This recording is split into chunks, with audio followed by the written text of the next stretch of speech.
make my life sunny and bright.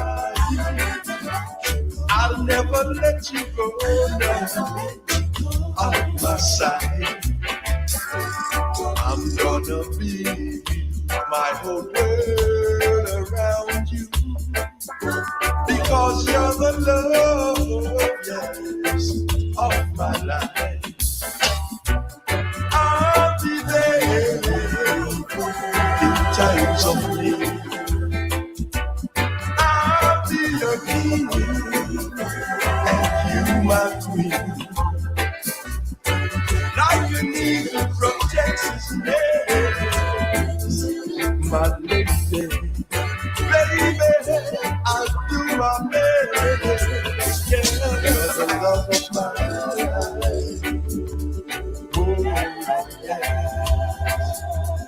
Love of my life. You're the love of my life. My sweet baby, love of my life.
In the right spots, amazingly beautiful, and your heart.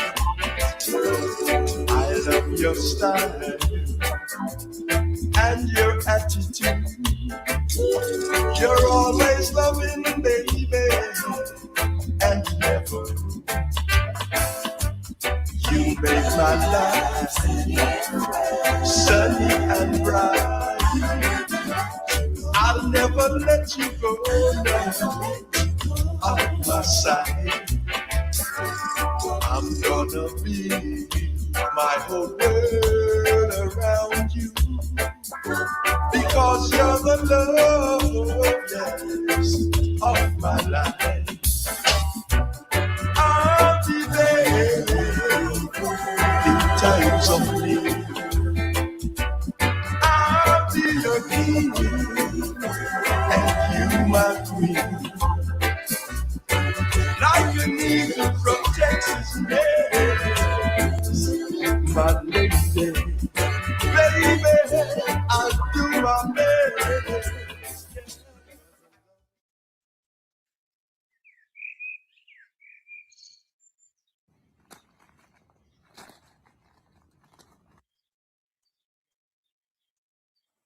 Yeah, you see this data lake all around here? This used to be a data swamp.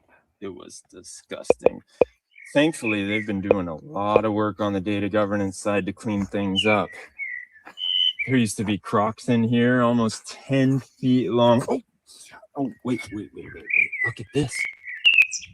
We've got a leftover artifact years in the past.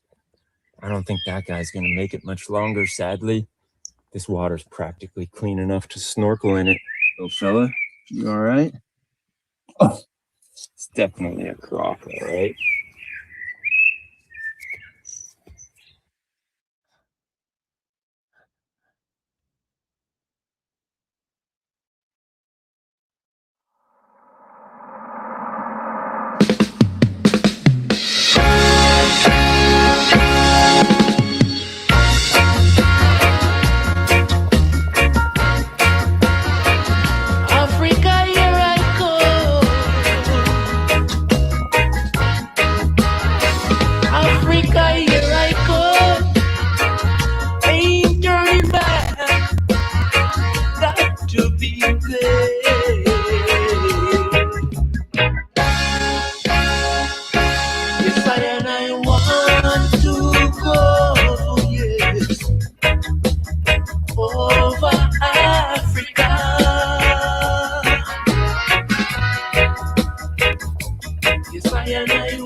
Okay, guys, you know what to do. As soon as that VC money hits the bank, start pinging the Anthropic API. Just start pinging it. I don't care.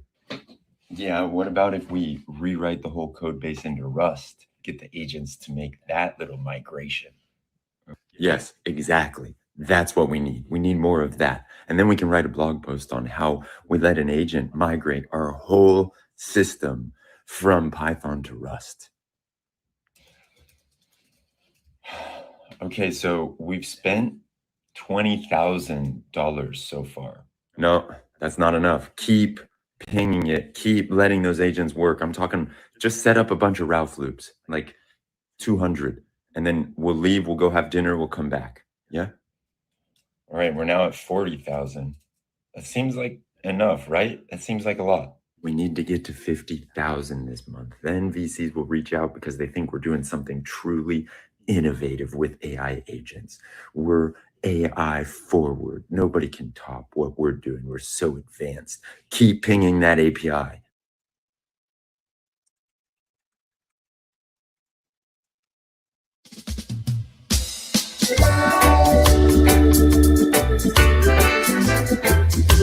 Whoa, sweet lady,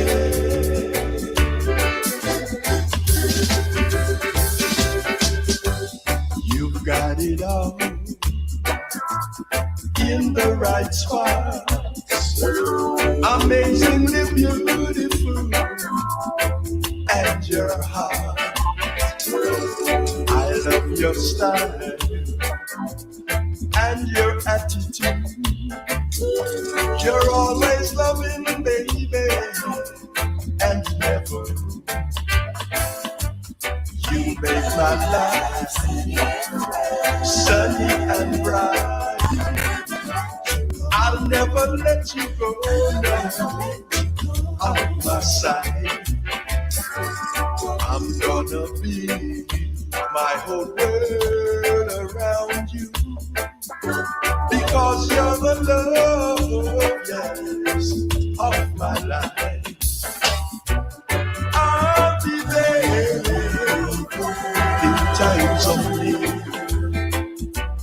I'll be your king and you my queen. Like an eagle protects his nest, my lady, baby, I'll do my best. Yeah, you're the love of my life. Oh, yeah.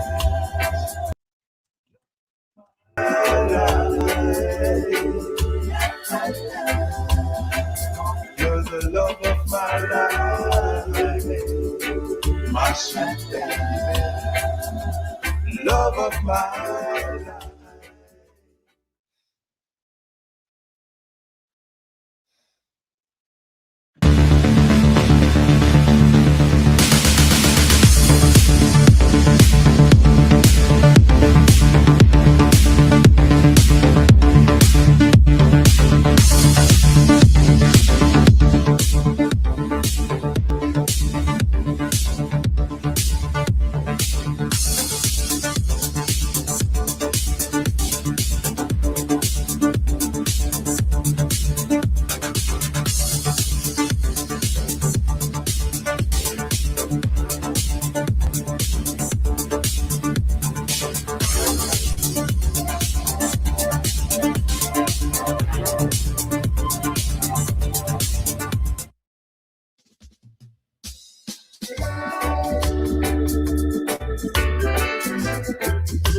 Whoa, sweet lady,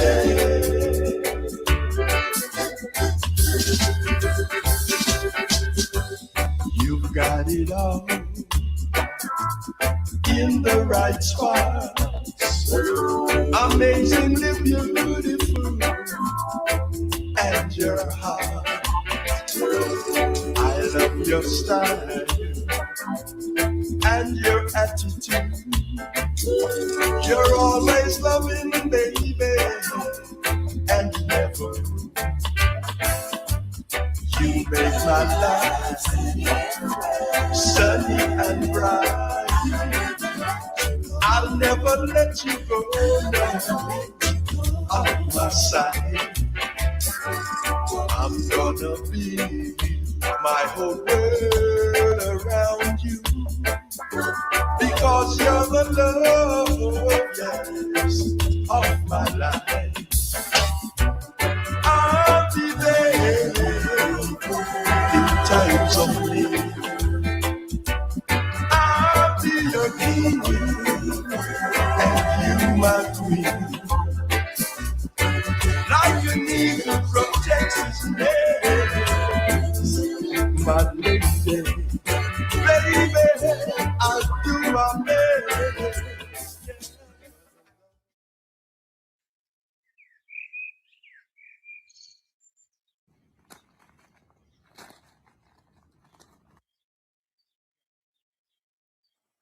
Yeah, you see this data lake all around here? This used to be a data swamp.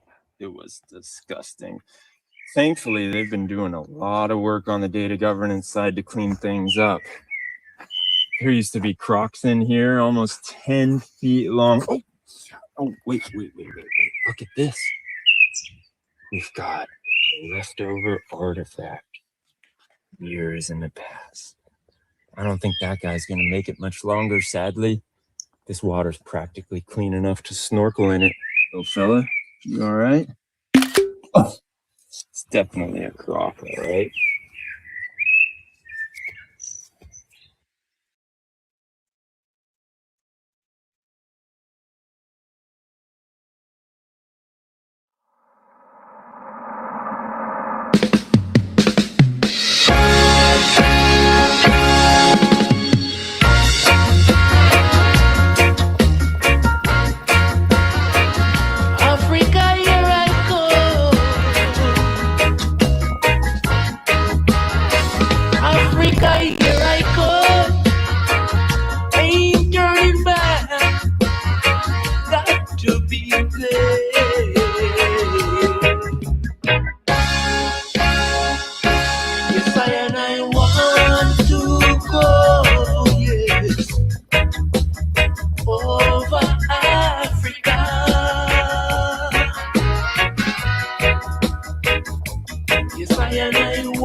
Good people of Earth, welcome to OpenXData.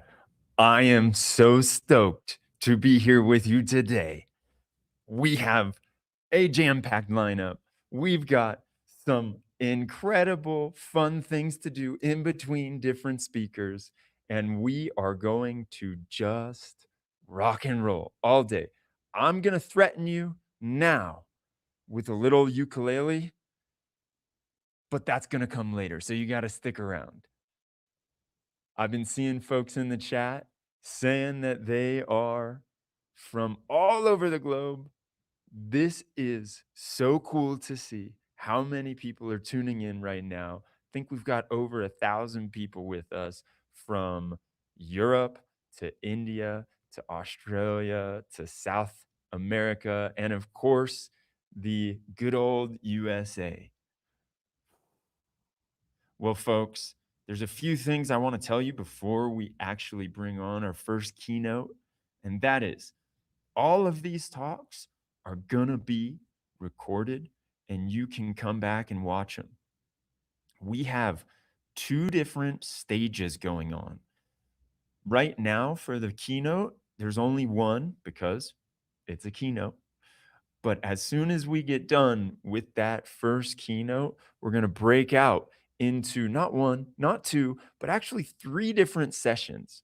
So if you want to join track 2, or if you want to join a workshop that is specifically on track 3, you can do that by hitting that little back button in your top left-hand corner right around here and jumping into the next spot. All right, so that's the first thing. 2 tracks, whole lot of fun. What's the next thing I got to say? Well, we're going to be doing a few giveaways just because we like you all. And there's some of the most advanced data platform folks in the world on this call. So why not show our appreciation? That's right. We're going to be having some fun, doing some giveaways on different pieces of this journey. We also are going to be asking some quiz questions. So, sharpen up your little pencils and get ready. And lastly, we are going to be asking some poll questions because I personally want to know what you all are doing and how you're getting work done these days in this world of complete flux. I've spoken enough. Let's get into the first talk of the day, our keynote from the man himself, Vinod. Where are you at, dude? Let me bring you onto the stage. And there he is. Oh, you got to turn on your camera so we can all see you. Where is he at? I like how people are giving the clapping emoji. Where are you at, Mr. Vinod? Are you here? You're on mute and you are. I am here now. There he is. I like this background. Look at that. That's a cool background you got. Okay, well, man, I don't want to keep you waiting. I don't want to keep the people of the chat waiting. So I am very excited to present you as our first keynote. Let's get your talk rocking and rolling. All right, early start. Awesome. Let me bring up the slides. Just a minute.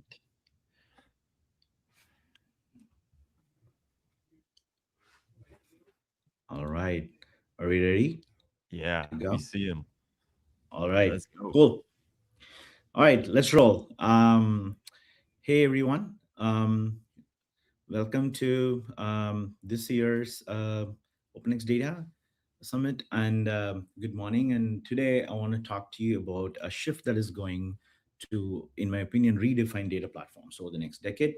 I've been working on data platforms from 2016, incidentally, to 2026. So I'm really looking forward to the next decade here. So we spent the last decade, like I mentioned, building lakehosts, open formats, file formats, table formats, query engines, pipelines, streaming systems, but all for human users, right? And analysts, engineers, data scientists, applications with fairly predictable access patterns. But the next major user of the data platform, surprise, surprise, is not human, right? It's going to be autonomous software. This sounds like a small change, but it's not. It changes the workload, it changes the failure mode, it changes the cost model, it changes a lot of things. So let me maybe get into it by briefly explaining why I care about this, right? I spent most of my career working on open data systems, writing from data ingestion to incremental processing to ETL to table formats, query engines, lakehouse infrastructure. I helped create, along with my team at Uber, the first data lakehouse, and we branded it production scale way before the term was even coined later on in the market.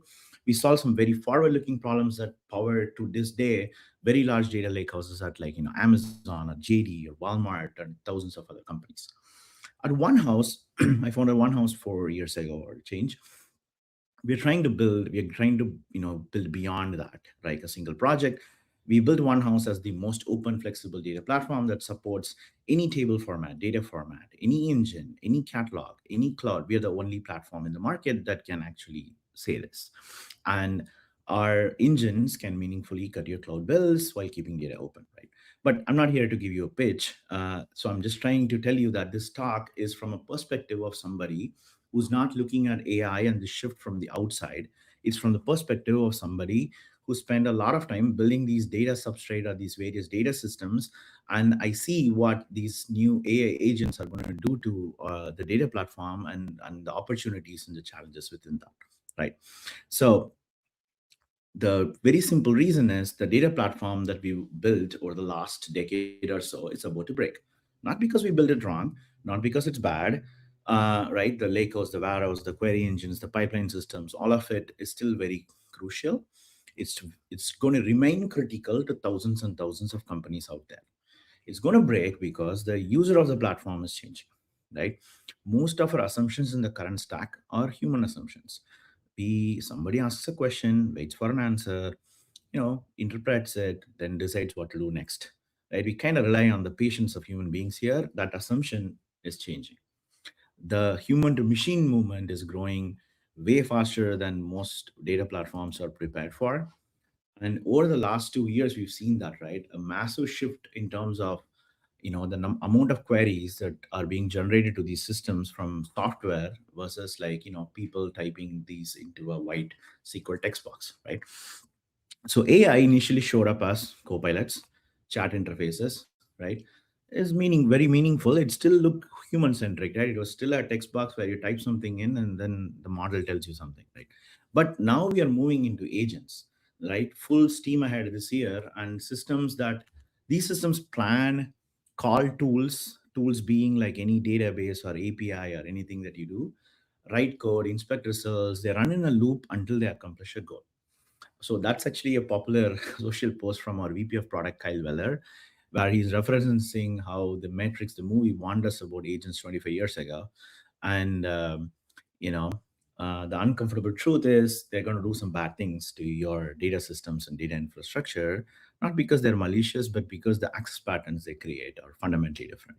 Right? So, by the way, if you like more of that content, you should catch a talk on Spark and performance. I think you'll find a lot more sharp points like this there.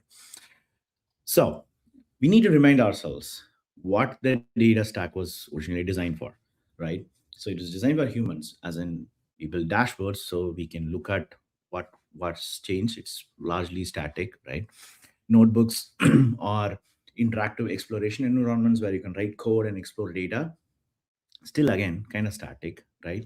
um, and batch pipelines are built around some scheduled human timelines where you can operate the pipeline, things like that. Interactive query engines to ad hoc questions, right? See, like for all of these things, if you imagine the user to be a machine, then it changes a lot of things, right? Most analytical engines, for example, they can bottleneck with mere hundreds of QPS. So the whole stack kind of right now assumes that the user is relatively slow, bounded, and very intentional about what they're doing. All those three assumptions are gone. Right? Before, the loop was pretty simple. A human formulated a question, submitted a query, waited for results, interpreted the output, decided what to do next. Now that loop is slow, right? I mean, it has natural limits. We, like humans, we sleep, we get bored, we go browse something, we take breaks. But if you want to have agents and machines operating continuously on the data, they don't wait, they don't have to sleep. They think for themselves, right? You're now you have like two parallel brains, and decide what to do. You only know about what they did after the fact, right? So the question no longer is, can my data platform answer more queries, right? That is not the question. The question is, can my data platform, how can it adapt and survive when the primary consumer is software, not a human, right? That is why if you simply treat AI agents as just faster humans, that's like a pretty dangerous mistake, because like I said, they run continuously, right? You can't schedule some warehouse maintenance over a weekend anymore because nobody's in the office, right? You can do things like that. They generate queries autonomously. Nobody's sitting there writing SQL in advance. The agent, based on a human language query, is going to decide oh, for this, I need to generate these kinds of SQL queries against these systems, right? And how to ask for it. They act on results immediately. There may be like no human review step in between too, right? I mean, this is the whole point of having AI agents is to, not have humans be the bottleneck in between, right? So they can scale unpredictably, right? Like, you already seen this. If you're using Claude, Codex, or any of these tools, the one agent can become 10 because it'll do a lot of sub agents, like, do some scatter gather, these kinds of things. So a workflow can trigger a whole cascade of queries and tool calls that no capacity planner anticipated, right? This is not just some workload increase, it's also a workload change because now they can kind of ask, arbitrary things, right? So humans ask questions, but agents are trying to operate a system. That is at least the North Star for where these agentic platforms are headed. So this means the data platform is no longer just supporting like, analysis or data science or like, something like that. It's becoming a part of the runtime for autonomous software. And if your data platform is slow, stale, fragmented, the agent is not just inconvenience like a human, right? I mean, the warehouse queries are slow, somebody complains, right? It's not that. It's actually can act on the wrong world.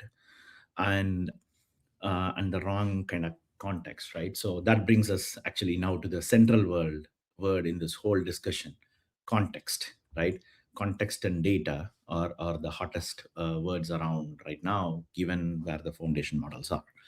So agents live or die by context, right? An agent without context is just not like an optional thing. It's actually dangerous, right? You're granting an agent to do things and at machine speed, and these wrong decisions can compound very quickly. I will not name them, but like we've seen this year how a very popular major cloud provider has had several outages attributed to kind of like, lots of autonomous decisions being made by AI agents, right? So this is like definitely the direction that we need to go, but it is, you need to get a lot of things right. So when I say context, I mean the data an agent needs to reason about the world. This can include facts, history, what happened before, what decisions were made, what outcomes occurred, current state, past state, relationships, everything, right? So many AI projects today fail because of AI ready, like, data, right? AI readiness is a data problem. It's not a can I get a better model problem alone. Of course, you need a better model. That is like we're making phenomenal progress there. But your data is poor, then the model is no longer the bottleneck, right? So let's make this term concrete, right? What does context mean for data systems? Context is fresh, joinable, cheap to query runtime data for AI systems, right? This is very practical, intentionally very practical definition. Basically, you want a bunch of data about various things that I talked about, which are in this kind of like it's very fresh, it's pumping in all the time. You can correlate them very cheaply, right? If your data is stale, then your agent can be wrong completely. If your joins are slow, then your agent is going to lag, right? That response that you get from your inference is going to take a while. If your pipelines break, right, your agent is acting on a past and can hallucinate and bad things can happen, right? So this is no longer about analytics. We are not building data sets so that humans can look at the data, right? Building and serving this context, I think, is the new workload that is going to now sit on top of data platforms. And the problem is this context is today like super fragmented in any enterprise, right? Like how data generally is. For humans, maybe that was manageable. We can ask around, right? You can be like, oh, where is the data? Oh, it's in low. I'll go ask this person in Slack. Oh, check the warehouse. So maybe that thing has it, this thing has it. So agents cannot operate like that, right? You need to tell it precisely what data is where, what it means, all of that. And you have to connect the dots for the agent for you to be able to have the agent operate autonomously. So the agent cannot afford slow manual stitching. It needs context while it's deciding. Right? But the thing is, history of database design means you may have like many different databases, data warehouses, any different data storage systems in your company, right? OLTP systems are great for point lookups. OLAP systems are great for aggregations and scans. Data Lakes are cheap, durable storage that you can do a lot of transformations and ETL on. Vector databases recently emerged to do these kind of like similarity searches during inference time. So, but they're all optimizing for a specific workload. But agents, they don't really understand this, right? Like they don't respect these system specializations. They're gonna, if you tell them, they think this particular system has this piece of data, it's gonna try to go generate a query against it. So agents can generate all query shapes at once on against this context data that can live in everywhere. It can generate narrow queries for point lookups, like knowing what is the state of this order, right? Generate wide queries, scans and aggregations, trying to understand more deeply where the patterns are, things like that. They can do search queries for semantic relevance. They can do join heavy queries for relationship traversal across entities. They need all of this at once. If you block that loop, then your inference is going to be slow. If you're self-hosting your model, you're going to waste a bunch of GPU, very expensive resources. So the thing is, not a single system so far has been designed to handle all of these access patterns simultaneously, right? But agents, kind of the way they operate right now, they don't really care. They just need the data when they need it, and they will decide at runtime what kind of data they need. Right? This mismatch between what the agents demand and what our infrastructure was built to deliver is the underlying tension that we need to solve. And if this sounds familiar, it is kind of pattern you have seen before. This, what they're doing is not really very new, right? It's basically what federated querying was. So agents have these notions of tools, meaning like a database, a Postgres is a tool, Snowflake, or a data via Onehouse, Databricks. All of these lakehouse warehouses are tools that have data. They make requests across different, all of these data sources. They stitch the results together, then making decisions on top. This is basically federated querying. Systems like Presto, Trino, like all these query engines have had multiples of connectors. If we've tried this before, it was slow, unreliable at best, and it did not scale, right? Most companies end up not doing this at even moderate scale, because you run a SQL query, it will hit like two microservices, a OLTP database and a OLAP database. It's very hard to reason about performance or any kind of operational characteristics on these systems. It's kind of worse now with agents, because of the agents can do many things, right? And then they can decide what to do. Face this personally every day. I have all of our company systems connected to Cloud and all these tools, and every morning I ask it to brief something for me and it times out every morning, right? So I should be able to kind of get all the context of my company in a single place without worrying about rate limits, API rate limits and things like that. Be able to reliably get, let's say, a report or an AI brief every morning, right? So this is basically where we are. And this pattern, like I said, never worked. I don't think it'll work now either, right? And then it's any slow tool will add a lot of cost to your system. So what actually happens now? Take one step further. Let's say, okay, I don't let's see, tell me what actually happens, right?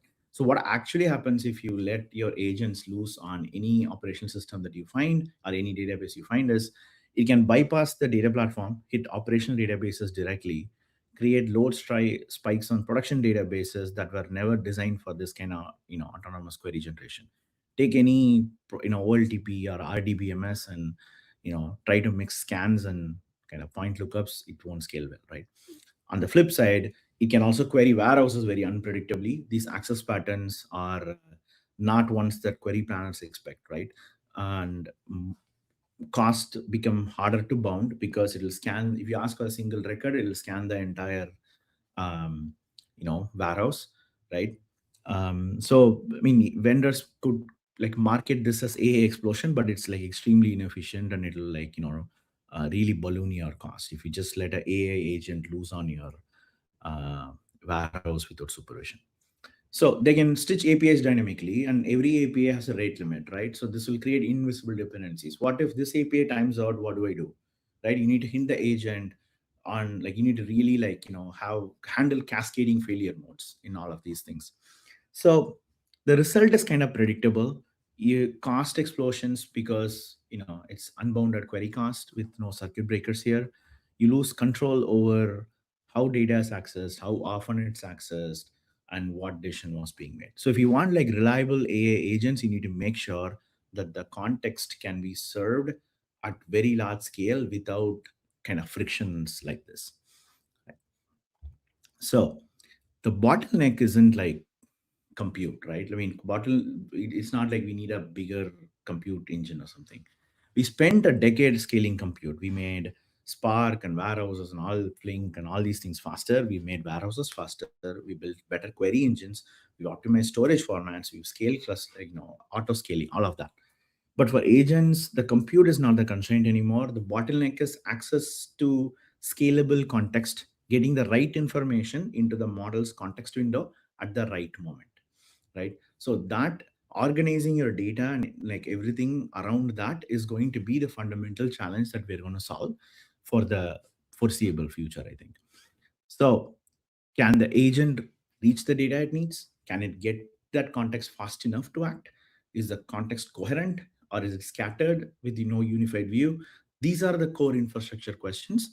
And this is where the old model is kind of breaking, right? If you like so far, if you just summarize what we've looked at so far, the traditional systems worked because the workloads are predictable to large degree, right? You know what queries a user would run, what tables to build. You go ask your data analyst or your data scientist, hey, what do you need? Oh, you need to model this. I'll ingest this data for you in this way, right? So that's not true anymore, right? Agents break that model. They generate these queries dynamically. They can do so. You have to watch what they actually do, and then combine those access patterns and back that into the kind of pipelines and the tables that you will build. So you cannot pre-compute everything that an agent might need. You can do some extent, but definitely not a good vast majority of it. So the context has to be built and served on demand, and this creates, I think, the points out the missing capability that we have, right? The lake house or the data lake, whatever you choose to call it by, is the right foundation. Pretty much every Fortune 500 company or any like large and small, like there's thousands of companies have those systems, right?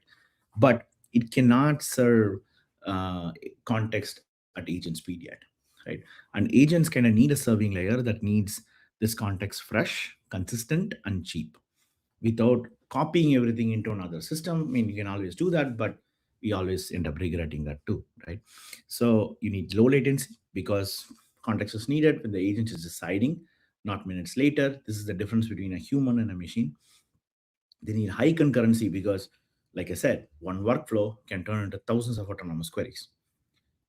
You need to handle mixes access patterns, like what we've kind of have a stock trading agent who's doing both, is trying to understand Nvidia performance by looking at a narrow query for last 200 trades, as well as doing a scan and aggregate over 6 months or something to see how the semiconductor industry performed, right? So you need to be able to do this kind of mixed access patterns right on top of the lakehouse, right? And you need consistent data freshness into the lakehouse. Like I mentioned, this becomes extremely key now in this new world because agents cannot afford to act on stale data. So this is where the lakehouse has to evolve. We already centralized the data into lakehouse, but every pipeline, every ingestion flow, every transformation increasingly ends there. Data pipelines are an area that I've been directly working with on. Some of the lakehouse tech out there offers unmatched transformation efficiency already, right? It's a great place for you to store and cook your context and build your context, if you will, right? And you cannot again like build this context by stitching many systems together. Like we see, federated querying has never really worked at model scale. So the lakehouse has to evolve and become the system that serves the context. From a system that simply stores the data, system of record, it needs to move to a system that can now actively serve context, and this is the real shift that we are talking about, right? Let's give it a name, right? This has to evolve into a context serving layer, which is a system that lets agents query all your data as if they were one in real time. And it can replace any kind of federated querying that you need from your AI agents with a single system with governance attached that actually works. Not a pile of tool calls, but you just like hit the like a single endpoint, and then it has all of your data in open formats, governed, by open standards, served to you at very low latency and high QPS. So the system like this can make context queryable, fresh, and accessible at agent speed. The important thing is no longer theoretical, right? Recent advantages in storage formats, table abstractions, indexing have changed what lakehouses can do. And for the first time, the lakehouse is no longer a system of record. It can actually behave like a real-time system for agents, right?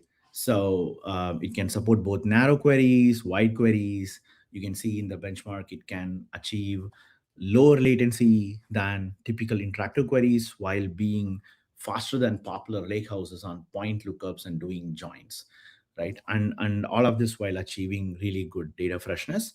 So this changes what a role of a lakehouse can be for AI, right? Because the lakehouse already has unmatched kind of transformation efficiency, storage efficiency, right? So if you now combine that with serving speed, you get a pretty good system that can hold us and serve us well for the next decade for this AI era. So what's more is when more teams start to leverage this pattern, data engineers' role is going to see a massive increase in scope. Context engineering is what data engineering will become. And if you want to know more about this, I have a panel later on around the same topic. Tune in and love to see you there. So essentially, the context engineering again needs some context infrastructure with a lakehouse at its heart, like we talked about. It's not, again, I'm throwing words and terms here. It's not important point is not the label. Call it context infrastructure, context engineering, data serving for agents, the next lakehouse. The system requirement is the same, right? The whole stack now has to satisfy these constraints together. These are not new layers, but you need to have storage that can store most of what you want. You need to attach semantics to be encoded alongside the data so that agents already know the meaning of all different pieces of data. They need to be able to retrieve it pretty quickly, as we looked at length, and kind of serve it at low latency, right? This is the architectural pressure the agent workload kind of now generates on top of your data platforms. If this feels like a big climb, just look around the conference. This stack rebuild that I'm talking about is already in motion, right? Across storage, tables, compute, and many different layers that you would see, right? So storage is evolving from just storing structured data to unstructured, semi-structured context. Tables are evolving from being collections of files to context containers, if you will. Compute is evolving from right, running pipelines to just having more AI collaboration, to building and operating pipelines. File formats, both bold and new, are becoming more capable at storing the kind of things that AI systems need, right? Like blob types, semi-structured data, efficient encoding of vectors, right? So catch these three talks later in the day, while they're all addressing different problems around storage for data on the lakehouse for the AI world.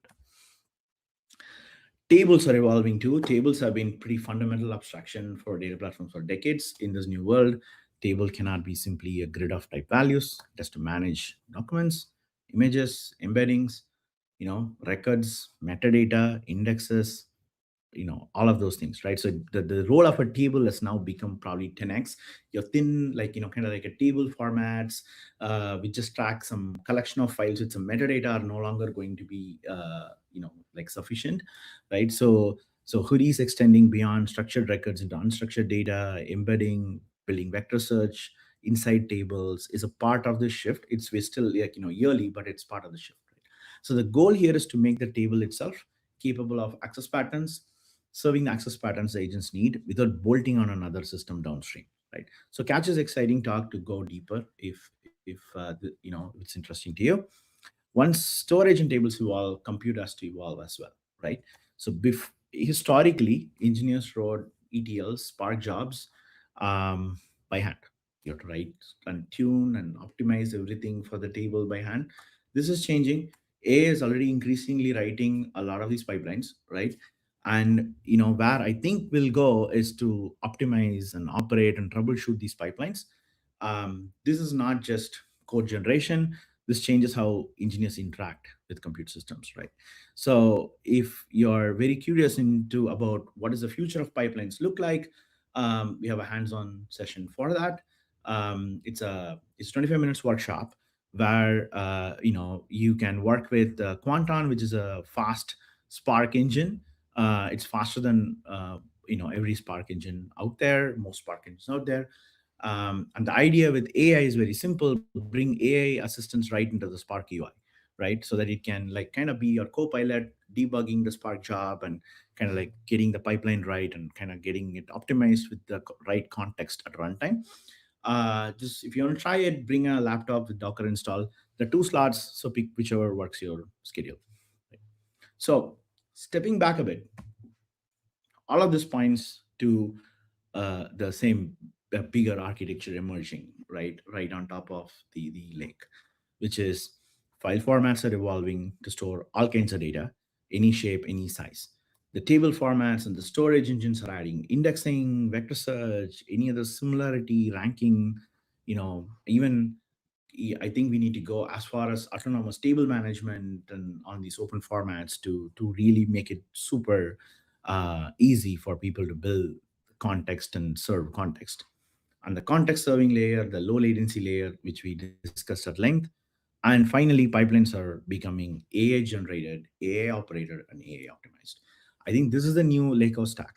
And the takeaway is pretty simple.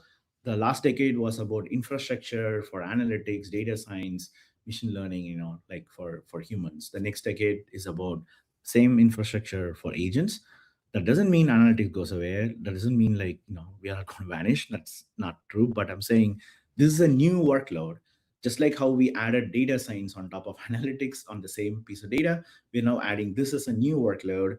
Um, you know, Autonomous software consuming context continuously, and this changes the nature of data platform. It's going to change the nature of data engineers and what their role looks like, right? Um, so the data platforms used to just produce answers. Now they must continuously serve context to autonomous software. This is a big shift, right, for data and data lakehouses and agent infrastructure. Thank you for joining us today. Happy to chat more during the conference, and looks like we have a bunch of questions. So Dude, talk about a bunch of questions. Yes. So probably the most upvoted, well, besides the one, is this being recorded, which yes, it is. So that's nice. Second one is from Mark asking, why can't you set up an event-driven architecture for agents?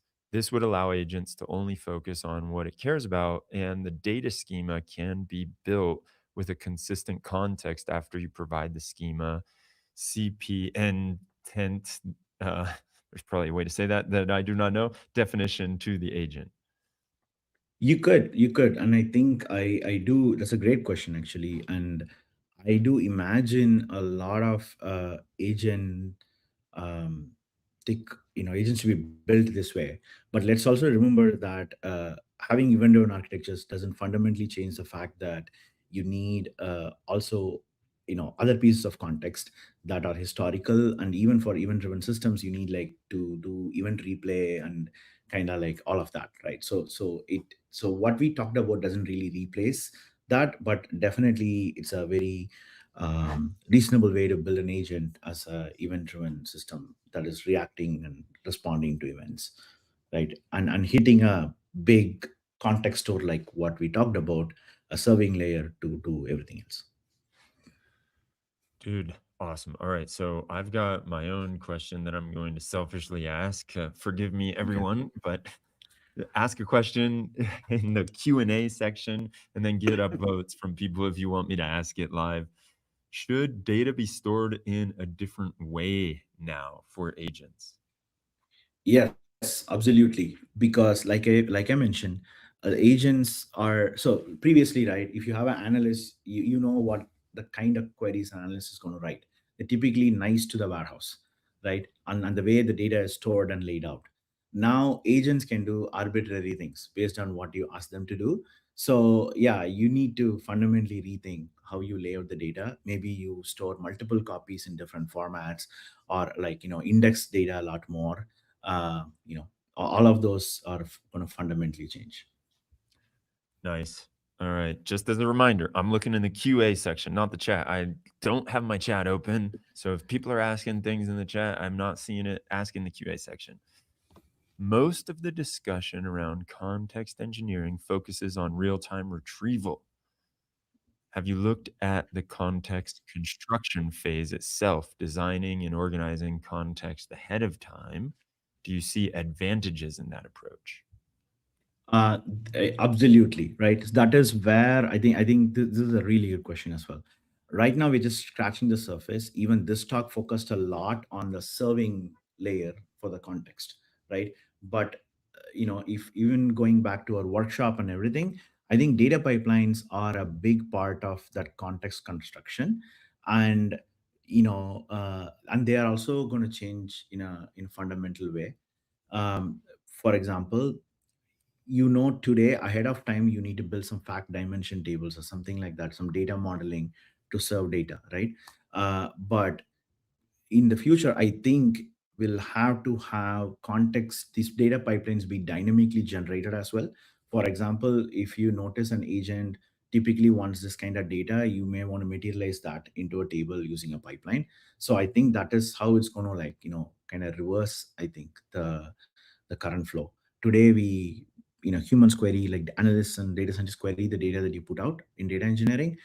I think in the future you need to look at what context an agent actually needs, and then bake those contexts ahead of time using these pipelines, right?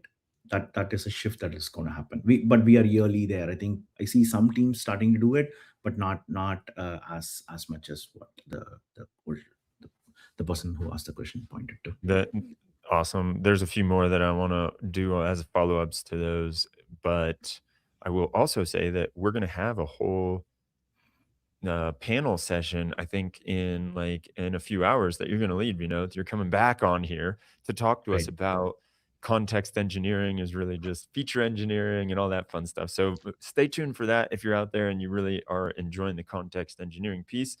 The one that I know you can answer quickly, Vinod, is, does Onehouse offer a community edition? Oh, yeah. So today we actually, not the whole thing, but we announced something called quantum.dev. You can go to quantum.dev to just, like, try out our Spark engine.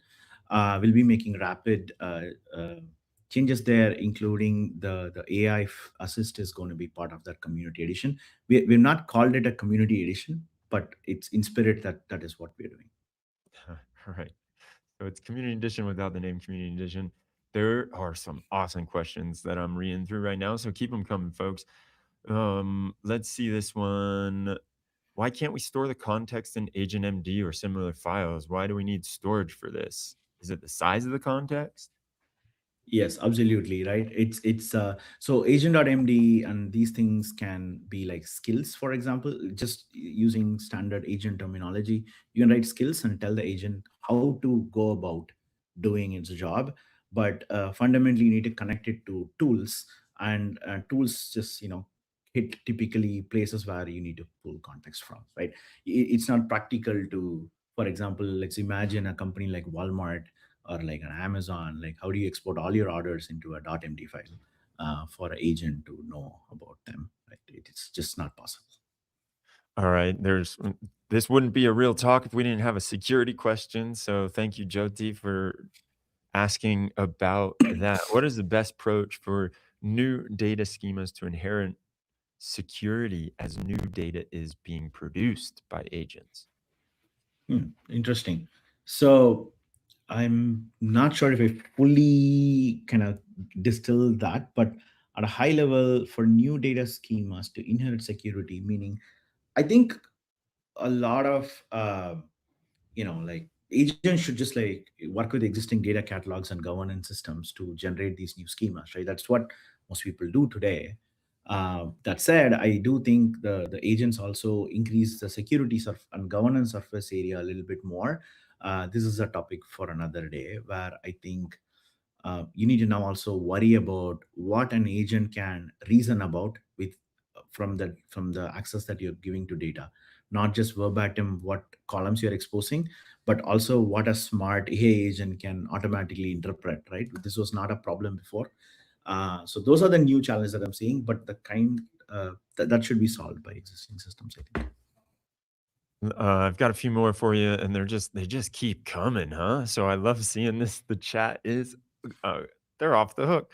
Let's be honest. You all are asking questions that are Nice. really good. So next up, I've got why should we be focusing heavily on query performance since many projects just end up throwing compute at every problem?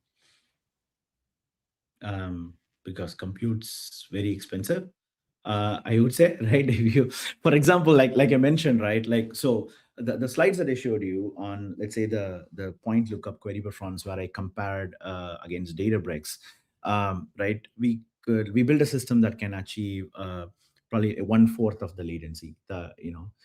That means lower compute bills, right? But also it means your agent is now actually waiting less amount of time to return the result back to an user, right? So that I think is critical. So you can actually, yeah, you can throw compute at it, and it will scan the entire table or like do things like that. You can make it functionally work, but is that efficient? Is this going to give you the kind of the latency that you would expect from your for at the agent layer? That those are the real challenges to me. If you don't solve this, let's put two questions together, right? Somebody asked, why do you need context? Why can't this be an MD file? So we established context has to be in a context store. It's like context is big, right? Now, if you now marry that with I need fast responses from the agent, then you need to fundamentally solve this problem of how do I serve large amounts of context very, very fast, right? Otherwise, your entire agent experience will be at risk. And the other thing is certain workloads require very, very fast and other workloads don't, right? So if you're a voice agent, for example, you have to have super fast workloads. If it's a deep research agent, then people are a little more forgiving on that. So I think there's like looking at the workloads. Yeah, there's a subtle point here. Let's say you're using, depending on whether you're using hosted models or self-hosting your own model. Let's say you're self-hosting your own model, then your GPU is basically your inference is stalled while it's waiting for tool output, right? So, I mean, this actually wasted.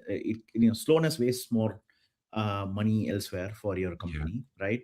Maybe Anthropic or like OpenAI would amortize that like somehow across the thing. I don't know what they're doing around it, right? But that fundamentally the point is you're stalling, like you're passing the agent's thinking while it's waiting for responses from a tool. That is a problem that we need to solve head on. Yeah. All right. So here's a great one from Tiger. I'm not sure if that's how you say your name or pronounce your name, but if it's not, forgive me. As lake houses evolve into agent infrastructure, what do you see as the minimum metadata provenance contract an AI agent should emit before its generated query job or action is trusted in production, especially for those scenarios where you need replayability, rollback, and audits? Yeah. So to be honest, this is not my like really my deep strong suit. I would like look at things like LangFuse, other things where they're Mm, working on what maybe the agent is doing at like inference or runtime. But from a prominent standpoint, I think, like I said, mostly this is now getting bolted on top of existing data catalogs. It hasn't broken in a very fundamental way yet. Not to say that it won't break, right? But I don't have a excellent. deeper answer here. Well, Vinod, there's a ton more questions in the chat, and I know that you have a few minutes to hang out, so hopefully you can answer a Yeah. few of these in Yes. the Q&A section, typing them. We're going to keep moving because I have one job today, and that one job is to keep us on time. So In the meantime, I'm going to send you off the stage. Give it up, everyone, for Vinod. Thank you for coming. I really appreciate that keynote. I learned a ton, man. And now we will see you later. Hasta luego. Moving on to our next speaker. Where they at? Satish, where you at? Can I move you to the stage now? Hey, there you are. Surprise, surprise. You're on the stage and you're ready to rock and roll. We want to hear from you, Mr. Satish. Where you at? Hey, there he is. So, how you doing? Hey, hi Demetrius. How are you doing? I'm doing Uh, good. Thank you. yeah, I'm great, man. I'm excited for your talk. I'm going to let you rock and roll because we are keeping pace with the schedule. Before you do say anything, feel free to start sharing your screen and I will make a few announcements while you're getting that pulled up. Everyone, so you know, this is now the point in the session where we can have two different tracks going. And if you want to know about more about what Vinod was just talking about in Onehouse, there is a workshop that is happening right now too. So you just can pop on out of this session by hitting the little bar, the little back button, and you can jump into one of the other sessions. But if you want to hang out here with us, let's keep on rocking and let's hear what guardrails for agentic AI look like. It's all yours, Satish. Thank you so much, Demetrius. Um, I hope everyone is having a good time so far. So today, I'm going to talk about guardrails for agentic AI, more in the context of governing auto-generated SQL and Spark jobs before you do anything in the production environment. So just a brief disclaimer before I proceed that some of these opinions and ideas which I expressed are solely my own and are not reflective of my position or policies of my employer, etc. So before I start, the whole idea is about the generative AI nature of large language models. So giving you a quick insight here, nowadays you have very popular large language models. You can consider some of these are very generic large language models, which are proficient in a lot of things. There are also SQL or programming language based large language models, which are trained specifically on the schematics of how a SQL language is based upon. So you can think about this particular where I'm asking a chat assistant what were total sales by region last quarter, and it gives me back a response which is select region, and it looks semantically and formatically very clear and looks perfect to me, which I can then other stakeholder, the product manager, use this to actually associate it with one of the tools. So the tool could be a Postgres server, it could be uh, your Spark engine, and you can associate it and run it and get the response out. You can think very similar to what some of these different engines right now are doing. One comparable example could be the database Genie perspective, where you write ask a question and you get back a response from database Genie. The key question here comes is how appropriate is this SQL query in the context of the question which is asked, and is it performant? Is it efficient? How much cost is it taking? How frequently can one rely upon this? So this is where we can think about one particular sequence of events which happens, where you can see in this slide that the user asks a data question.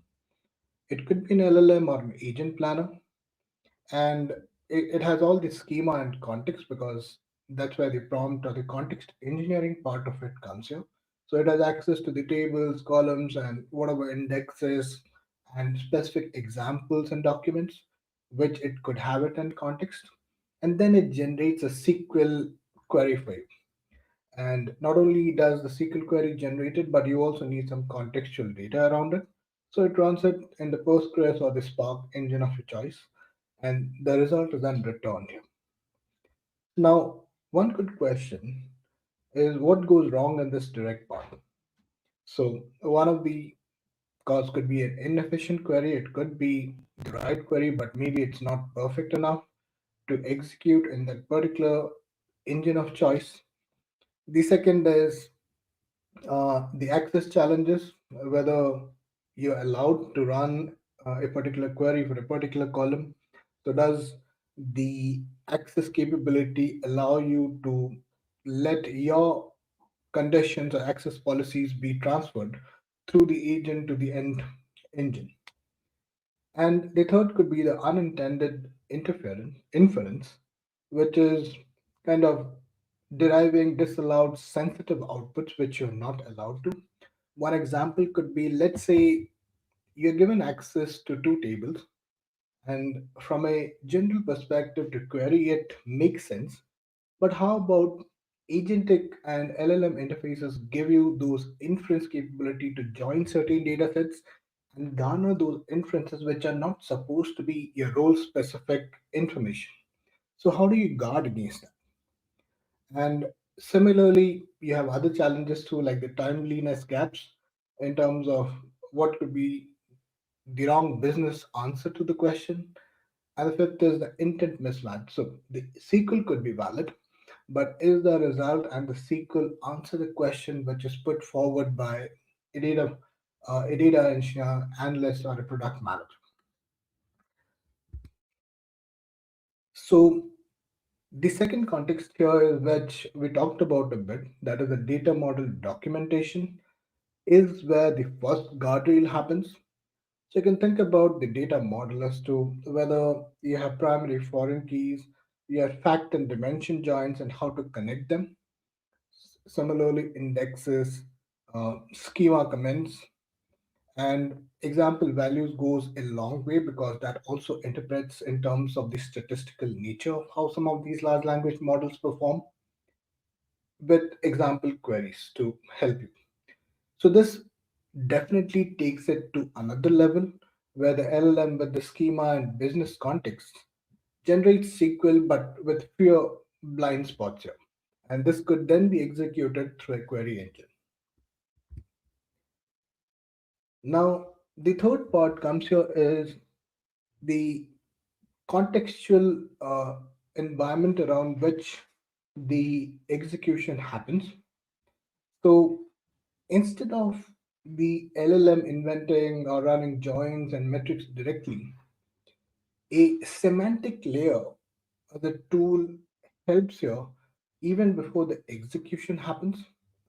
So if you think about this particular sequence where the user asks a business question, the agent or the LLM interprets the intent, and even before the engine executes it, a semantic layer, very similar to, you can think about the metric style, which kind of is exposed on Databricks, has the wrapper because it gives you another engine which is meant around a very specific guardrail. So you cannot go beyond the guardrail.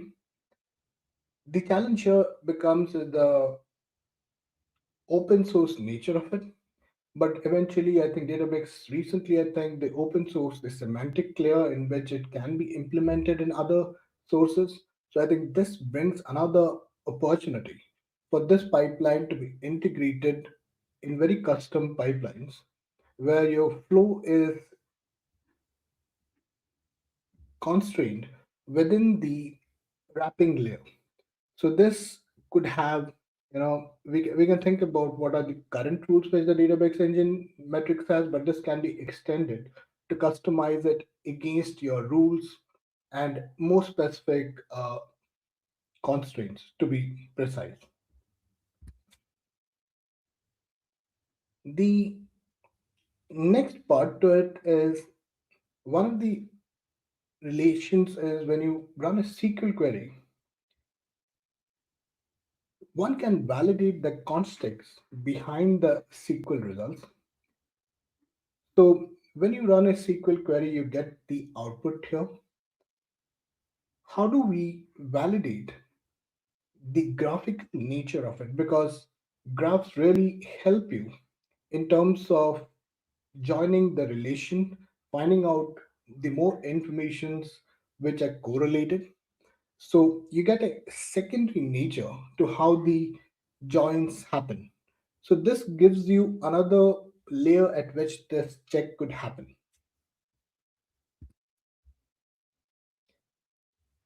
One of the important parts when, let's say, creating a prompt is the benchmarking part of it. So one needs an evaluation set of like a bank question set with the relevant SQL examples, both good and bad, because they help to train the knowledge of the large language model. And in this context, it also helps not only to run against one large language model, but a candidate of large language models to be run in parallel, so that to find the right prompt, the right large language model for the right context in terms of different engines which you're running against. And the score outputs the correctness, the policy cost, and the different latency which is expected. One of the other aspects when you're fine tuning your prompt is not to do it based on some changes, but to do it based on the metrics. This is where I think the optimizer in the DSPY framework helps in, because what it does is it changes your prompt based on the usage of a particular tool, and this tool in our case could be the Postgres database or a Spark engine, and it runs variances of your prompt against the tool of choice, and it compares the result with your expected. So through a metric enabled automation, you can definitely do it on a fine tuned basis, on a reiterative basis to compare it. So here you have the evaluation set along with your context tools to help you build this fine tuned prompt.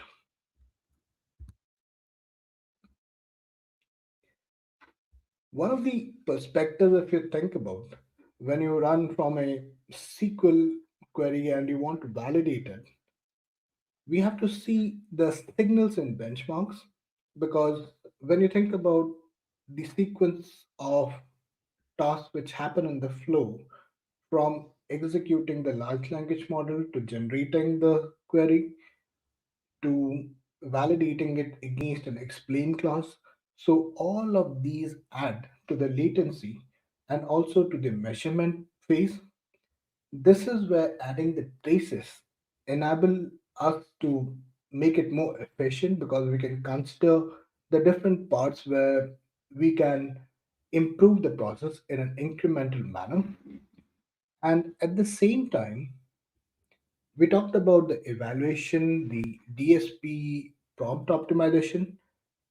We also need a human in the loop, because we have to validate how this particular SQL is adding value in terms of the question which has been asked.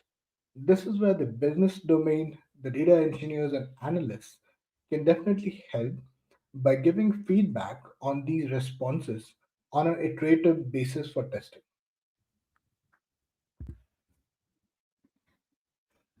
Now, in the previous section, we saw a very simple sequence where the user query went through a large language model, and then we generated a model, a SQL from that particular model.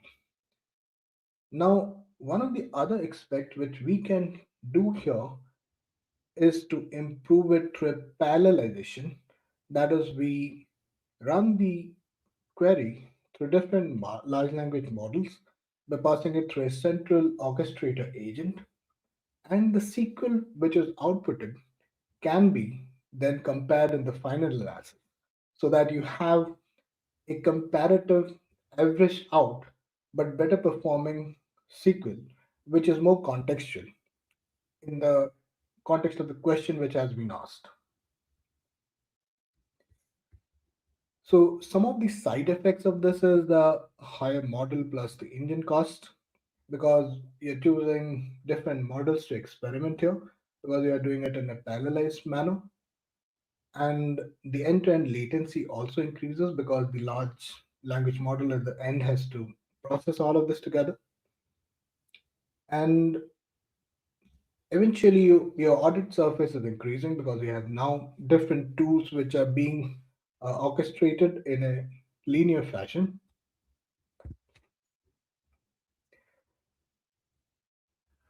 With this in consideration, now the next flow which we talked about is the execution of that tool.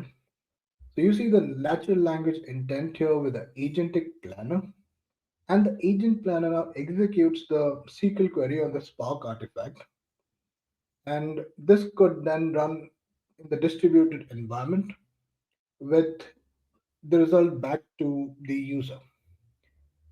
Some of the challenges here, as we talked about, is the correctness. So it could result in incorrect results to propagate, and the policy effect, which is how do we put the governance layer to act before executing the SQL on the uh, final data set. And eventually, you have the cost aspect because of the performance. We do not, in exactness, know whether the SQL which has been generated is a perfect SQL query to be run in a performance environment.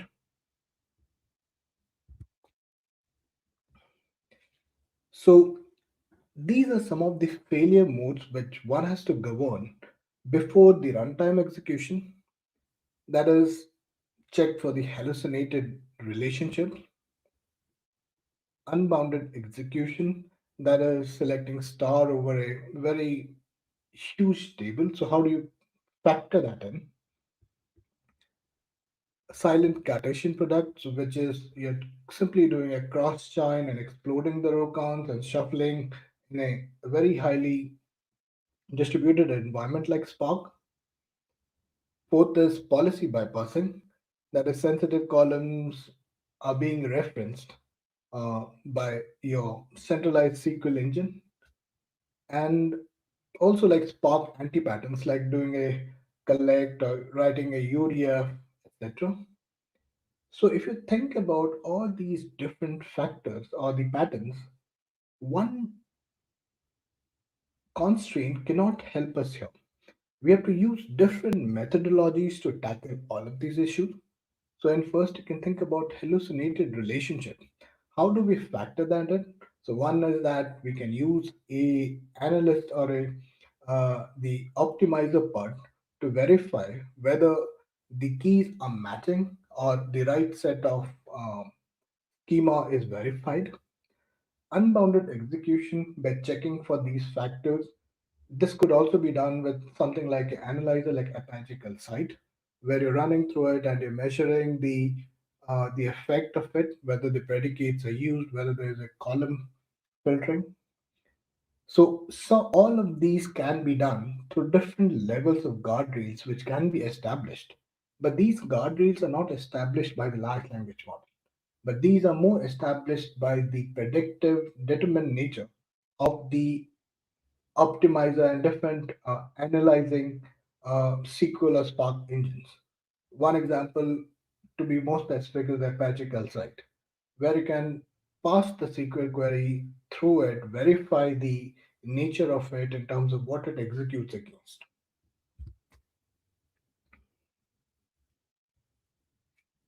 One of the challenges which I see is it's not about the right or wrong path to it. It's more about how do we evolve the system going ahead. So you can think about a business user asking a particular question.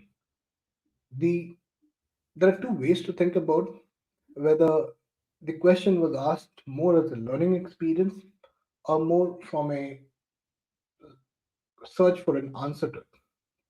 How do we choose the best iterative manner to help different use cases when it comes to this?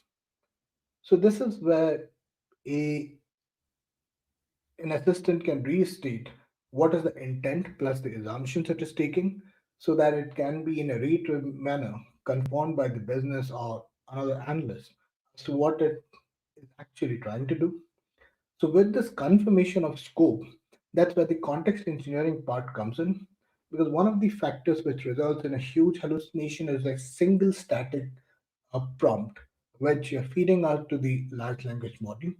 Rather than it, there needs to be a context engineered index from which different contexts can be searched based on the flow and the task level at which the operation is performing at. So you can think about having different modes of operation, like a quick mode based on needing a quick example, quick solution or an explanation to it, while an explainable mode where you need more detailed performance graded solution. So you're not only using tools like just running it across a Spark engine, but you're also getting the plan of it, running and explain on it, and different other contexts by getting more data, which is more in the descriptive mode. So the business correlation really helps you to find the smooth path ahead in an incremental journey to do this. One of the important factors is to establish governance, and these are very well established in different platforms, which are both open source and also some of which are closed proprietary. But the governance layer is very important, and this is where checking if one has access to the particular data set is really important, because these are non-negotiable rules and should be blocked immediately even before executing them on an engine of choice. And all of this are eventually logged, but this is where we can save some of the efficiency and the cost in the process by keeping this guardrail check in the very starting of this process. So three governance patterns, um, and you can start, as we have seen some of the patterns, is AI with AI, where you get a response, but you can pass it to another large language model and get a uh, judgment on it based on a LLM judge. But it's fast, good for semantic hints, but it's still it's an audit alone factor and still is sensitive to your prompts and could be a failure mechanism. The second is a human in the loop, where strong accountability and domain judgment is there, but again, it acts as a bottleneck because of the slow path. The third choice is the hybrid, where the deterministic controls first, with different checks which are available, and the LLMs assist with humans only on the low confidence or high impact paths. And it brings the best balance, if you see, speed with the measurable safety. But it also needs different policy ownership, telemetry, and all the setup which is needed. This is one of the pre-flight architectures which should happen even before your execution engine starts, where you have the intent validator. This is where you compare the request, plan it using a basic calcite or the engine from Spark, and determine the input artifacts and the target outputs by checking the schema, etc. The second is the metadata resolver. This also comes to the lineage part, the ownership and all the different tables and columns. Some of these can also be used through the optimizer part. The third is the policy and the access gate, along with the cost performance. This can be done through the explain, getting the stats, partitions, and all of this, if you see, are helping you resolve your queries. And this information really helps your large language model and agents to derive better sequels and in a reiterative manner.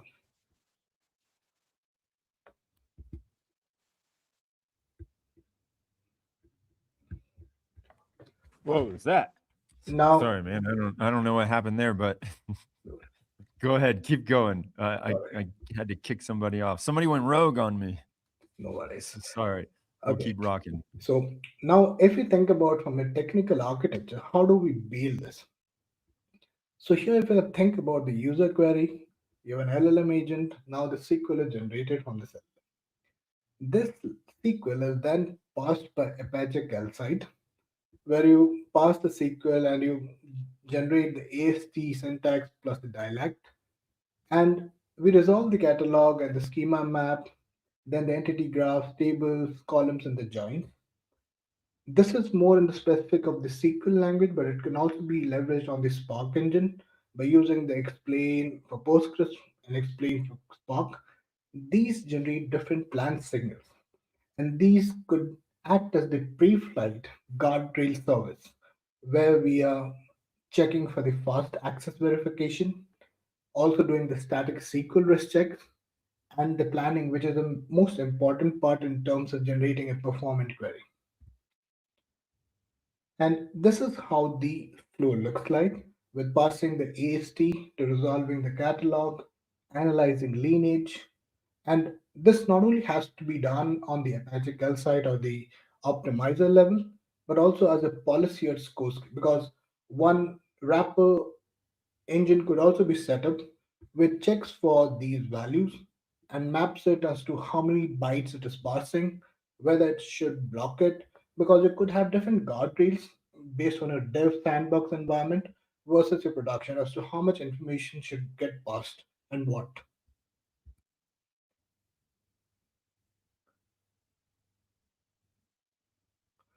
So this is one way as to how you can use bounded LLM judges, but they should not be acting as the root of your trust. They should be more policy oriented, as we talked about here, through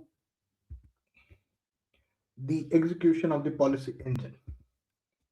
Now, another approval workflow, if you think about the confidence versus the impact, is do you where do you have the auto approval process at different environments and based on the confidence?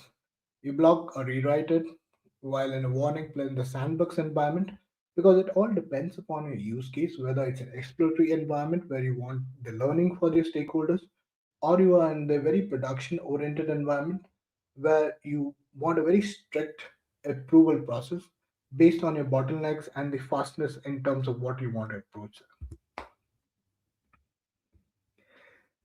One of the things which usually gets talked about is how do you compare cost versus speed? Because if you run across multiple models, if you run a single query in a Spark engine and it fails, you have to rewrite it or retry it again.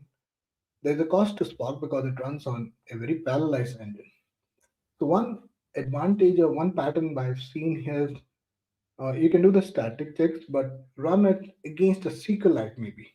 So you are checking, you're verifying your SQL for syntax and the correctness, because there are two parts to SQL.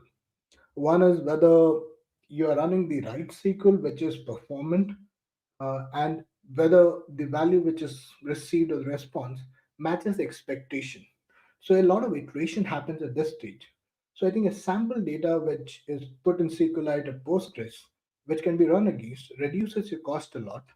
And once this core idea is verified, this can be run on a Spark dry run and then with a full Spark run. So this gives you the confidence gate before the expensive run, but at the same time, you reduce the cost and gain more confidence in the sandbox environment. And this is Just how. a quick time check, dude. Sorry. And we've got a ton of questions. So if you wanted to answer Q&A, it would probably be good to get that started soon. Yes, I think we are good to do that. Yeah, we can take the question. All right, cool. Well, let me jump in on the questions. There are a few in here in the Q&A section. Just as a reminder to folks, if you want to get your question answered, throw it in the Q&A section. And if you want to have a specific question be asked by me, upvote the other questions. We've got one coming in here that is a single query generated of all relevant queries set generated? For example, when we get total sales of first quarter, then we may need to total sales for Jan, Feb, March also. Does that make sense to you? So is a single query generated or all relevant query set generated? So it again depends on the context in which you are putting the question. And this is where also some of the React patterns where you are saying a reason about it and then answer it also validates. And some of these large language models could be resulting in the very first where you're just giving a single query and not focusing on the Jan, Feb, and March part. But this could also be explained by giving it more reasoning capabilities by using a better large language model or a bigger one, but at the same time giving it more context around to think around different areas because it again depends on what the stakeholder is requesting to. So I think some iteration here really helps you to find the right choice. All right. Next one up. I'm just going to start rapid firing them for you because there's a few awesome questions in here. Did you experiment with things like interview phase where the agent has access to metadata tools and goes back and forth with the business user to validate the request? That's a good question. So uh, it's again when I talked about the sandbox environment. So it has access to the metadata, and at the same point, it can give you those flexible answers of choice. Uh, and Demetrius, can you also put back the question? Sorry, where did? Oh, shoot. I dropped it as answered, but it was Okay. if you experiment with the interview phase where you go back and forth, it has access to the metadata, and then you go back and forth with the user to validate the query.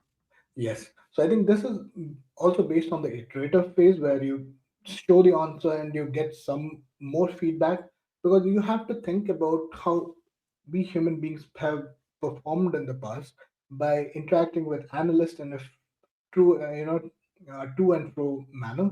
And this is where we can start in a simple phase because this gives them the confidence that they are comfortable with this process already and then start improving upon it. Cool. So, what if the schema and the values changes? How do you resolve that? So this is one of the interesting factors. That is, what if the schema changes? This is where you can think about the dynamic layer because you have feature engineering and you can fetch these schemas dynamically on the run. So you always have a schema fetching from, let's say, a Spark engine. You can fetch it on the run on the context engineering part. So there are two parts to it. One is the static prompt, while you can do a context engineered prompt. So let's say when you want to validate your schema, you don't feed it the entire prompt, but you know that in this context, you just need the schema. So at that time, you fetch the schema through a tool and feed it in the context to the large. Last one for you, man, and then we're gonna get rocking and rolling to the next talk. Lynn is asking, how do you avoid creating another data silo with AI platforms?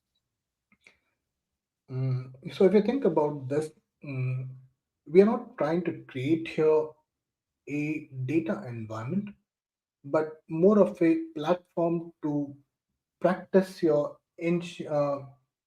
data exploration as a starting phase. So your data is still there in your data lake, which is the source of the answers or the solutions which the large language model will execute upon.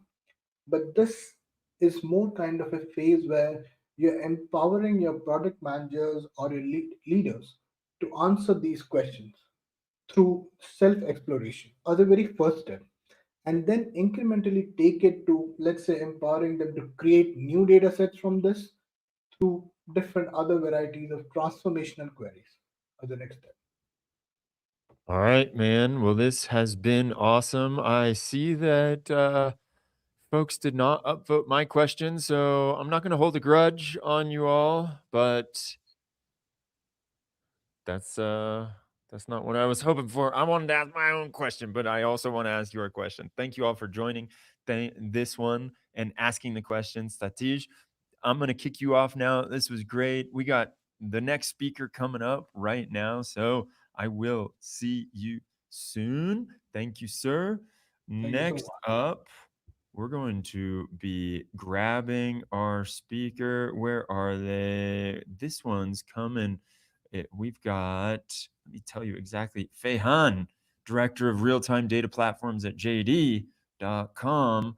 And this is a talk about the latest architecture evolution of Apache Hoodie, where let's bring it onto the stage and get this rocking. And in the meantime, while we are doing that, for you all to know, as a quick aside and a reminder, we've got two different tracks going. So hit it. Let's go. Hello, everyone. It's my great honor to speak at OpenXData, and I'm Hanfei, Technical Director of JD Real-Time Data Platform. And today, I'd like to share our latest architecture evolution of Apache Hoodie at JD.com. In today's session, I'll cover 4 key parts. First, JD's enterprise data lake architecture and our latest in-house Hoodie features, and real-world business practices, and our future technical roadmap. JD has built a mutual enterprise-grade data lake architecture based on Apache Hoodie, and beyond Hoodie's native capabilities, including, for example, ACID transactions and incremental data pipelines, we've deeply optimized the framework to fit our unique business needs and developed a series of in-house features. To give you some examples here, binary copy enables fast and large-scale data migration, and partition level bucket index brings flexibility to the number of bucket setting. And we also support partial column updates for multi-time step scenarios. And on top of these features, we've built a native I/O, hybrid storage, and our customized LSM tree-based MR table format. All of this tailored optimization allow Hoodie to perfectly adapt to JD's high concurrency and massive scale business scenarios. Let's start with our overall ecosystem coverage. And first, for data ingestion, we support mainstream sources, including MySQL, Kafka, Flux, and Hive, and as well as Hoodie itself. And this enables seamless data ingestion across relational databases, message queues, and data warehouses. For compute and query engines, we fully support streaming with Flink, and batch processing with Spark and Hive, and ad hoc analytics with Doris and Presto. This full-stack engine coverage meets diverse analytical requirements across all of our business teams. At the storage layer, we primarily rely on HDFS from Hadoop system. Paired with our self-developed distributed file system, TrueBell-FS, together they delivered stable, reliable, and cost-effective storage for our entire data lake system. To date, our Hoodie-based data lake has reached nearly 400 petabytes physical storage, and with over 5,000 production tables running stably. Next, let's dive deeper into our core in-house Hoodie optimizations. First up, our LSM tree-based MR table format. This is one of our largest and most impactful features. And the native MR table came with 3 major challenges in our high-scale production environment: and performance bottlenecks, stability risks, and concurrency limitations. Before I walk through the challenges, and a quick clarification, all our custom features are built on top of Apache Hoodie community version 0.13.1. So all pain points I'll mention here are specific to this baseline version.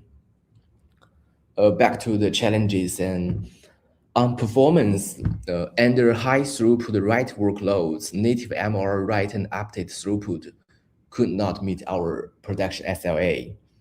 And when using bucket indexes with large bucket counts, log file writing triggered expensive list operations.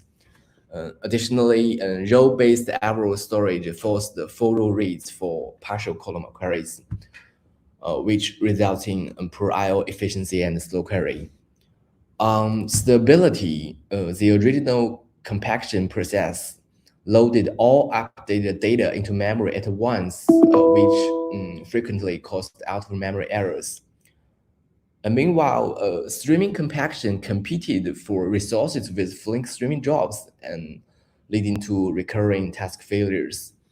So to alleviate this, teams had to deploy independent compaction tasks manually, often a dedicated Spark job, which greatly increased development and operational overhead. On concurrency, a native MR table lacked robust concurrent update support. Whenever we run a data backfills or a data repair, real-time streaming job had to be paused. Moreover, multiple jobs writing to the same table could only run sequentially, which significantly increased the end-to-end data latency. So to solve these pain points, we designed and implemented a custom LSM tree structure for Hoodie. This core in-house capability follows clear and production-oriented design principles. And first, let's talk about file group organizations. Our LSM tree solution is fully built on the bucket index with a two-layer file group structure. The LO layer stores all incremental updated data. Data here is continuously sorted and merged via minor compaction. The L1 layer consists of fully compacted and stable data files generated either through full compaction or during table initialization. This layer design ensures low write latency and efficient compaction and faster queries. We also made two critical upgrades to data transfer and storage. At first, we adopted native compute engine data formats to eliminate redundant data convention overhead. And second, we replaced the original error log format with Parquet. We know Parquet enables native sorting and deduplication while supporting column pruning and predicate pushdown, which delivers massive query efficiency gains.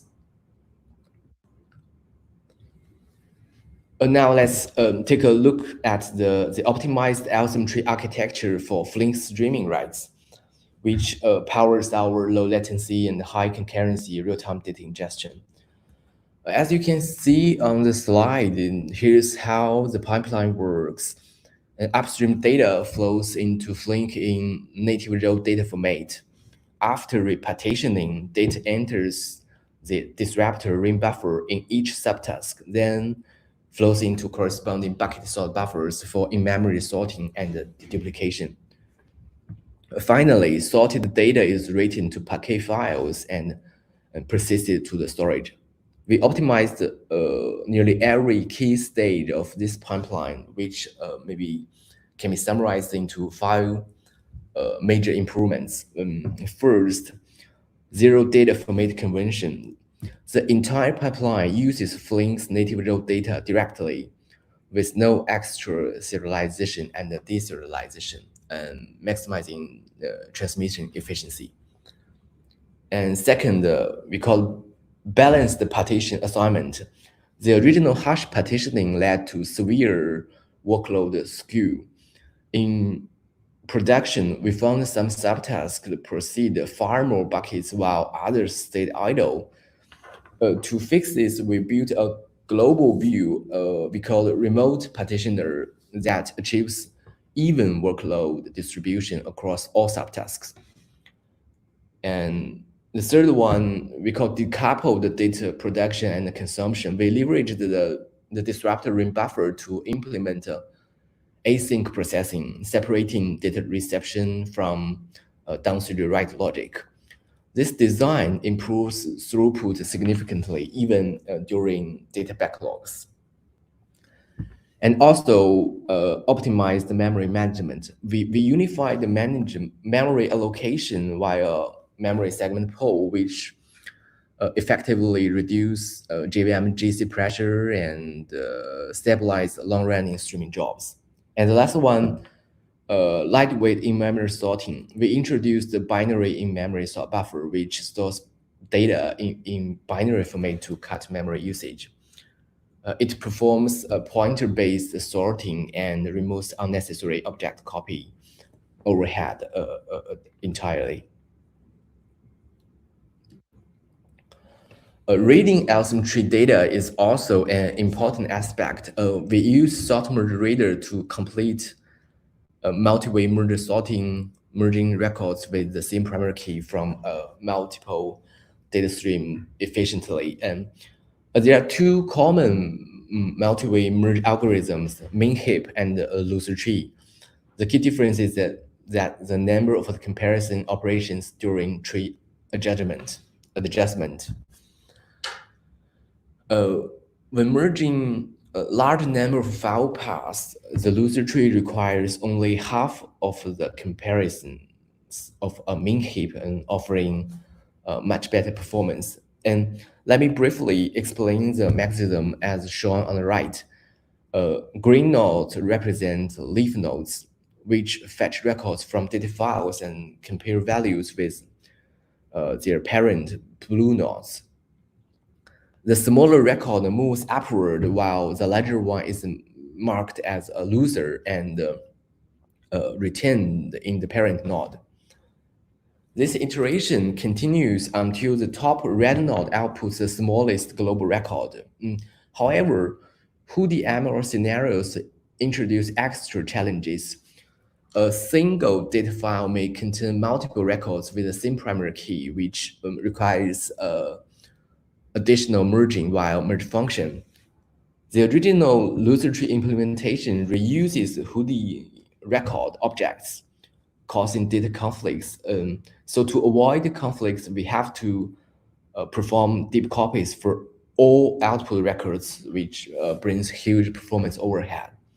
So to solve this bottleneck, we then designed we call the state machine-based loser tree.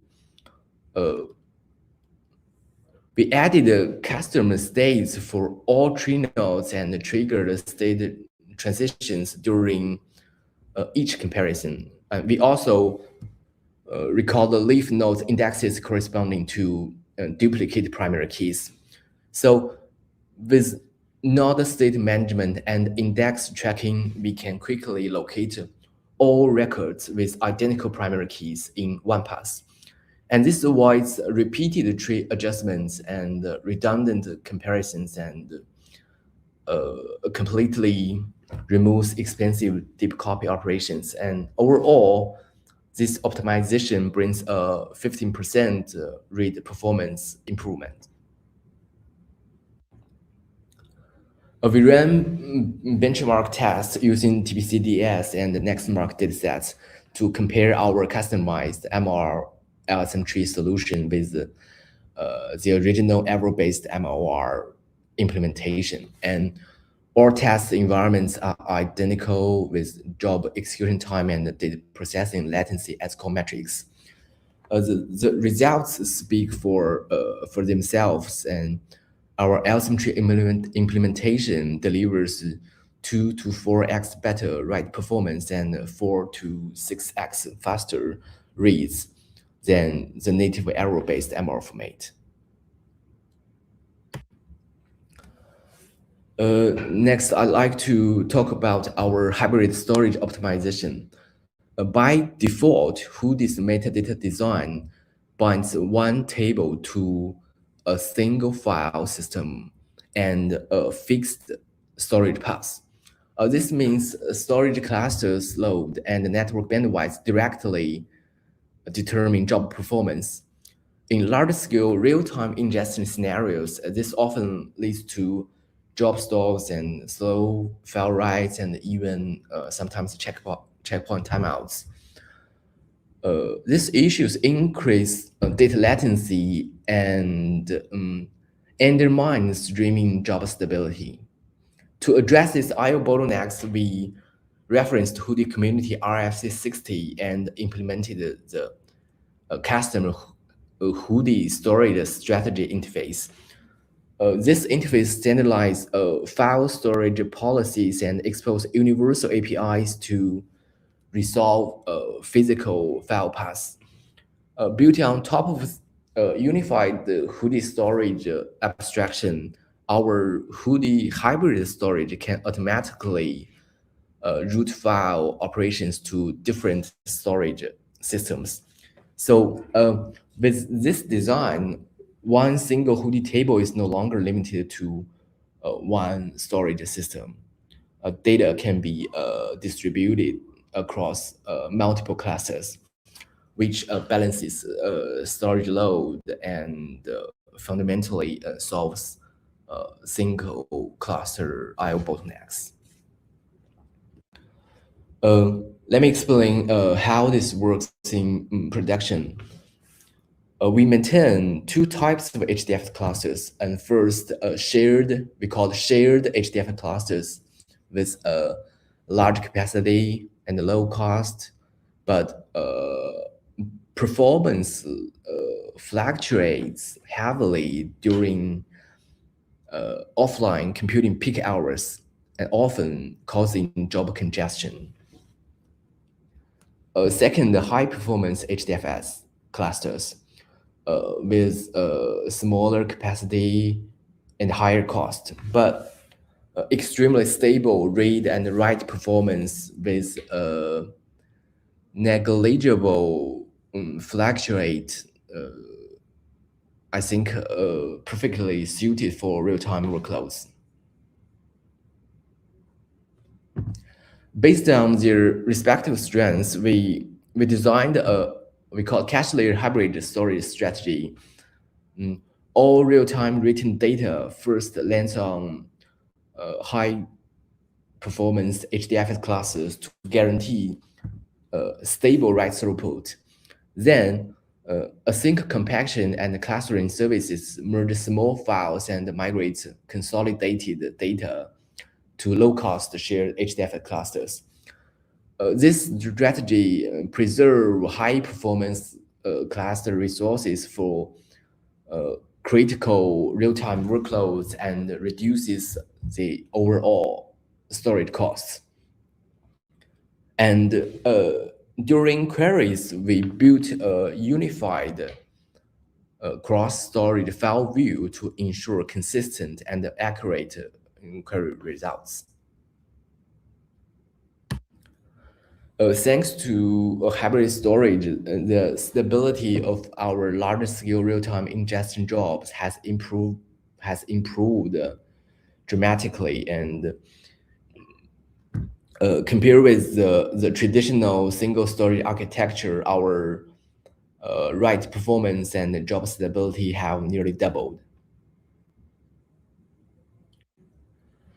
Finally, moving on to our native I/O capability, we developed the Hoodie native I/O SDK to enable AI training engines to read the data lake tables directly. The native I/O solution consists of 4 core models: data invocation layer and cross-language transformation layer, and Hoodie view management layer, and high performance query layer. As shown in the slide, here's the core workflow. Users send requests from the data invocation layer, and the request pass through cross-language convention, and the Hoodie view management layer fetches qualified file slices with partition pruning enabled. And after parsing and shuffling file splits, we can effectively reduce model overfitting and improve generalization capability. And then core parameters are passed to our REST-based high-performance query layer. We customized data fusion physical planes and developed key operators, including packerator and submerge and union, and powered by the data fusion engine and the arrow memory formats. We support efficient file reading, multi merging, and full capability with our customized Hoodie algorithm tree format table. A benchmark results show that our data fusion and arrow-based packet rating is 2x faster than Spark vectorized packet rating and 7.5x faster than the original arrow-based rating. This completely resolve I/O bottlenecks for AI sample engines. Now let's move to the third part of business practices. We upgraded our traffic data warehouse to a Hoodie data lake architecture where we faced 3 tough technical challenges. And the first one, extreme partition data skew in traffic scenarios, and with a maximum skew ratio of up to 1 million times. And second, massive data scale. Our daily incremental exposure logs reached the 100 billion level, while click and browse logs hit 10 billion per day, which putting extremely high demands on read and write performance, throughput, and compaction efficiency. And third is the original arrow-based MR tables did not support concurrent updates, just as we mentioned before. So any offline backfill or field repair would block real-time write streams.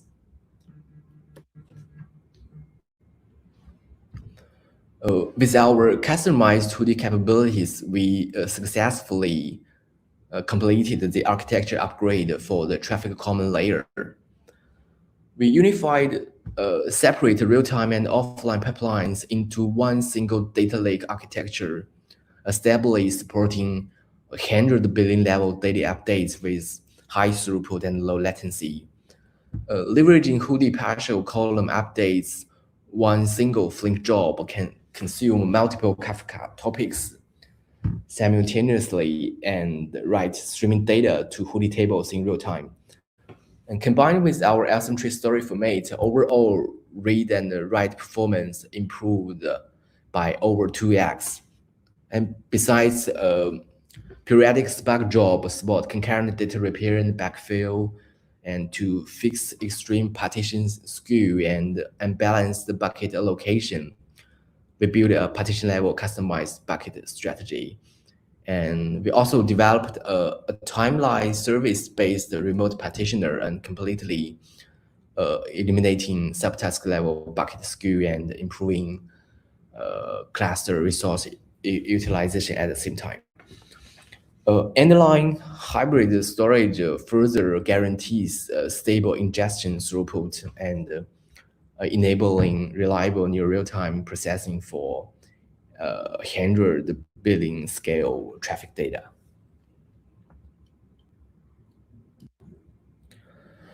Finally, let's walk through our future Hoodie roadmap.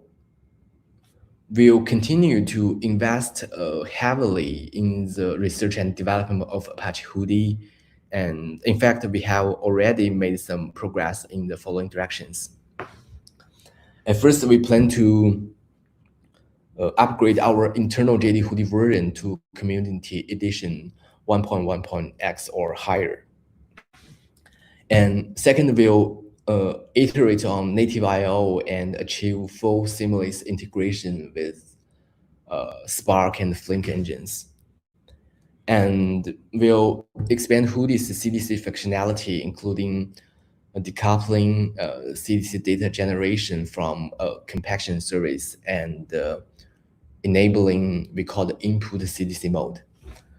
And also we'll integrate the lens format into our system to support multimodal data scenarios. And last one, we'll continue exploring the Fluence plus Hoodie combined architecture to build a unified lake stream system. And okay, that's all for today, and thank you all for listening. Thank you. Excellent. We're going to keep it rocking and rolling. I know there were some questions coming through in the chat, but we're going to move along because I am not doing my job properly. I have not been keeping time, folks, and we've got another talk for you. Let me bring Basak to the stage. Let me see, where are you, Basak? Hey, there you are. And I am excited to see you again, as always, and very excited for your talk that you're going to be talking about some feature serving, huh? That is true. Thank you for the introduction. Does everybody see my screen? Yeah, we see it. Okay, one second. I love these virtual conferences. You get to connect from anywhere, from any time zone, and you get to keep your sweatpants on.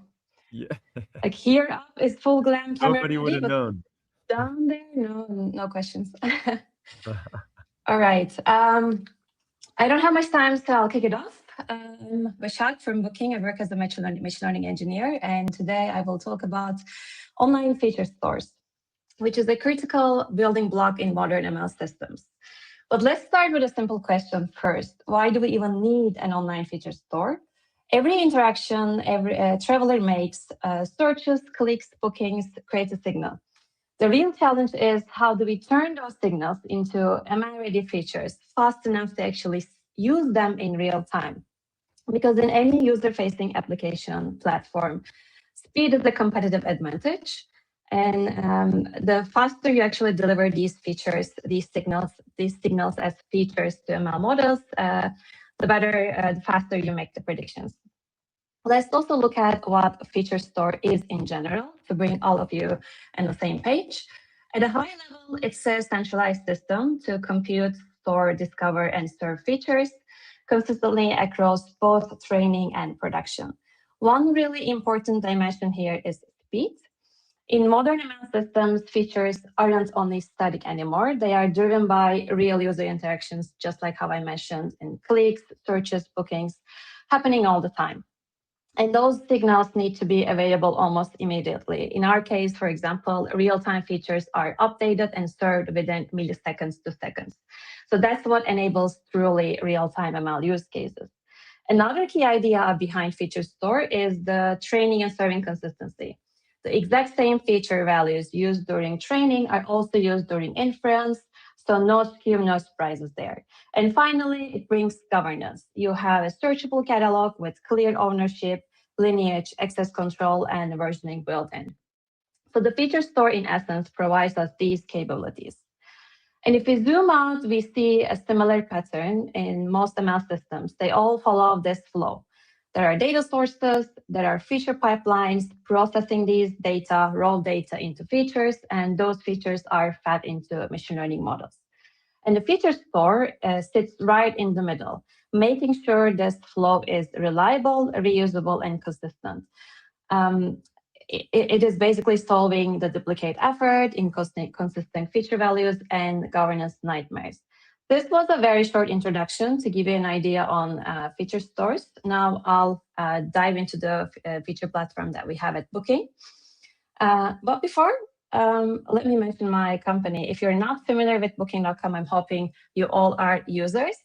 It's a large-scale platform, travel platform with more than 28 million listings, operating in more than 200 countries, and it is available in many languages. The reason why I'm giving you these numbers is to help you imagine the scale we are operating at. I am from AI platform team. We provide different tools and services to our internal AI and ML applications, and feature platform is one of the products that we provide. But how did we even decide to have a centralized feature platform or feature store? It actually started with a very common request from different teams. I just want to ingest my features and serve. Why does it have to be so complicated? At the time, before we have a centralized feature platform, teams were building their own solutions, custom pipelines, in-memory lookups, just to get low latency. They were working fine, but some of them didn't scale well. Some of them were hard to maintain or hard to standardize.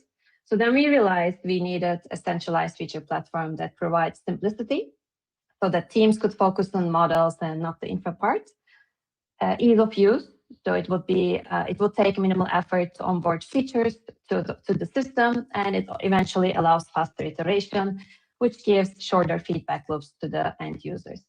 Over time, these capabilities evolved into a platform with a centralized repository, which acts as a single source of truth for features, simplified data ingestion from multiple resources, and of course, we also extended our support for embeddings, enabling use cases like similarity search, reg within GenAI ecosystem.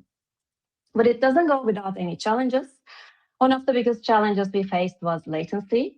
When you serve features in real time, every millisecond matters, especially for user-facing applications. I mean, think about it. When you're browsing Booking.com, you don't want to wait for pages to load. So delivering features fast is crucial, but speed alone isn't enough. We also operate at a huge scale, hundreds of thousands of requests per second. So we need to also accommodate this throughput needs. And then there is cost. No matter how good your system is, if it is too expensive, it is no longer sustainable. So we are constantly balancing the three things: speed, scale, and cost. And that's exactly what shaped the architecture you will see now. This is our end-to-end architecture. We have ingestion pipelines from both real-time and batch sources. And then we have the storage layer, which consists of both online and offline store and also a vector database to serve embeddings. And then we have serving layer, which allows these features and servings for users to fetch. On top of everything, we have a feature catalog, which handles the governance. I'm going to zoom into each part in a second, but the important capability in this architecture we see is a signal produced by a Kafka event, a signal in real time produced by a Kafka event, becomes available in the online store in milliseconds to seconds, thanks to this architecture. So this brings that huge capability. Let's zoom into each component, starting with the feature catalog. This is how we discover, share, and govern features at scale. You can see different feature details registered. Could be your data type, could be version, could be data source. And we're able to search features by name, type, theme, or tag. We can register descriptions, schemas, lineage. So it's not just the storage, the feature platform, but it also brings visibility and control. And the next component is the ingestion layer. As you've seen in the architecture, we support two paths, real-time and batch. For real-time ingestion, we use the well-known technology Kafka. So these Kafka streams capture events and updates feature within milliseconds.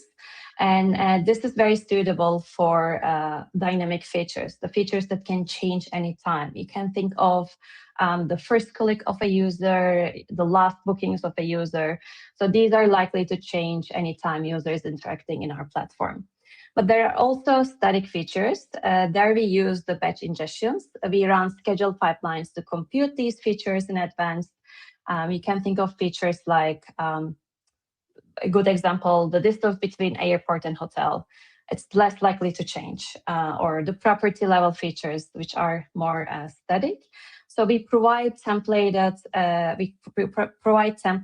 for users to basically configure any type of pipeline to start ingesting to our feature store. The next is the storage layer. We use a dual storage setup, online store for real-time serving, offline store for training and historical data. We opt for Amazon Elasticache for our online store, which is Redis, and it is known to be a database for quick key value lookup. It serves features under 50 milliseconds. The offline store is Snowflake. This is our data warehouse, which acts as a source of truth for training and backfills. So we wanted to separate the low latency serving from heavy analytic workloads. And we also have some best practices that we applied to scale efficiently. We implemented multi-cluster design, where feature groups are mapped to the dedicated Redis clusters. This allows each group to scale independently without impacting other workloads, improving the performance and reliability. To ensure our platform remains flexible and efficient, we manage everything using Infra as a code. This way, the deployments are reproducible, which minimizes the risk when we want to scale or update our platform. We chose a self-managed Elastic Cache solution over Redis serverless because it gave us better control over cost and performance. And of course, we're following cloud best practices using read replicas to distribute query traffic and multi-region replications for resilience. Nothing surprising here, but definitely essential. And last, I'll briefly talk about some use cases we onboarded. We have many teams and use cases utilizing our feature store. These are just some handpicked ones. We have marketing rewards fraud team. They have 6 feature groups to power their fraud detection models. These features now have the highest feature importance, and thanks to our feature store API, they query in parallel with no impact on the latency. We have Flight Funnel team. They integrated their last seen features to our feature platform, and they use it in their prediction models. We have Payment Fraud team. They are using first seen dimension features to track their first recorded transactions. And last but not least, we have completed a performance test for ranking team to onboard their large-scale feature group, which contains more than 400 million records. And we tested under a very high throughput, and we were able to keep the latency below 50 milliseconds. So these success stories show how our feature store isn't just a platform, but it's actually a critical piece in several use cases. I'm happy to see that I didn't go over time. In case you want to deep dive into this architectural details and how we implement it, we published a blog. It's on AWS. You can scan the QR code and see the blog for more deep dive explanation. Awesome. Thank you very much. I am going to keep things moving because I've done a horrible job at keeping us on time, but I think you're available to stick around and answer questions in the chat, right? So yes, there's for sure. a question that came through in the Q&A. Anybody else that has questions about this feature store, feel free to throw them in the chat. And I'm going to bring on our next speaker now. Bashak, thank you. Adios. I will see you later. And I will also be moving us along. And while I move us along, let's bring Andre to the stage. Where is he? There he is. Hi, There everyone. he is. How's it going, dude? How you doing? Good. Good. How are you? While you are sharing your screen, I'm going to do a first for today, and I'm going to launch one of our poll questions. So, folks, you should be able to see on the right-hand chat area, we've got a poll for you. It's all about your data platform architecture. How would you describe your current architecture? What is it? Let us know. This is fun in a way that we can get you all engaged and interactive. Andre's he's even putting stuff in there too. So we've got some votes coming through. We've got some votes. We'll take it one step at a time. Maybe I will leave that open for your talk, Andre. I'll let your talk get rocking and rolling, and we'll reassess this poll afterwards. All right? Okay, thanks. Do you see my screen? Yeah. I do. Okay, let me start. Yeah, it's nice to see all those nice conversations and great architectural ideas in this conference.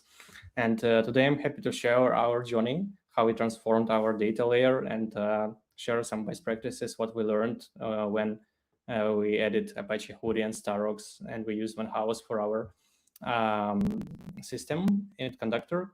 So a couple of words about our company. Conductor is the leading enterprise platform for agentic engine optimization, for answer engine optimization, and for traditional search engine optimization. And we provide different capabilities for our customers to understand their brand visibility in digital landscape in different AI engines, like ChatGPT or Gemini or Perplexity, etc.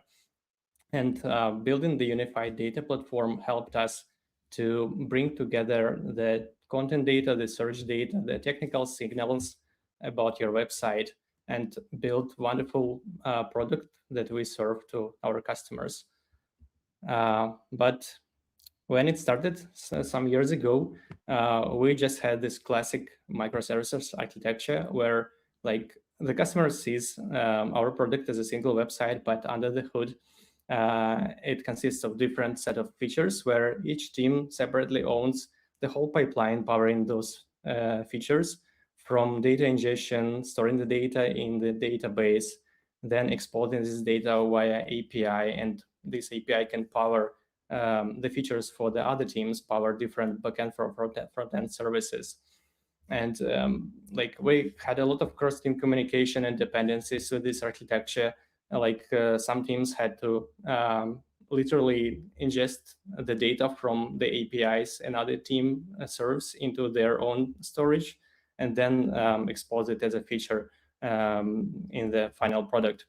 So this architecture, we could not really develop and ship our new features really fast, especially at the features that join data from different databases from that comes from different teams, and it included external, like a lot of delays because of communication, because of dependencies between the teams.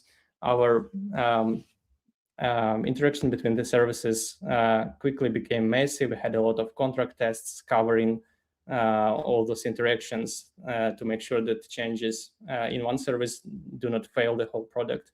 And we had a lot of like data duplication. Sometimes some data sets were duplicated more than 3 times and stored in different storages, and this approach was driving the costs up. So we started thinking about unifying the data, building the data lakehouse architecture, and so that allow all the teams to access the same data like in the same way and ship features much faster. So here I will show you one example of our pipelines, how it looked before the transformation. We had the data coming from external vendors, ingested into the Kafka topic. Then we had some post-processing steps, which included like data, some cleanup, normalization. Then this data was passing data quality checks to reject some corrupted data. And finally, when this data was cleaned, then we had to merge this data that we collected externally with our customers' configurations, information about their websites, some configuration within inside our product.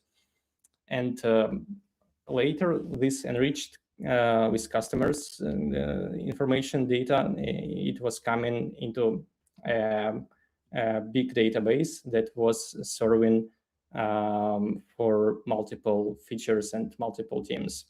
One more problem you can notice here is that customer configuration is quite dynamic. It can change many times during the day, and we had to recompute this state in this database frequently, which added some like maintenance overhead, and like it wasn't like too optimal way to do the thing. So we started adding the layers of the data lake. We started with the raw data layer, where we just saved all the data as it was coming from our vendors on S3 in the data lake, and it allowed us to, for example, reprocess this data if any component in this pipeline was changing. We could easily take this historical raw data and reprocess it in the pipeline, or we could troubleshoot. Given some problem, we could go back and see like what raw data was coming from the vendors. Next, we built the processed data layer, where it's clean, normalized data, passed all the data quality checks, but it's still customer agnostic data. We used Apache Huri for this step because at that time we did deep evaluation of different technologies that could fit our needs, And Apache Hudi won this competition because it was trusted by many companies. It had the most number of integrations with different query engines, and we really wanted to experiment to find the engine that works better for us. And Apache Hudi provided transaction guarantees and also like open table formats. Yeah, again, it was able to provide us this flexibility with query engines. We also solved this problem with updates with customer configuration, as we again used Apache Hudi to store this customer configuration in separate tables. So in this layer, we kept like customer agnostic data separately, customer configs, which were frequently changing, we kept that separately. And then we also added Starox for our most intensive features that required really fast queries. We really experimented hard with all the optimizations for this processed layer in the data lake, but still for some features we required like sub-second latency, and for this purpose we chose Starox with internal storage using SSDs. While for some other features like scheduled reports, machine learning pipelines, or ad hoc analytical queries, this process layer with Apache Hudi, it's perfectly fine for us, and it serves its purpose. So at the high level, like those changes, they look pretty simple, but when you start implementing them, you immediately get a lot of questions and a lot of options how you should exactly do one step or another. Talking about data ingestion, we ingest the data from different data sources like S3 buckets, Kafka topics, MySQL databases, and even in other Hudi tables. And yeah, sharing the best practices which we learned. Yeah, there are multiple questions that you should answer. You should make those decisions when you build the data ingestion. First is whether your data is mutable or immutable. If you go with mutable data, it can lead to huge write amplifications if you have a lot of data updates, and you can come up with, you can get Spark out of memory errors, and we saw such errors. If your business model allows append-only data, where you can just ingest new data as completely new records not related to the previous records, then it's great to go with that because it makes the ingestion lightweight. Then you can choose whether you go with merge and read tables or copy and write tables in Hudi. And we use both of these table types in our system. We use merge and read tables for some lightweight tables like config data, which is frequently changing. And we use copy and write for heavy pipelines. Together with append only, like immutable mode, let's say. Yeah, then when you decide how to build your system, you should think about what you care about, like fast ingestion of the data or fast performance of your queries. And typically you want to have both, but it comes with some compromises. In our case, we could achieve fast ingestion by switching to merge and read tables, where just new data arrives, it's stored as log files separately. Then we have a synchronous compaction process that does compaction into base files on the background, like every hour, for example. And in this case, the queries that read your data, they actually read from the read optimized layer from the base Parquet files. And so we allow some delay of the data updates before they are merged by compaction. In terms of architecture, so what we got eventually, so we were targeting the medallion architecture. Typically, it's like bronze, silver, and gold layer. If you look at our architecture, it's kind of hybrid. We have raw layer, we have processed data layer, it's like silver layer, but the gold layer goes to Starox for very demanding features, use cases.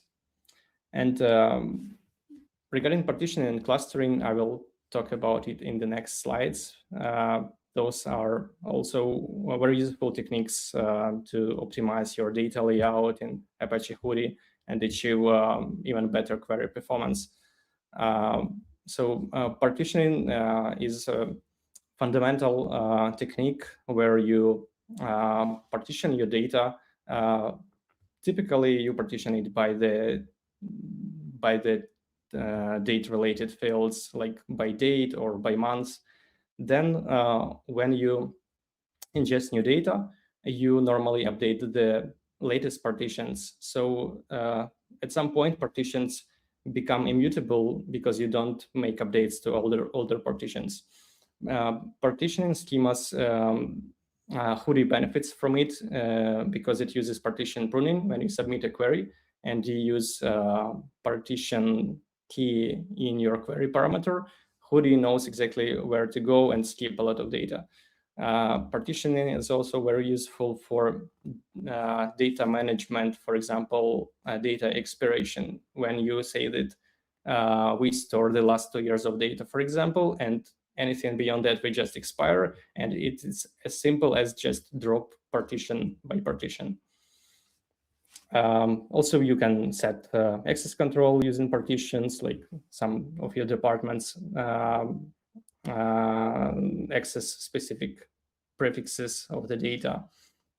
What to avoid here, partitions should not be too granular. They should have just the right size so that the navigation to the exact partitions happens very quickly. They shouldn't be skewed.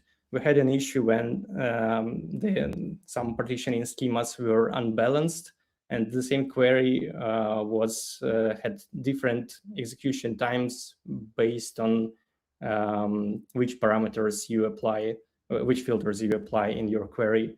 So ideally, those partitions should be balanced and not skewed.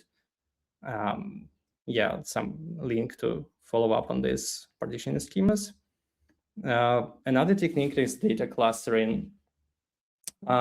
It's basically sorting of your data either globally or locally within those files, within Parquet files where Hudi stores your data.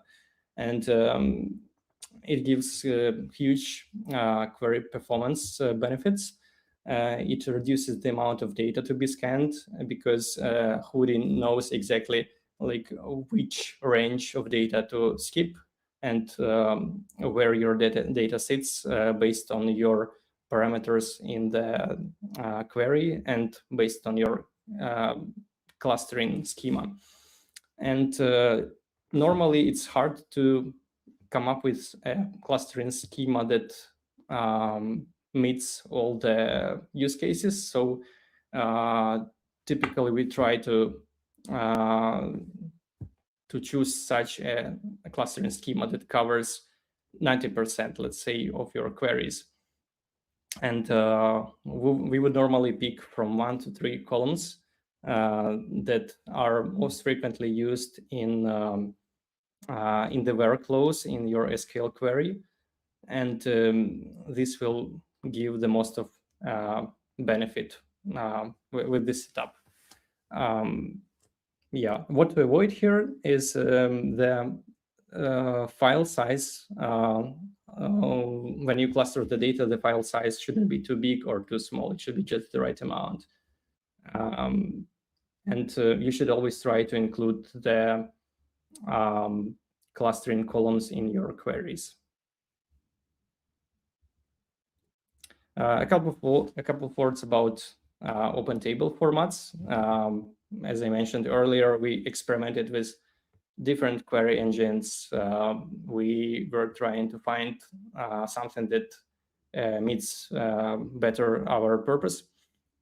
And thanks to the open table format that Hudi provides, it was really easy to plug different query engines or just downstream the data into Kafka or query it with Redshift, Spectrum, or Athena.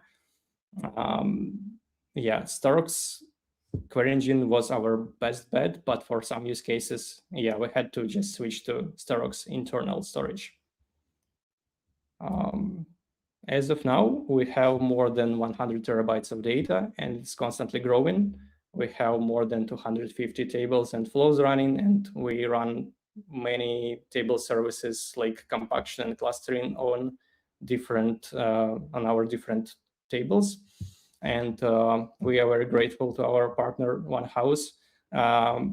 They helped us with all the experiments, all the setup, and to come up with like the best strategy that works for our business. Yeah, that's all from my side. Thank you. Dude, good stuff. Well done. We've got some time for some questions and answers. So while folks are typing out their questions, I asked one a second ago, but also as a reminder, we have this poll. So folks, there's 90 votes so far. There's more than 450 people in this call right now on this stage particularly. There's another 500 on the other stage. Give us some votes. Come on, it takes one click. That's all I'm asking for. Get involved. Tell us what is it? What's your architecture? Andre, what's yours? Just joking. I saw your talk. Trick question. Yeah. I'm kidding. So let me ask my question that I threw in the Q&A tab. I appreciate in your slides how you gave basically the things to note, like do's and don'ts type of columns. Knowing what you know now in this whole migration, in this whole overhaul process, what would you have done differently? I think at this moment, some technologies evolved further, and we could try to experiment more with different query engines. Like Stark's query engine sounds promising for us, so maybe we'll get back to that experiment. We'll see. Okay, cool. So now another question from Barbosa asking, how do you handle compaction clustering? Do you pause ingestion or do you do it in parallel?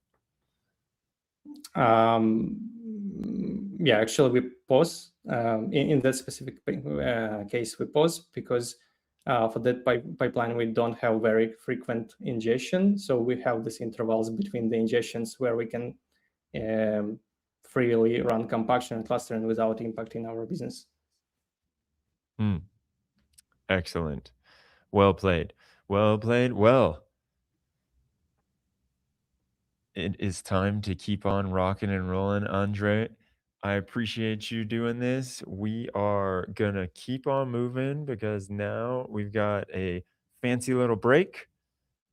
You've been awesome, man. Your talk was great. I appreciate all of it. I'm going to kick you off the stage, and we have got we've got some fun stuff coming up here, folks. I don't know if you have ever been to one of these, but let me see if I can explain what we can do right now.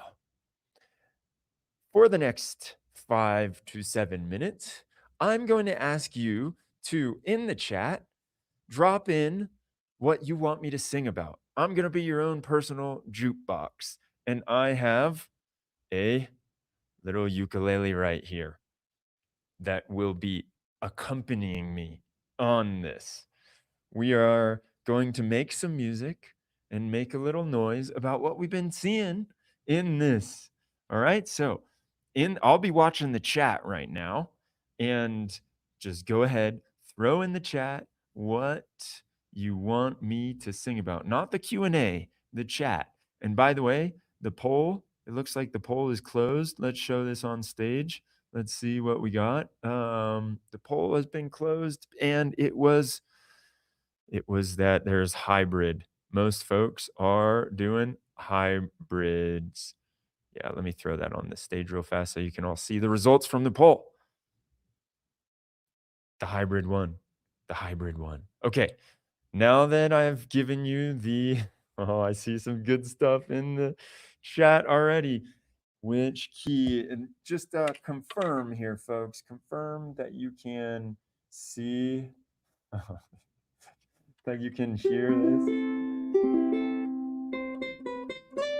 Let me know. Let me know if you can hear this. Yes, okay, so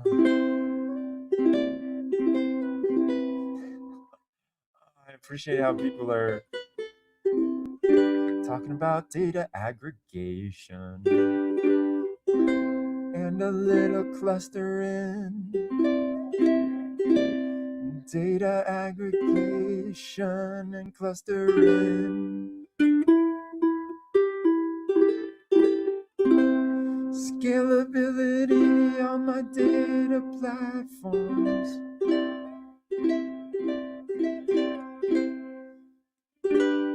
Aggregating all that data's a headache, but you know there's liquid clustering. Metadata's helping those agents on all my clustering.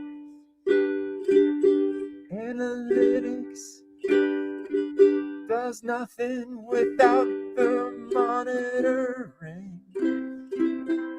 OLAP layers, data ingestion, data modeling, and of course, how could we forget about the sovereign data? We've got the ETL and the LT. It's the past and the future. Listen to me, my friend. Governance is how we're gonna spell it again. It's the data spills. Those data spills were leaking. Oh, so much data spills. I don't want to think about it because the security folks are on my ass. We've got data spills. Folks, I hired a data governance person, and then sadly they said it was just too much for them, so they left. About a week into the job, it kind of threw my data spills for a ride.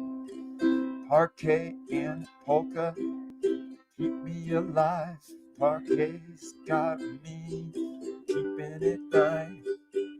But I wanna know, where's the RBAC hiding in my database? Leveraging that C++, we're leveraging that. It is those data ingestion pipelines that we gotta handle, 'cause we're hitting a scale that's just a little too high. The scale is more than I could handle. Our jobs have changed, we've migrated, and so has the data, but can we trust it? No, we can't. We can't trust our data that's coming from the data lake house. Why, oh why did we ever think this was possible? It's so dirty, I need to deduplicate all this data and clean it, oh so much cleaning. I see a lot of tokens in our future. All these agents are gonna help me clean, 'cause I can't do it on my own. We'll compress it for better breathing and performance, but oh my God, I gotta go and clean that data.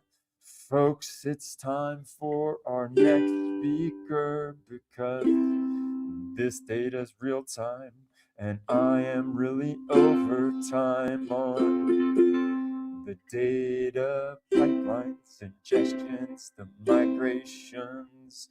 You know, we are all enjoying some dirty data today. That's right, at the OpenXData Conference 2026. Boom. Boom. The best chat that I just saw in there was, I did not have host sings about data pipelines in my bingo card for the day. Thank you all for appeasing my little cosplaying as a musician right there.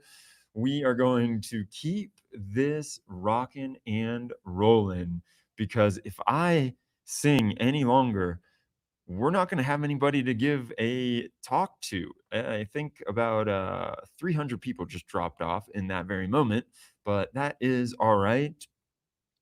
We can handle it. Kyle, I'm going to bring you to the stage. This is hilarious. Hey, what's up? Look at, we've got some very funny things happening in the chat right here. Yeah.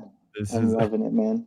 Why I have to come right after your song, man. You got everybody warmed up. The 300, you said if 300 dropped, we didn't need those 300 because they weren't ready for the next session to come. They were not ready. They were not ready for what we were about to bring. That was if you can't handle the heat, get out the kitchen, I guess. That is there. What's your instrument, my man? I'm guessing it is PowerPoint slides. That is your instrument of choice. PowerPoint and slides and a little microphone on the headphones. I guess that'll have to be my instrument for today, but nothing to top a ukulele. Well, I'll sing about your talk after you go. I'm going to hand it over to you. Is the spark you knew is dead is a very provocative title and talk. So I'll leave it up to you, man. I'll see you in a bit. Thanks, D. All right, I'm very excited to be here with all of you. Thanks for coming to OpenXData. This is the, I think, second time we've run OpenXData, and it's really brought together an incredible community of people that are contributors, builders, leaders in open source across a wide, diverse range of open source projects. So excited to keep the sparks flying, hopefully, with this kind of a talk here about the spark you knew is dead. I want to talk about a quiet lakehouse revolution that I see happening behind the scenes, and I hope that everyone can tune into it so that they can stay ahead of where things are moving and how things are changing. A little bit of introduction for me. I am Kyle. I run product and our technical field team at Onehouse. I've been with the company since we started the company. And yeah, I've been building data lakes and data products for about 13 years. And so I've been a large user of Apache Spark. I also, while I was at Microsoft, I helped partner with Databricks, and we created and launched the first version of Azure Databricks.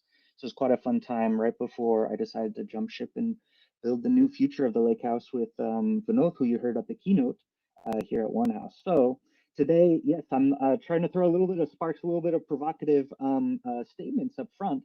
But before we get into that, if I'm going to tell you about how something you knew about before is potentially dead, let's talk about the history of it. Let's look at the original rise of Apache Spark. This is an article that I found that's dated 2014. The internet's a beautiful place. We are now collecting history. And so this, for the speed in which data moves, this is a historic relic at this time, at this stage. This should be in a museum somewhere, 2014. You can see even the Databricks logo, what maybe their original logo looked like back in 2014. But this article talks about how Spark has surpassed Hadoop in popularity. And you can see the little chart that they drew on this article. And so this is a very exciting time for the data community. At this time, I was actually at Microsoft. I was building a hundreds of terabytes, even petabyte scale data platform for Microsoft Office products. They just launched O365, the online web applications, those kind of things. We had incredible amounts of data and telemetry that we were dealing with and wrangling with. I wasn't using Spark yet. I was still on some Hadoop and other internal tools. but I was watching this firsthand, this rise of Hadoop in 2014, or of Spark in 2014, and as it started to grow into the incredible community that it now is today. And how is that relevant still holding up today? This is a poll and research that was done in 2025, so it's very recent here. And this was an analysis of job postings for data engineers, and it started to tally up the required skills that were listed for all job postings across data engineers that they analyzed. The number one tool that was listed as required for jobs in 2025 for data engineers was Apache Spark. You can see that listed there on top, followed by Snowflake, Kafka, Hadoop, Databricks, other things that you're familiar with. But Apache Spark is something that is in hot demand even still today in 2025, 2026. Now, another research article, and you can message me for the links to all of this research, was analyzing, like, if you're using Spark, what's the flavor of Spark, or how are you deploying Spark? How are you using it today? Of course, majority of folks were found using Databricks, which they're original creators of Apache Spark, and they have an incredible product as well. Close behind that is actually folks running Apache Spark in open source, leveraging Kubernetes and running this on their own, leveraging the open source version, handling deployments and management, configurations, tuning, and they're happy to build their platforms this way. Now, as we look at the relevance and the growth and where Spark is today, let's talk about two things that are changing. Let's look at what I see as maybe the largest change in the last close to decade, about 8-year span here. And then I want to tell you what I think is next for the next probably just about 2 years until the next wave gets finalized. But here, 2016 to 2024, one thing that was really impactful, Spark's not idempotent. And if you like this funny meme on the side, this can happen to your data in real life while using Spark. You can have partial writes, the job can fail midway. It has eventual consistency. The compute by nature is distributed.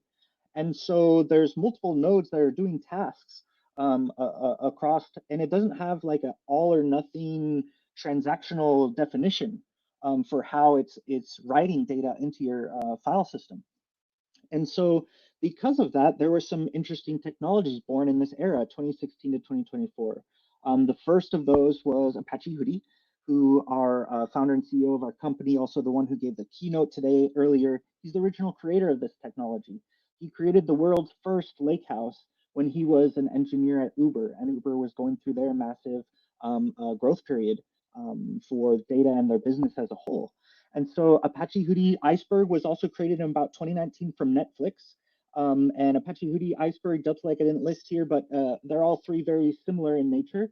Each of them has a specialization in certain ways, where Hudi, for example, is amazing and great for fast, near real-time, fast-moving data. That's something that you just saw in the last talk from Andre at Conductor after they had evaluated that way. But all these projects are great, and there's something common across them that was solved in the last kind of era, 2016 to 2024, that was really important, that idempotency. We were able to bring ACID transactional guarantees to the write operations that happened with Apache Spark. So now we've got a compute framework that is massive and distributed, that is able to handle large scale of data, and it can process it quite fast.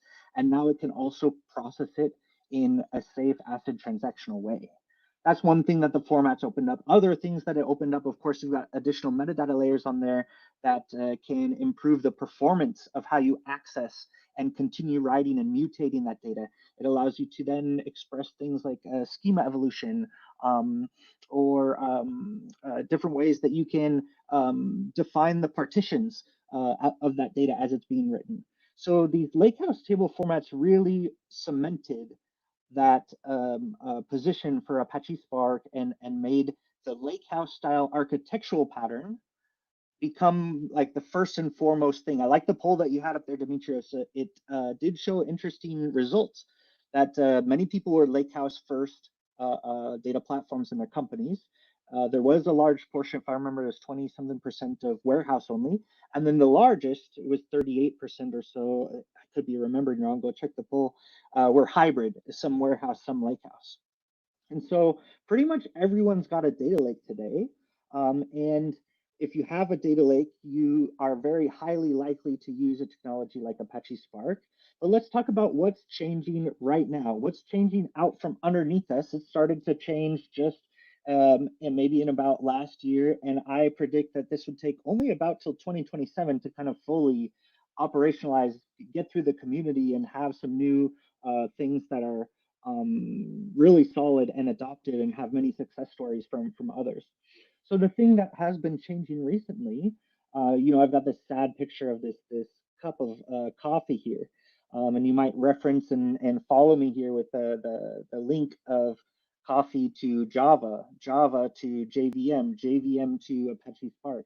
Apache Spark is all based off of the compute that's being processed and managed inside of these JVMs, Java virtual environments. And now, inside of their hardware has been evolving much faster than the programming language has been evolving. And so hardware, we're talking like when you're in the cloud on EC2 instances or and you're picking different types, the physical hardware has evolved faster. It's created new even instruction sets and operations that are available at the lowest layers of the hardware to accelerate different types of operations. For example, there's a operation called a SIMD operation, and it allows you to process multiple values at the same time and parallelize this. Something that Java, when your process is in a JVM, it's not able to take advantage of. And so something that's been quietly changing for the last year or so is how Apache Spark, it's maintaining its position as the incredible compute orchestrator. And the really hardened and battle-tested APIs that it delivers for allowing people to write complex ETL jobs, even generative AI applications, machine learning. It is a well battle-tested, well-oiled machine for being compute orchestration and how it federates that plan out into multiple distributed nodes for execution. But the core of the engine, if you were to say, is being now created into a portable layer. And so you see a list of different types of companies that are working on initiatives in this world. Databricks was one of the first to get in there with what they call the Photon engine. And so they did a rewrite in C++ of some of the execution parts and how they execute Spark jobs. Onehouse, we're a new player here in the market. We have created an engine that we call Quanton. And Quanton, in a similar nature, it allows you to have vectorized or native execution for your Spark jobs. Similarly, I won't read them all, but NVIDIA, Intel, Meta, all these companies are building out native execution engines that can run as a component inside of or attached to or as part of Apache Spark. So what the beauty of what happens here, like I'm most familiar with Quantum, of course, because this is what we've built and launched what we're running here inside Onehouse. But this diagram, this kind of sandwich, if you will, on the right-hand side, you keep the Apache Spark APIs the same, 100% compatibility, no tweaks, no changes. The code that you've written to write your Spark job stays the same, no impact. On the bottom of the sandwich, you have the open table formats, leveraging Apache Hudi, Apache Iceberg, Delta Lake. Don't make any changes for how you're accessing that data inside there, but change in the middle, how the execution runtime operates, and what I would call the storage engine. The storage engine is then how you talk to and communicate with and leverage advanced statistics and metadata around the open table formats. So these are the two components that, at least here with the Quanton, we've been working very hard and diligently to accelerate so that your Apache Spark jobs can go much faster. To give you a view into this, we've done countless benchmarks. You can scan the QR code on the bottom right. This is only one TPCDS benchmark, but we've ran TPCDI, TPCXBB, Lake Loader, so many different benchmarks that we've documented in depth, and you can scan that QR code for a blog that goes into the details. But you can see us side by side with Databricks with their Photon engine, Snowflake, even EMR, where they've added some compute accelerations, adopting some open source technologies. You can see where Quanton from Onehouse stacks in a price performance competition with these types of engines. So Quantum's faster because some of these things I mentioned, like SIMD, vectorized execution, these are techniques that might be a little bit similar to open source projects. You might be following things like Gluten, Velox, Data Fusion. We also add in there aggressive query plan optimizations, high throughput data scanning. Our Spark runtime is now very aware of the storage optimizations that need to be done. Because we come from a historical background of being the pioneers of open table formats and creating these, we know very well how to deeply leverage Hudi, Iceberg, and Delta Lake to accelerate your jobs. So we've created ways to amortize execution costs. We exploit repetitive patterns. There's so many ways. Scan the link on the chat window to make sure you can read about these details in depth. I'm trying to watch the clock as well. Demetrius, drop me a note in the speaker chat on what time I should wrap my talk. I want to time it right here too. Looking at one layer deeper, okay, how would you use something like Quanton? Of course, I'm not going to cover how you use all the others, but I'll give you an example here. And actually, this is something that I think is unique and some exciting things that I want to announce and share with you today. So from a Onehouse perspective, we have two main ways that you can adopt or try to use the Quanton accelerated Apache Spark engine. We have a BYOC model. What I call this is bring your own cloud, where we deploy a serverless data plane inside of your VPC. So you're on AWS, you're on Azure, you're on Google Cloud, and thanks, Steve. And you are now deploying inside of your own VPC a data plane that has a serverless distributed compute inside there. The other model that we have is what we call our Quanton Kubernetes operator. And this can be cloud or on-prem or in any hybrid environment. Anywhere you have running Kubernetes, where you have a Kubernetes, you actually can, in a very lightweight way, deploy our what we call Quanton Kubernetes operator. So let me accelerate. Oh, 12:05. Good. Okay. We're solid. All right, so the steps to get started are very easy. You can download a YAML configuration file that we give you. You run a Helm upgrade, and you reference that configuration file, and then you just execute your Spark jobs. No changes to the code. This kubectl apply, and you have your CRD for your Spark application. You just run the same job, but now you've done a Helm upgrade and you've installed the operator inside of your K8 cluster. That's how you can take advantage of and use all of the accelerations from Quanton from Onehouse. Now, one thing I want to call out, there is a live workshop happening later today around about 3:35 p.m. with Sagar from our team here, who's going to give you a hands-on workshop. You can go step by step with him, and you can try this out later today if you want to go to that session. So yeah, now I want to talk just briefly about the platform, and then I'll show you a very fast speed demo. So Onehouse, I've talked about this engine and open table formats a lot. But on top of these building blocks, Onehouse as a platform offers fully managed ingestion, from ingesting your streams, your files, or your databases. Stream all that data into open table formats in your cloud storage buckets. And then we also have a full Spark and SQL ETL platform, where you can take your Spark jobs, no code changes to what you might have been running with EMR or Databricks or anything else. Now you can run those jobs on Onehouse and monitor and accelerate those jobs. We also just recently launched what we call Lakebase. It's an analytics and AI serving layer, which allows you to, it plugs in really well to Vinod's keynote, how he was talking about where there's differences in how now agentic workloads are coming to talk to your data. And so we have some very interesting support there. I won't go through all these details, but let me show you some speed run of the platform live. The first thing that I have loaded up in my Onehouse console is actually a flow, what we call a flow. This is the fully managed ingestion platform. This is ingesting data from, if I go to setup here, this is ingesting data from Kafka, and it's a Confluent Kafka connector. And I can see how much data has been ingested in near real time. I can see how much data was pending to write as it's building up in the queue. and I can see how fast the sync duration was on average for these commits and for the operations. So it's very easy to come in and set these things up. You see I have multiple that are running. I can say, let's add a new flow. This is as you would expect. I can add some sources, put in some details about configurations, choose, for example, tables or topics that I want to ingest, and then I choose a destination and a catalog to synchronize to.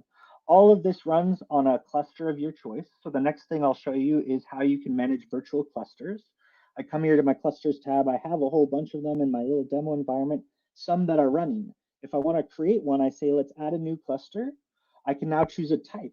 We're able to run SQL workloads, Spark jobs, even open source engines if you want to deploy a different style of technology.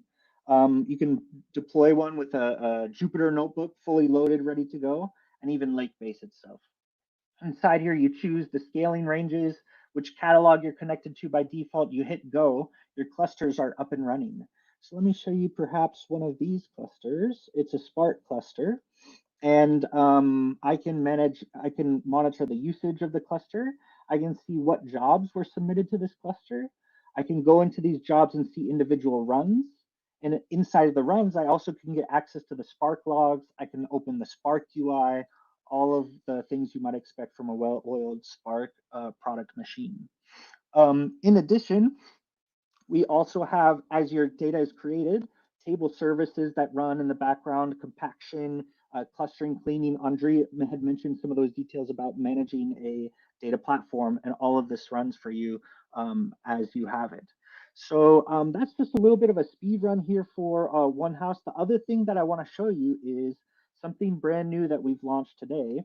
I thought I had a slide. Yeah, I must have skipped this slide. The thing that we're announcing today is a new free tier for Onehouse. This is a completely new freemium model, no sales involved, no credit cards required. Go to quantum.dev or scan this QR code. And there is a website here that I actually vibe coded this website. No code was ever written. It was all just prompts and Claude. And tell me if you like the website or not. It's brand new. We're launching today. But you can come to there, create an account, and there's documentation and everything for how to get started in a very easy way. If you want to upgrade, you can talk to us later, but hopefully this gives you a really fast way, even from the start of this conference, to now get your hands on and try it. We'll be doing a live workshop on this later near 3:30, 3:40. Come to that as well. So with that, I just want to wrap up the session, and I should be watching the chat for questions. So start adding those questions in the chat or the QA window, and I'll be to those soon. And here, that's that QR code again to get access to quantum.dev. Or we also have a Slack community. If you've been loving the chat's on fire in here, Demetrius, for everyone that's having a good time talking on chat. If you want to continue conversations, we've got a Slack community for Onehouse that you can scan the QR code on the right. We'd be happy to chat. It's a new evolving community. So come talk about what you want to talk about, and we'll evolve the channels. Let's adapt. Let's make it something that the community can use for open source data. Yes, sir. So I've got some questions while people are doing the cat meme and frantically typing away their questions. All right. Recently, I actually did a podcast with some folks from Uber, and they were saying that they had all these resources to GPUs, right? Or they had all these GPU resources, I think better said. But the bottleneck wasn't the GPU, it was getting the data to the GPU, because the way that he explained it to me was GPUs are very hungry, and they're just like, they're always, they eat the data really quickly. And so you have to think about all of the different stages before it gets to the GPU and recognize where the bottlenecks are a little more upstream. What you just presented, is that going to help in that regard? Sure. Like, there's something that's similar in nature to what you're describing. I actually studied electrical and computer engineering, so I really love that analogy of the GPUs being hungry and how like the CPU architecture can then come and because oftentimes, and that's the bottleneck, is how you give data fast enough to the GPU. Because the GPU is revved up, ready to go, and it's got a great architecture for parallel processing.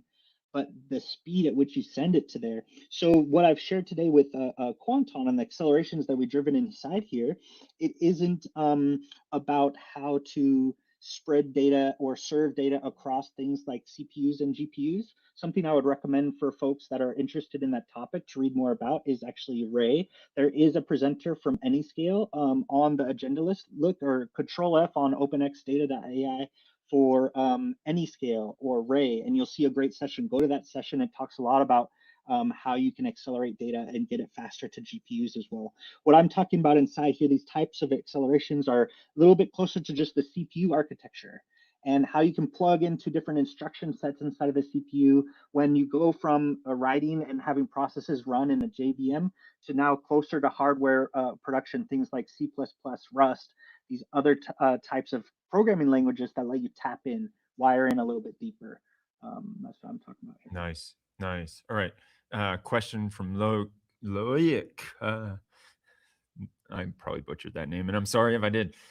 Okay, since Java is the core technology for most of the scalable services we are using, in your opinion, what is the likelihood that the JIT compilers are going to leverage better the advancements made in the past couple of years in CPU and GPU? Yeah, I think they have to. If the community cannot make the compilers leverage these advancements faster, like it's not sustainable for that community or technology to continue being dominant and being the first and foremost choice. Like Java's de facto standard basically for data and data processing today because of many reasons. You know, Hadoop or Spark or some of these things could be a part of it, but I am not plugged in deeply into the communities to watch that progress or see what the discussions are. I haven't followed it myself personally, but it's got to happen. The JIT compilers have got to be able to leverage this stuff better. Hopefully it happens. So it'll be the best for all of us. All right. We are going to ask one more, and then we got to keep it moving. It's about security. How do you plan to implement data security with the complexities of the platform? Yeah, awesome. So data security, this is actually something very interesting. There's so many layers when it comes to data security. I'm going to zoom in and maybe answer the question from a perspective of, I saw in your song as you were singing, you talked about RBAC. RBAC controls and data policies that are written for access controls. One thing that I see really a problem across the data world today is your permissions are created and authored. These policies are generated in different systems. You're using AWS Lake Formation perhaps, but you also are using Databricks and they want those policies written in Unity Catalog. You're also using Snowflake and they want the policies natively written in that platform. Across the board, every single system, you have to re-author your policies.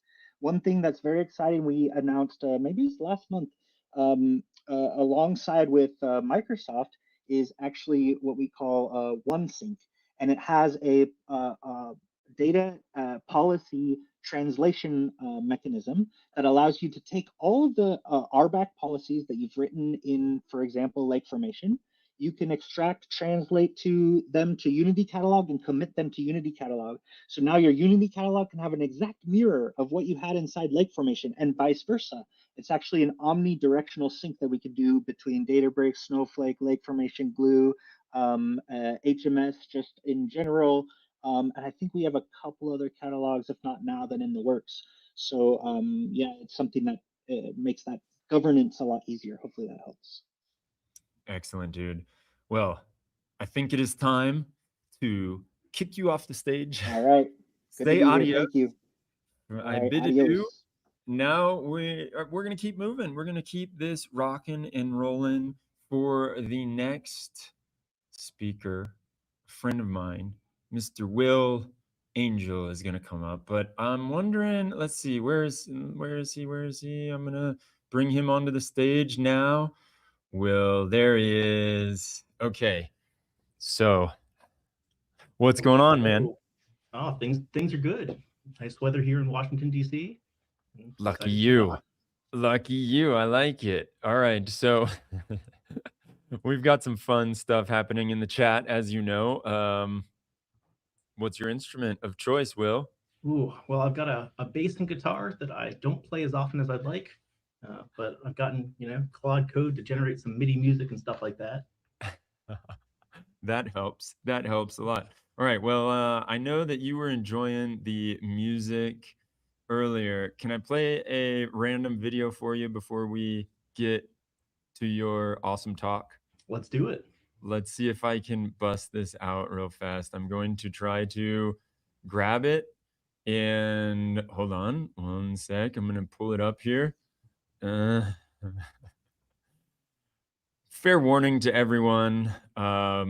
This is not going to be your normal video that you see in tech conferences. Here we go. Can you hear it?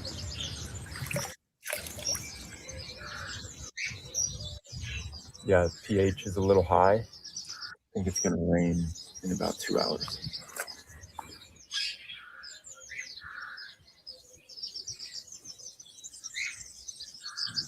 So that's been up there since about 1992. I installed it, and we've seen a few finches that have taken root there. It's also been home to some sparrows.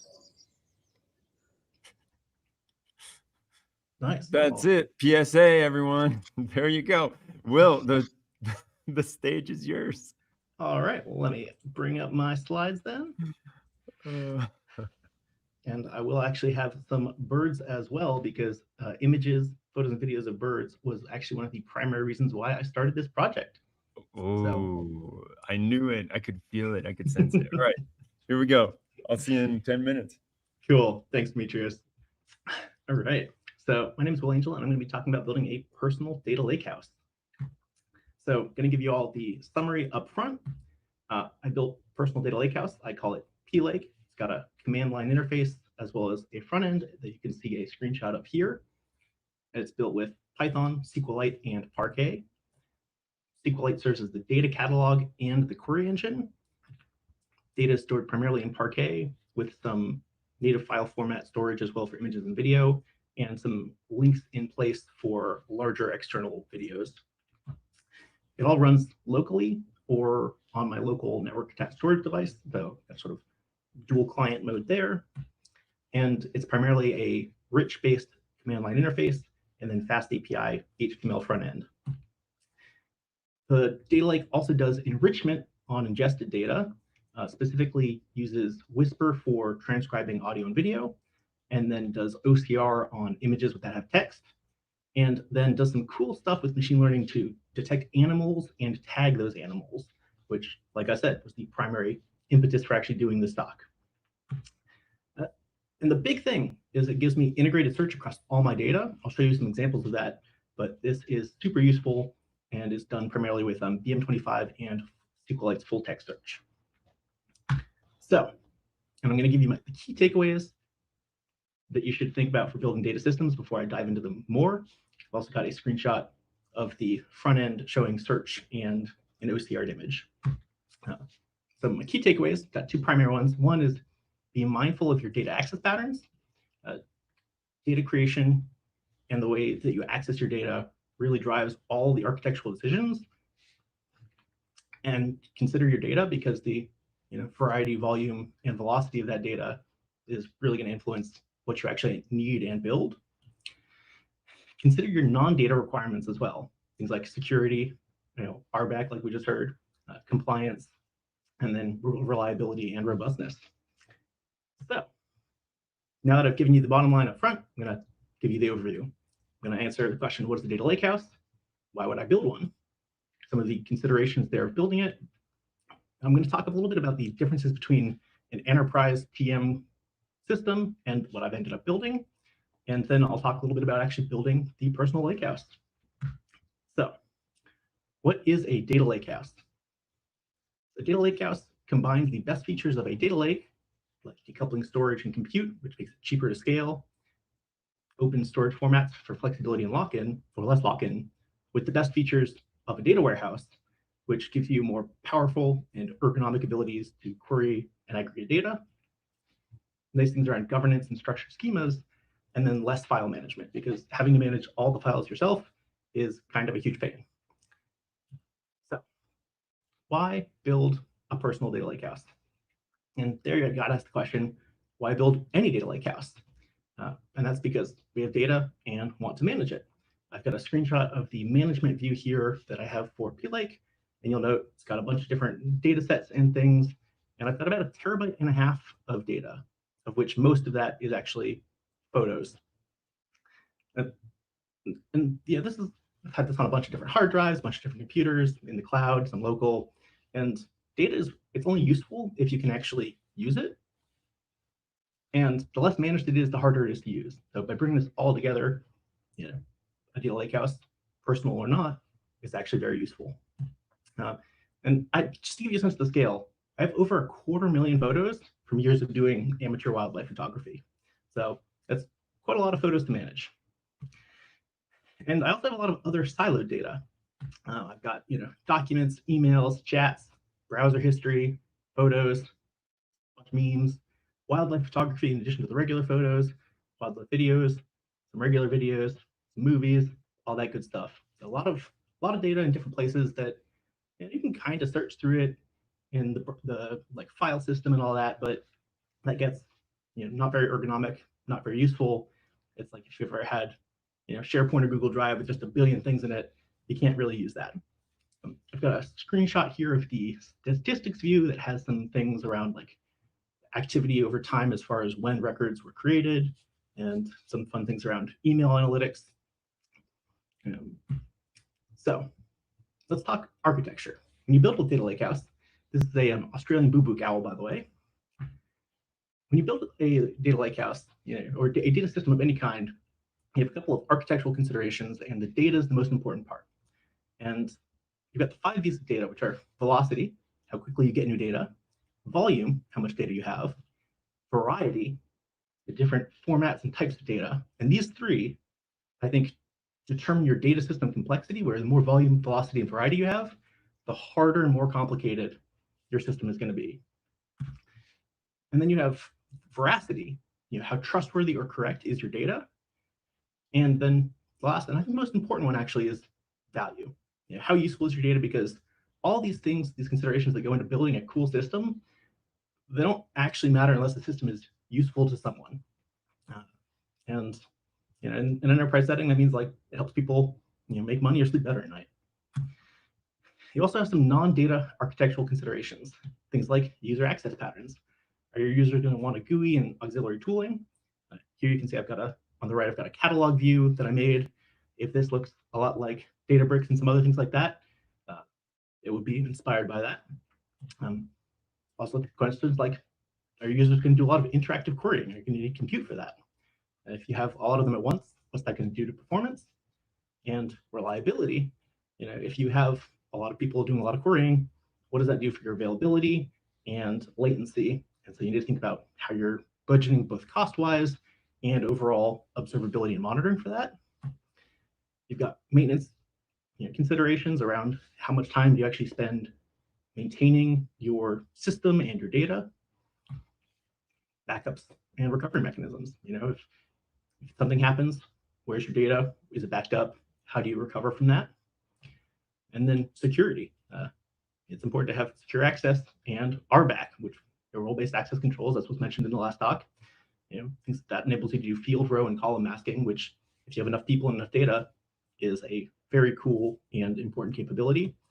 You've got compliance. If someone changes something, can you see what happened with audit logs? SOC 2, HIPAA, et cetera. And then cost.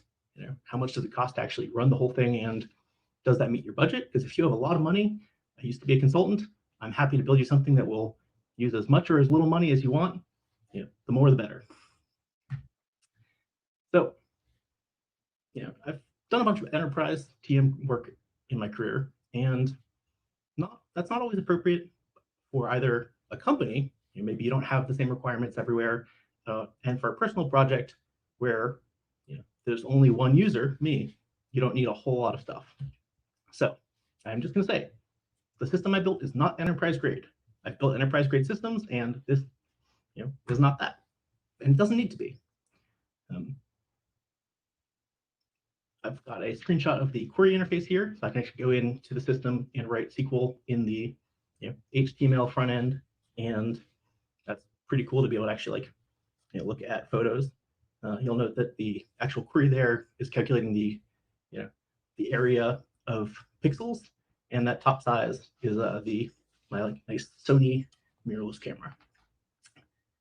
So to talk about the data differences between my system and enterprise system, you've got the volume, the velocity, the variety, veracity and governance, and enterprise is a pretty wide distribution depending on what the enterprise is.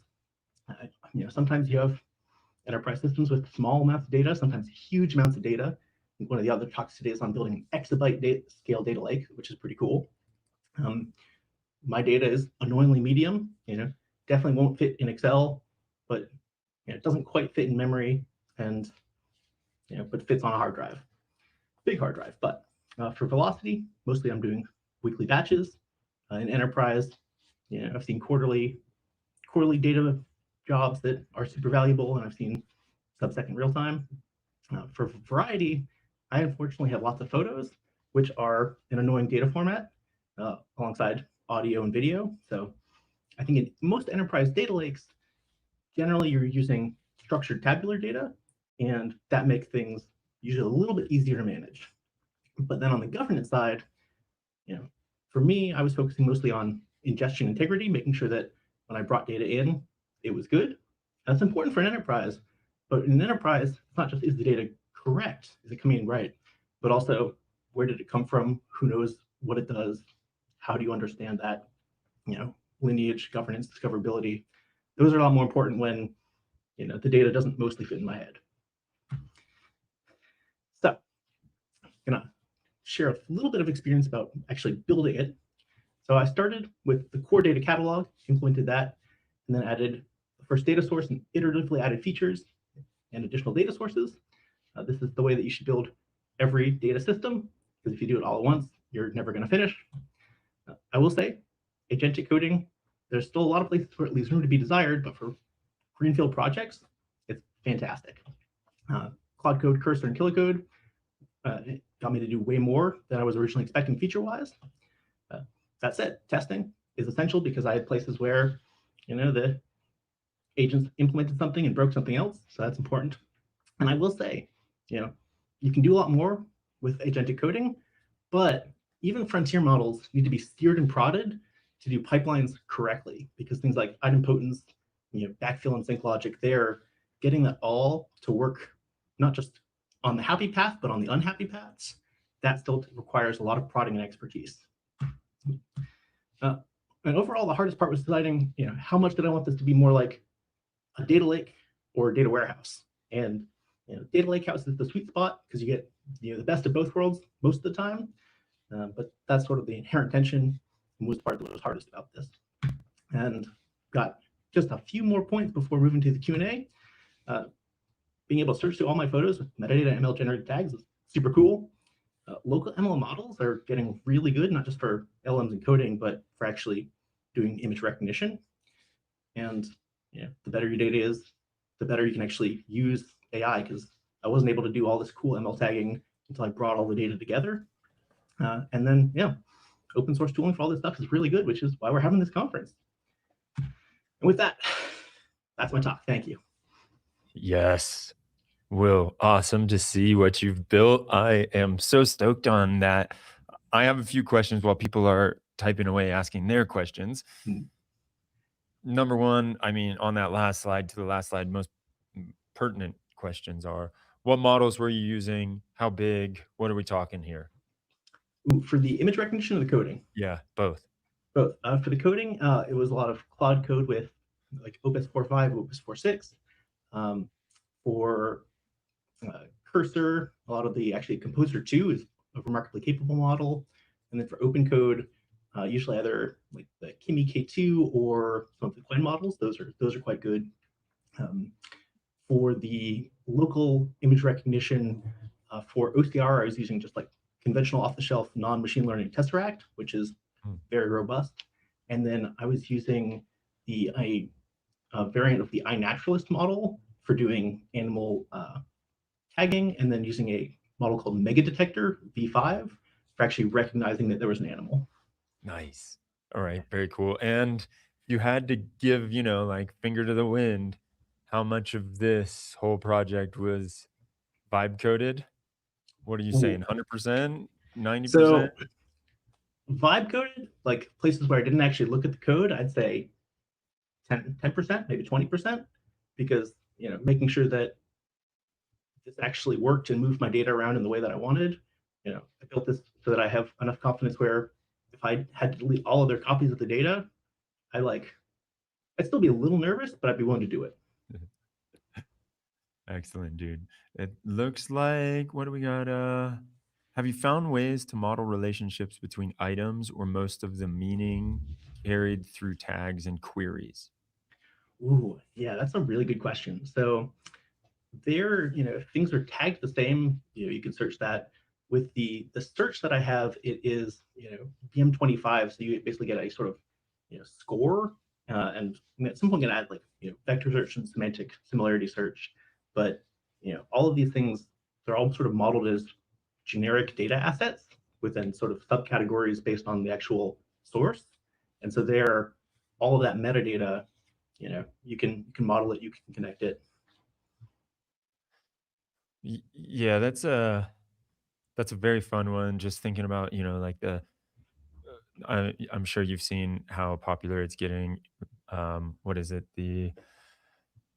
Now I'm blanking on it, but like LLM wiki stuff and their Obsidian, all of that, and how it's kind of in that same vein, but not quite. And I now have all the data and metadata needed to put that together. This background photo here, which is a Weddell seal, by the way, I took this in Antarctica, and it's got the metadata, location, and time, and can probably put that together with the emails that I have about scheduling that trip, who I did it with. So we could put that all together into a nice knowledge graph. Wow. All right, last one for you. Could you implement, or could this implementation replace the defunct personal desktop Google engine? Ooh, so short answer is kind of. You could definitely use this. Like the whole point of this is that it is personal search for all the things, all the data that I have. There's no reason why I can't put other external data in this and do like federated search or bring other data in as assets. So you definitely could do that. Cool. Will, man, thank you for this. We're going to keep it moving. It's been awesome having you on here, and I really appreciate you giving us a little peek into your personal data lakehouse. Cool. Well, rock on. See ya. So now, as I bring the next batch of folks onto the stage, and that's right, I did say batch because we have a panel coming up. I'm going to bring Vinod back to the stage. He gave the keynote earlier, and he's going to be leading this panel. I've also got David coming. I've got Alex and Melda. Hey, everybody. While you're all joining and getting situated, getting comfortable, I'm going to launch a poll for the chat to see what they think their current data platform challenges are and what their biggest challenge with their current data platform is. You can answer that in the poll, and I'll leave it open for this whole panel session. But for now, I'm going to hand it over to you all. All right. Thanks, Demetrios. And it's good to be back, I think, and to pick up from where we left off. If you attended the morning keynote, there's a lot of talk about context, and we briefly touched upon context engineering and context infrastructure and all of these emerging terms and technologies and kind of like practices, right? So this is where we go deeper on this. I have an amazing panel with me, right? So I'll be brief in my intro. Founder CEO at Onehouse, been working with data engineers for over a decade, and also been part of data infrastructure teams at places like Uber and LinkedIn before. I'm very, very excited today to welcome our panel, who are all, ML AI practitioners and I love to actually go deeper with them on this topic of context engineering and what does it really mean. So yeah, without further ado, like let's maybe do like a quick round of intros for our panelists, starting with maybe David. Can you kick us off? Hi everyone, I'm Dave Ronchek. I'm co-founder of Kubeflow, and I did work on Microsoft's open source machine learning strategy for several years. I now lead a company called Expanso, where we do distributed data pipelines, both ingesting and adding context from your data, no matter where you get it from, and then also running ML at the edge. All right, amazing. Alex, do you want to go next? Hey, I'm Alex. I'm the tech lead of the machine learning platform at Monzo. I've been at Monzo now for just over 2 years. And yeah, we work on everything from the whole like traditional ML to AI and kind of the whole end-to-end basically. And it's been a fun ride so far. All right, amazing. Melda, do you want to introduce yourself as well? Yeah, sure. So I'm Melda. I'm part of the Uber AI team. Been at Uber for 4.5 years, so a bit more than Alex has been at Monzo. Doing kind of everything from kind of our DevX reliability work to we're doing some cool stuff in the open source, which we'll share more about later in the year. And also a lot of kind of the EU AI Act compliance stuff, both for core machine learning and AI, which has been an adventure. All right, over to you. All right, amazing. So, all right, so we have actually relatively a short amount of time for the mountain of depth that we need to cover here. But here is how we'll frame this, right? So OpenXData, unsurprisingly, is attended by a lot of data engineers and people who are data practitioners building data platforms, right? So I'm going to basically play that role. I mean, channel that voice, and I'm trying to kind of for our audience, trying to unpack what is really going on and what is context engineering, data engineering, and kind of like hopefully the goal is to leave with some good understanding of all of these, and also potentially like some areas for data engineers to focus on as the world, the AI revolution unfolds, if you will, right? So awesome. So let's kick off. Alex, I want to like start with you. We have ML systems for over a decade, right? I mean, it's not the first time we build machine learning systems. So what really changes LLMs? Is it just better models, or did something shift fundamentally now this time? Well, I guess from like a data engineering point of view, and interfacing with the kind of ML folk who are kind of doing the modeling, like almost all of the time was just spent in sort of creation of data sets, of building out training pipelines, and then like an awful lot of time was just spent on like kind of the evaluation of those models that you were kind of training. And that was all around like feature engineering, and it was all around making sure that you create these large data sets and making sure you have these nice clean labels and stitching all that stuff together to then train these models. And that whole part has just been completely replaced. So you no longer, well, I mean, especially if you're using providers, that whole chunk of where a lot of that kind of time and effort was actually spent has now just kind of disappeared into just an API call. But I want to kind of suffix that with like, and maybe we'll get onto this a bit later, but like the same paradigms that you have in machine learning to determine like, I've made a change, how much has this affected the output, is still relevant, very much relevant. So it's like similar skill sets, but it's just that the where you place your time has changed quite a lot when you're trying to productionize these systems. Right. Interesting. From there, I want to go to you, Melda. Like, do you see this as a new stack, or it's a natural evolution of capabilities? What's like, in your opinion, fundamentally different? That's a great question. So Uber, we actually have our own machine learning platform that we've been building for the past 10 years. So it's quite timely and I think appropriate.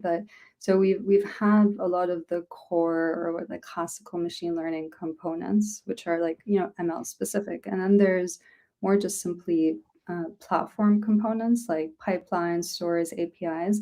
Those parts and kind of the control plane, a lot of that is very extensible. So I mean, the specific machine learning model, how you do your data engineering. I think that there's a lot now. We're going to talk about context engineering, so on and so forth. Those are kind of ML flavor specific. We use that terminology to determine, to distinguish between classic machine learning and kind of Gen AI, agentic AI. But a lot of the fundamentals are completely reusable, like especially when it comes to compute resources, like managing CPU, GPU clusters, Spark, Cray, like all of that a lot of it is quite similar. So that's been kind of, great for our team. But then there is, of course, additional work that you have to do to make things work in the Gen AI world, which is just completely net new, both from kind of the data engineering perspective, but I'd say a lot more also from like the serving perspective, and kind of those two getting a bit more mixed than they ever did before. Got it. Got it. So there's a good amount of like orchestration and like platform, like those parts you could reuse, while you need to pay attention to things that are fundamentally different about the models that we're dealing with, which are LLMs. Right? Yeah. So I'm curious, is this the Michelangelo system that you were referring to? Yes, it is Michelangelo, and that is the platform that we are starting to open source, and kind of a lot of what we actually just discussed is guiding our decisions on what should or should not be open sourced, right? It's like these reusable components, a lot of just taking a model to production. That challenge is a challenge everyone is facing, whether you're doing core machine learning or classic or kind of Gen AI or agentic AI. So those components are kind of leading our charge to open source. But yeah, it is Michelangelo, and there's a lot of companion blogs that explain what it is. Yeah. Yeah, I asked because I'm ex-Uber alumni, and I was there when we started it way back. It's great to see that progress. David, moving over to you. You deal with a lot of these like workloads in the flesh, right? So what is the hard part? Did the hard part previously used to be that you need to train a model, people spend a lot of time like fine-tuning the coefficients and things like that. Now with pretty much the large, the LLMs and foundation models, did the hard part move from training models to just the feeding it with the right context, or what do you see the challenge shifting? Yeah, I mean, I think that both Maida, and Alex, I hope I got that right, touch on really important elements, right? Like, make no mistake that the quality of the models has significantly improved, very significantly. But I remember in 2018 there were models that could beat I think every like Atari game, right? On its own. You could train it to figure out how to like learn new strategies and things like that all on its own. And AlphaGo was 2017. I mean, these are like groundbreaking, revolutionary models back then. That's not to say there haven't been advancements, but I would argue that a lot of the advancements are around the UI, right? And the actual interface, right? We're so far abstracted from understanding how to fine tune and what your final layer is and one-hot encoding and yada, yada, yada. Like, nobody has to think about that in order to get good answers. Now, directly answering your question, I would say one of the biggest failures today is assuming you can ask a model something, which again are borderline, superhuman in their capabilities. You can ask a model anything, and it will have any kind of context around what you're asking it. One of the biggest challenges that we do in our data pipeline world, and I don't want to talk my book, but is just show people, hey, you know what, you put all this data into this warehouse. The model has access to that warehouse, but you in your head maintain this context, organizational context, business context, whatever, time, oh, you know what, no one would ever go shopping on Sunday in whatever France. I have no idea, right? Like, that's a context you have that the model just does not have awareness of for what you're asking it. And so you give it this question and it comes back with a generic answer or whatever.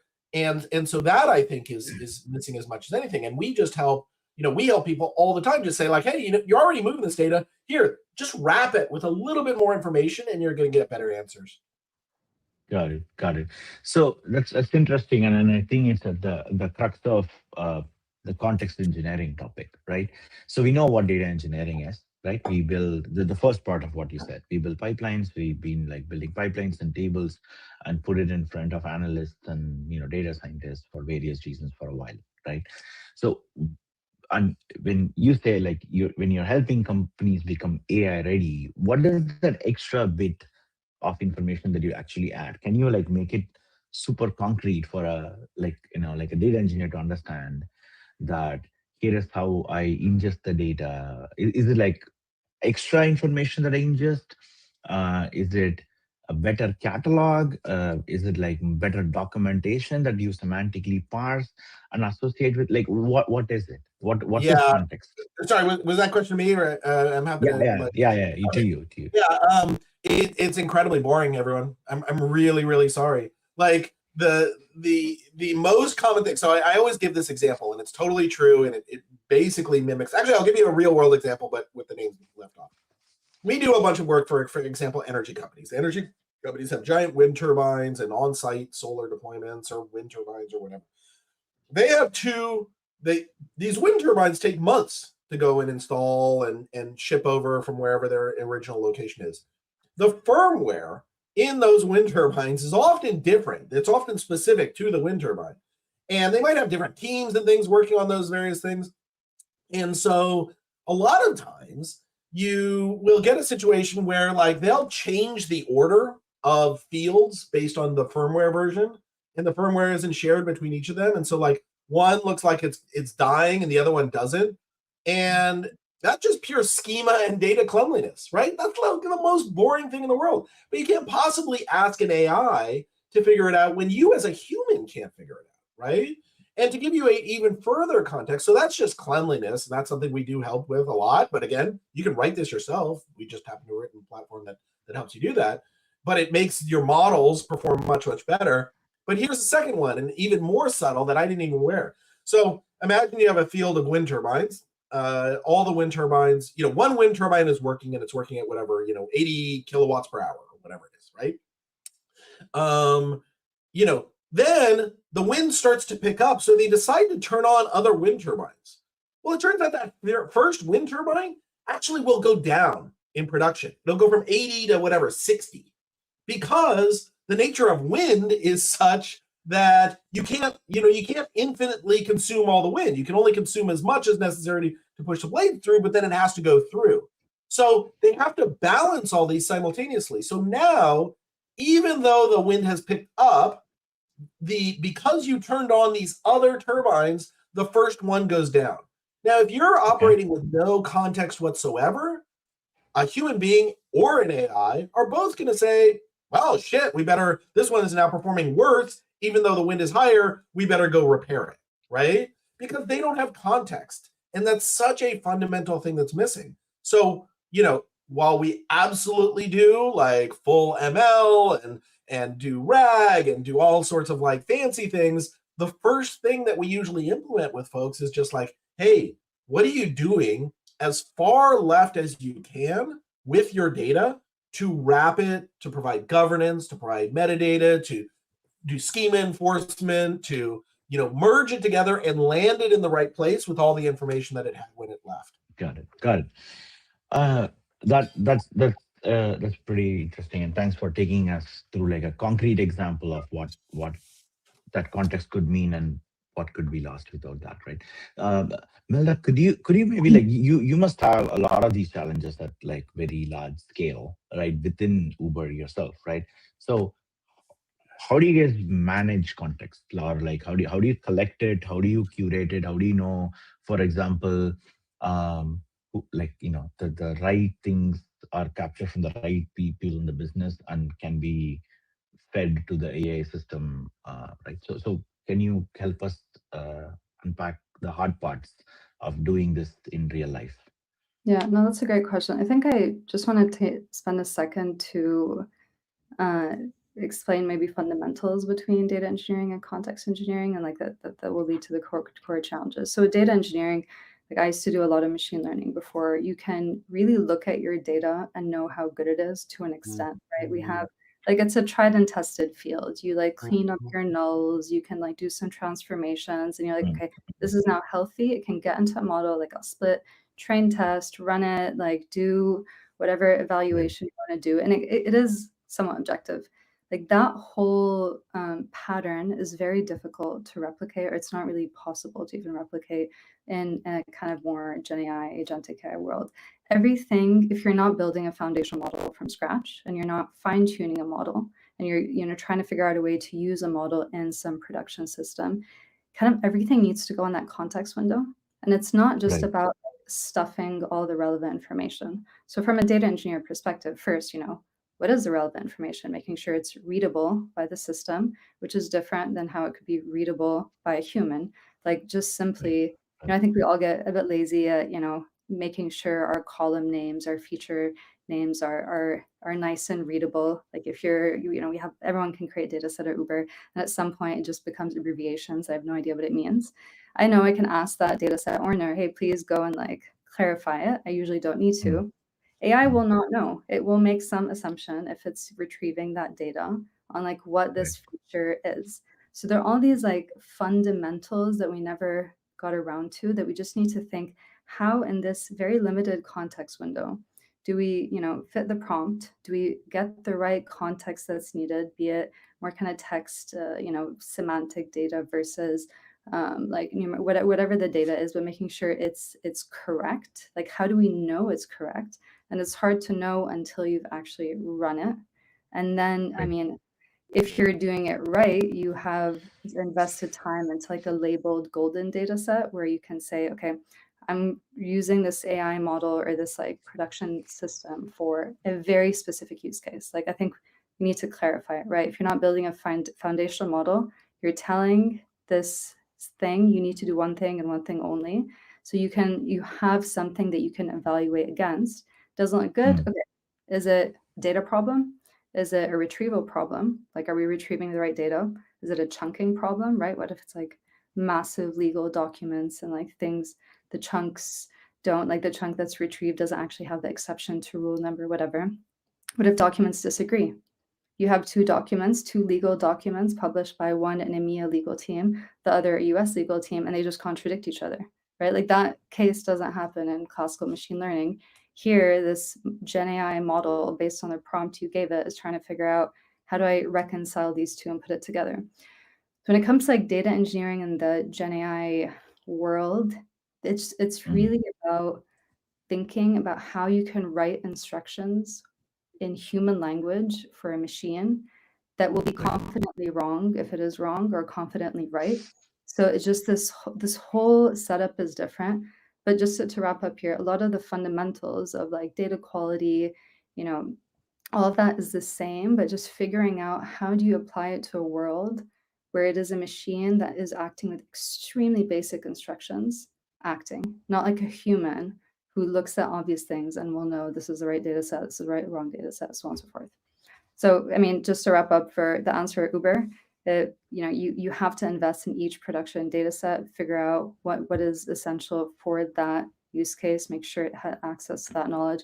So again, not sexy work, but you do have to do it. Got it. And the upside of the sexy work is that there's an AI agent that can probably make us a lot more efficient. So, okay. All right. I like grounded answers. So it's super awesome. Alex, I want to shift to you a little bit, and Melda mentioned the all important context window, right? So maybe can you maybe just explain that a little bit from how you see from a data engineering versus context engineering angle?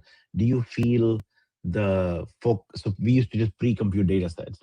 From that, do you think the challenge is moved on to assembling the right data at query time, which means you need a lot more flexibility to assemble the context? Or can you talk about, maybe share with people what that looks like? Let's say I have a query, natural language query to an LLM, and then you want to assemble context to answer that query at runtime. What is involved in that process, do you think, that is different from regular database queries? Yeah, I think it's a great question. And I'm going to go on to the similar theme, right? And I guess this is the whole point of this panel, which is typically we reach for the same tools that we're reaching for the sort of like traditional ML use cases, right? So like context and features are like somewhat quite similar context, like concepts, right? So, you know, a model, when you're making a prediction, you're going to have some inputs to it, and those inputs, okay, it comes in a different form, but they're typically like aggregations over something, or maybe it's like the top K of something, or the last X of something else, and typically it's like these are the inputs, and I want to then pass that in and put it into the right place at the right time. The place changes, right? Where like within model, when you're doing like traditional ML, it's like these are the inputs to the models, where within context engineering, it's like within the prompt. So you're just going to like, you know, structure these into the string prompt. But fundamentally, you're still having to do the same thing. So maybe if you're trying to say like, okay, yeah, what are the last X transactions you've done to a particular merchant in like Monzo's case? Well, that requires us to still be processing events off of Kafka. It still requires us to be doing aggregations on those events. It still requires us to be doing that efficiently, like, you know, using the sort of the, yeah, like with low latency and all the kind of good stuff we normally expect.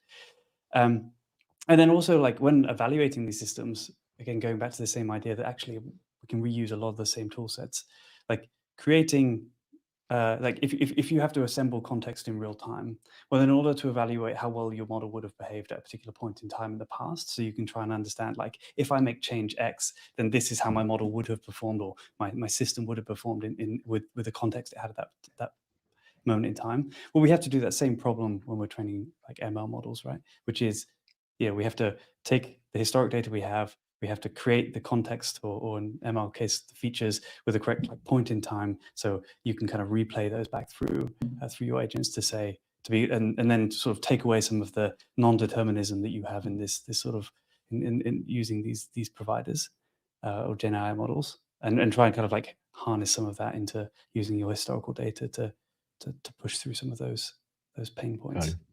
Got it.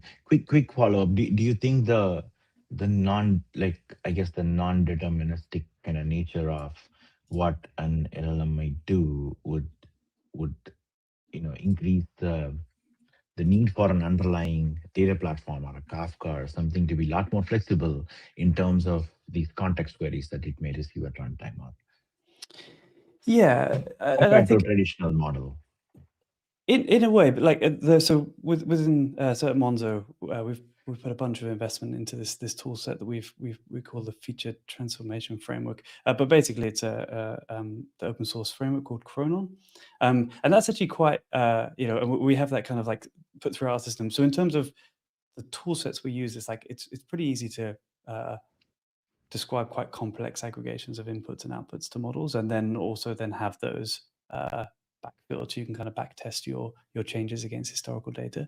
So again, coming back to the point of like, does the tool sets fundamentally change? I think probably not from our point of view with us at Monzo. Like you know, the things that actually fundamentally are changing is more around like less on the data engineering side and more around like, okay, we have this external provider that we're going to be like pushing data to, and it's, you know, they're unreliable, or we want to have failovers to different models, and we want that to be transparent to our users. But from a data point of view and evaluation, like offline, the tool sets are very, very similar. Got it. Awesome. So, David, circling back to you a little bit, just to have this some closure to this part.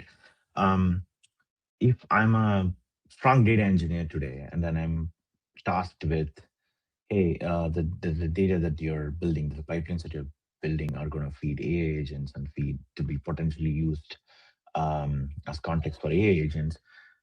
What's one or two things that I should be learning in the next few months to be effective in this world? Like my consumer is no longer a human being. Like, I mean, it's a human, but it's also like I'm building data for queries that are automatically generated from LLM. So what should I upskill myself? I mean, again, I'm just going to steal from smarter people on the panel than me. You know, it's going to be the same old like initial data engineering stuff.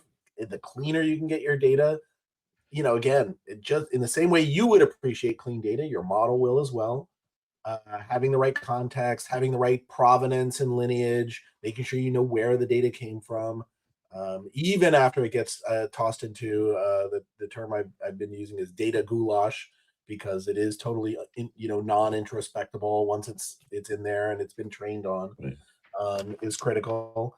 But also, like, a lot of these things are the same old tools. Use the things that are battle tested, because there's so much history and lineage around them that, like, there's nothing preventing that.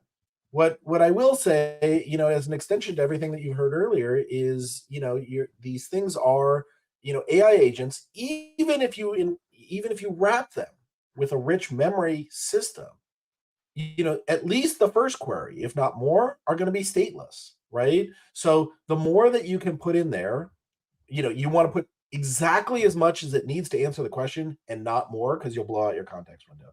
So, like, how you walk that fine line is up to you and your business. Think about that. Think about all the things that it needs to have access to in order to make these good decisions, and make sure you make it available. But also think really, really hard about what you're losing as data flows through your system, right? So if you have a point of sale system in some location, or you have a user that interacted with a website in some location, you pass it through.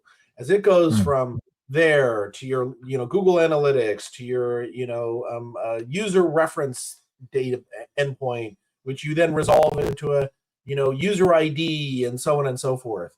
And now at the end, they're trying to make a decision on this user, but they didn't realize that this user was accessing from, I don't know, Bangladesh. Like, that data is going to be lost along the way. So the more that you can ensure that data is encapsulated and carried along so that you can make a decision at the end, I think that's just incredibly important. And those are the kind of decisions that if you don't start doing it now, it's lost forever. You will never be able to go back and get it. Sorry, go ahead. Got it. Awesome. That's actually very, very actionable. And I know we're like running super low on time. Maybe, Demetrius, we'll have a couple of minutes for Melda and Alex to share some closing thoughts. For you guys, anything. All right. I'd love to hear any problems that you guys feel like, oh, these are interesting problems I think will be solved in the next few years. Anything worth highlighting, that'll be awesome to hear. Melda, do you want to go first? I feel like you need to think about that for a second, but I'll think while I talk and say that I think that the data engineers are uniquely positioned compared to a lot of other folks in the ML ops world. Like, AI has been so democratized that you're just like, everyone's vibe coding these days and doing whatever. I think data engineers have this rigor, know how to think about data quality, data lineage, things like that. And those are real issues in kind of Gen AI and production. So bring that mindset into these spaces and like voice your opinions to solve the hard problems that need to be solved. Right, Alex.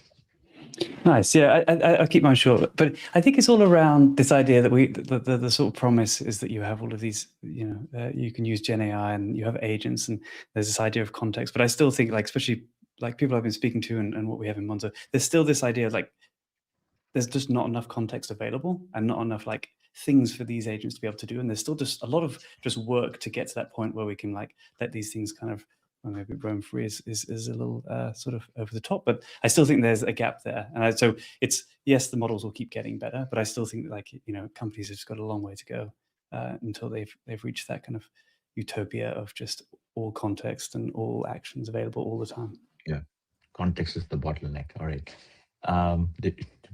Back to you, D. Well, thank you all. This was very insightful, and I love every minute of it. I also want to call out David. I think you're blurring your background, but there might be some instruments back there, huh? If I see correctly. No, the exact reverse. It's like a podcasting thing. I do a lot of live. What do you call it? So could not be less cool. There you go. Right. Oh no! You should have just kept it blurred. And kept I play guitar, but it's in another room, and I'm terrible. So that I'm glad I didn't show, because all right, get off the stage then. We'll see you later.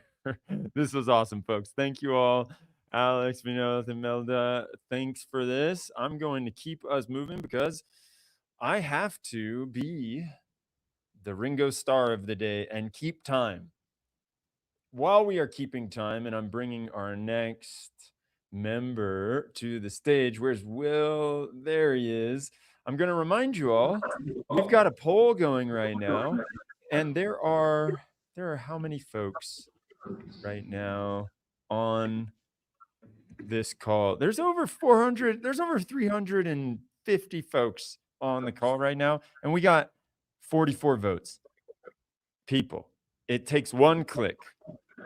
What's your data platform challenge? What's the biggest challenge? Go ahead and drop it in there so we can see what it is. Will, how you doing while we're waiting for people to vote? Great. You know, it's a sunny day in New York. Excited to talk about some data. Those two things, yes, of course, they go perfectly together. That is right. Sunny days inspire you to talk about data. Let's do it. I'm going to keep this poll open for another few minutes and let people drop it in. Will, I'll hand it over to you in the meantime, and we will be seeing you. Hold on. Why are you all small? Let me change this view. There you are. Now Hello. Now we're I was equal. sharing my screen backstage. I don't know if there's a way to move that or if to. Hold This on. is a Hold on. classic Is it this one? with. Is it this one? Let me move it to the stage. There we go. I have the power to do that kind of stuff. Cool. Magical. All All right. right. Well, thanks for having me. I guess I'll get started. So, hi, I'm Will. I, amongst other things, I started a company called Spiral, but today we're talking about actually open source project called Vortex, which I'm also the sort of TSC or PMC chair of.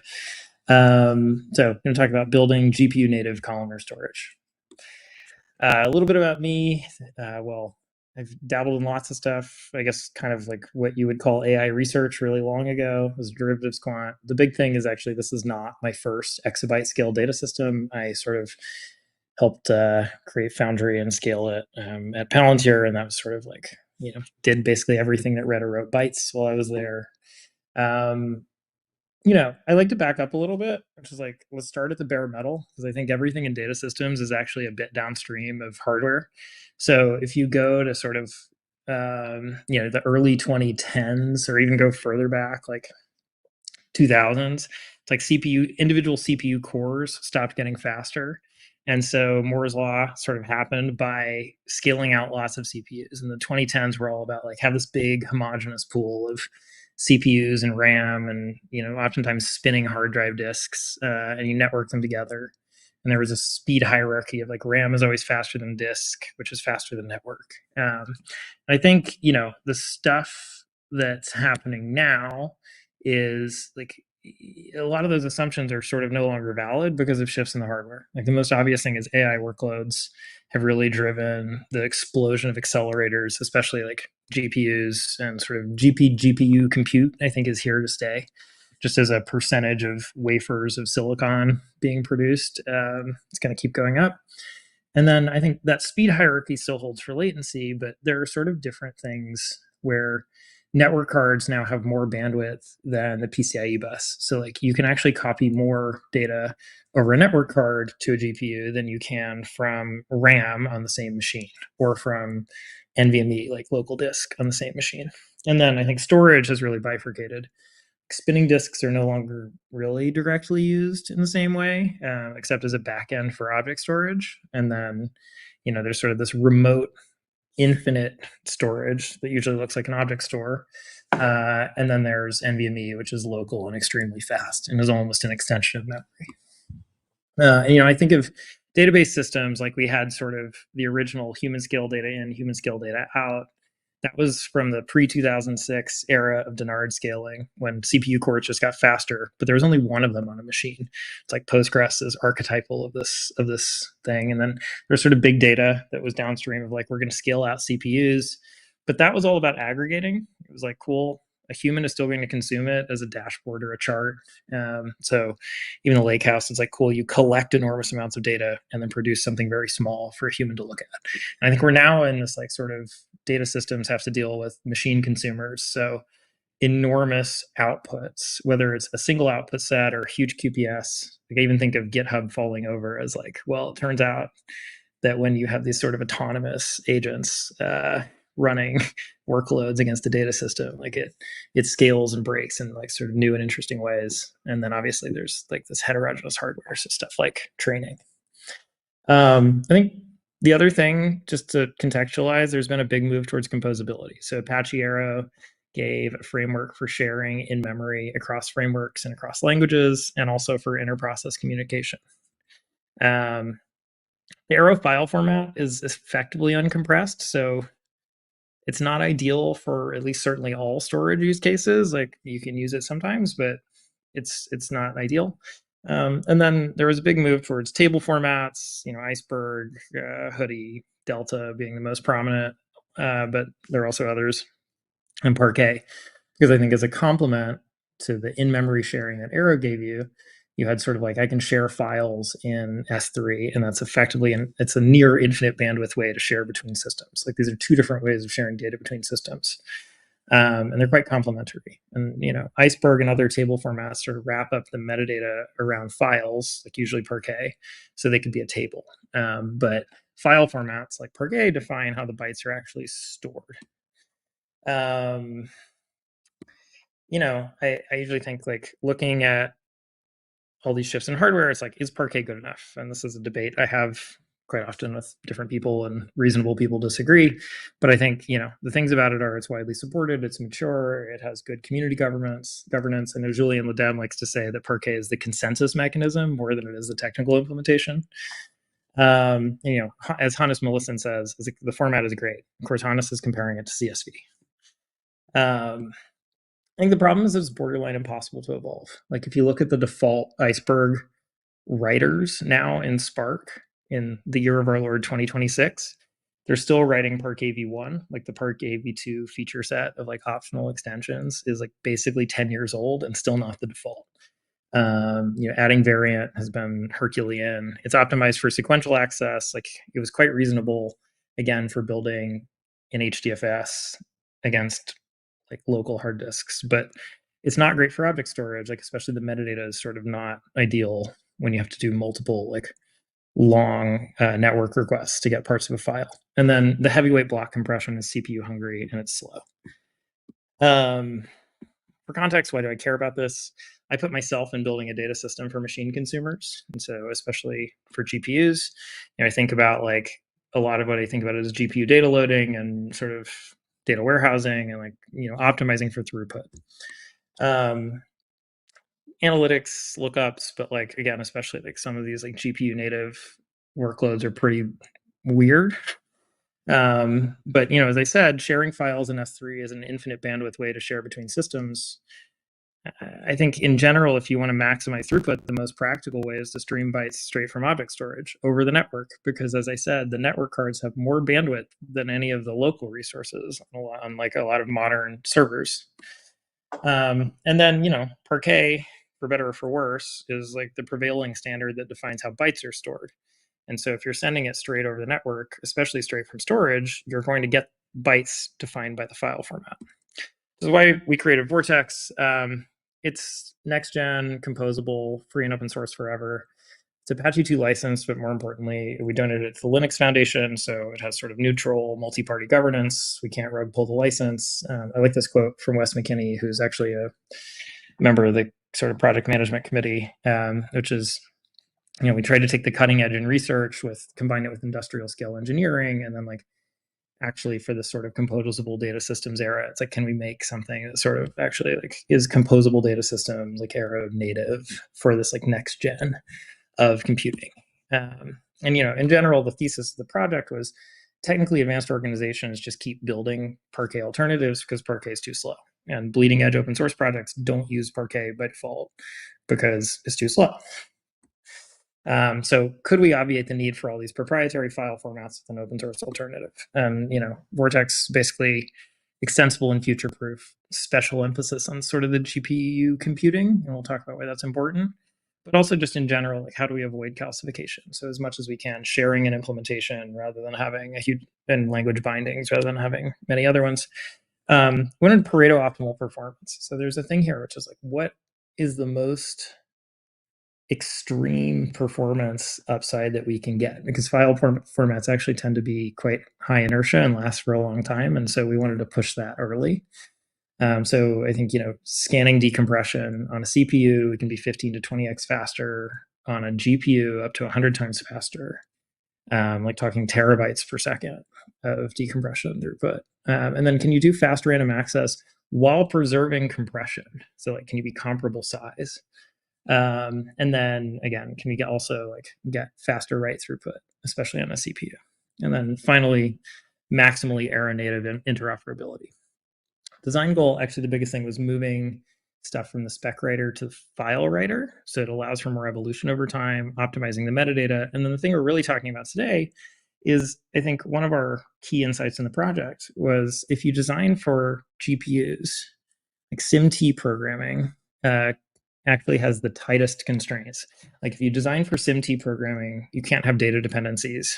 And you also need to know the output size. If you don't have data dependencies, it's a lot easier to do vectorization, so SIMD, and then also to support random access, as in like maybe decompress just a single value, or don't have to decompress like large blocks, megabytes of data to get a single value. And so we pair that with cascaded lightweight encodings to get a good compression ratio. So, we pulled lots of the state-of-the-art research. It's also one of the things I'm really proud of is Vortex is starting to be used in more research, including the best paper last year. And then I think it sits at this interesting space in the ecosystem where it's sort of like cutting edge industrial strength and has sort of proper open source foundation, big foundation governance. It's like the intersection of all these.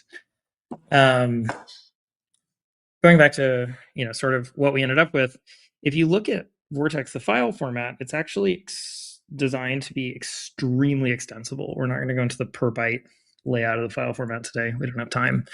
But, encodings, the compressor, which is sort of the encoding selection strategy, expressions on encodings, the data types, the layouts. So literally, do you have row groups? Do you have packs? Do you have all column written one at a time? Like how those are, the sort of byte buffers are laid out in the file are all extension points.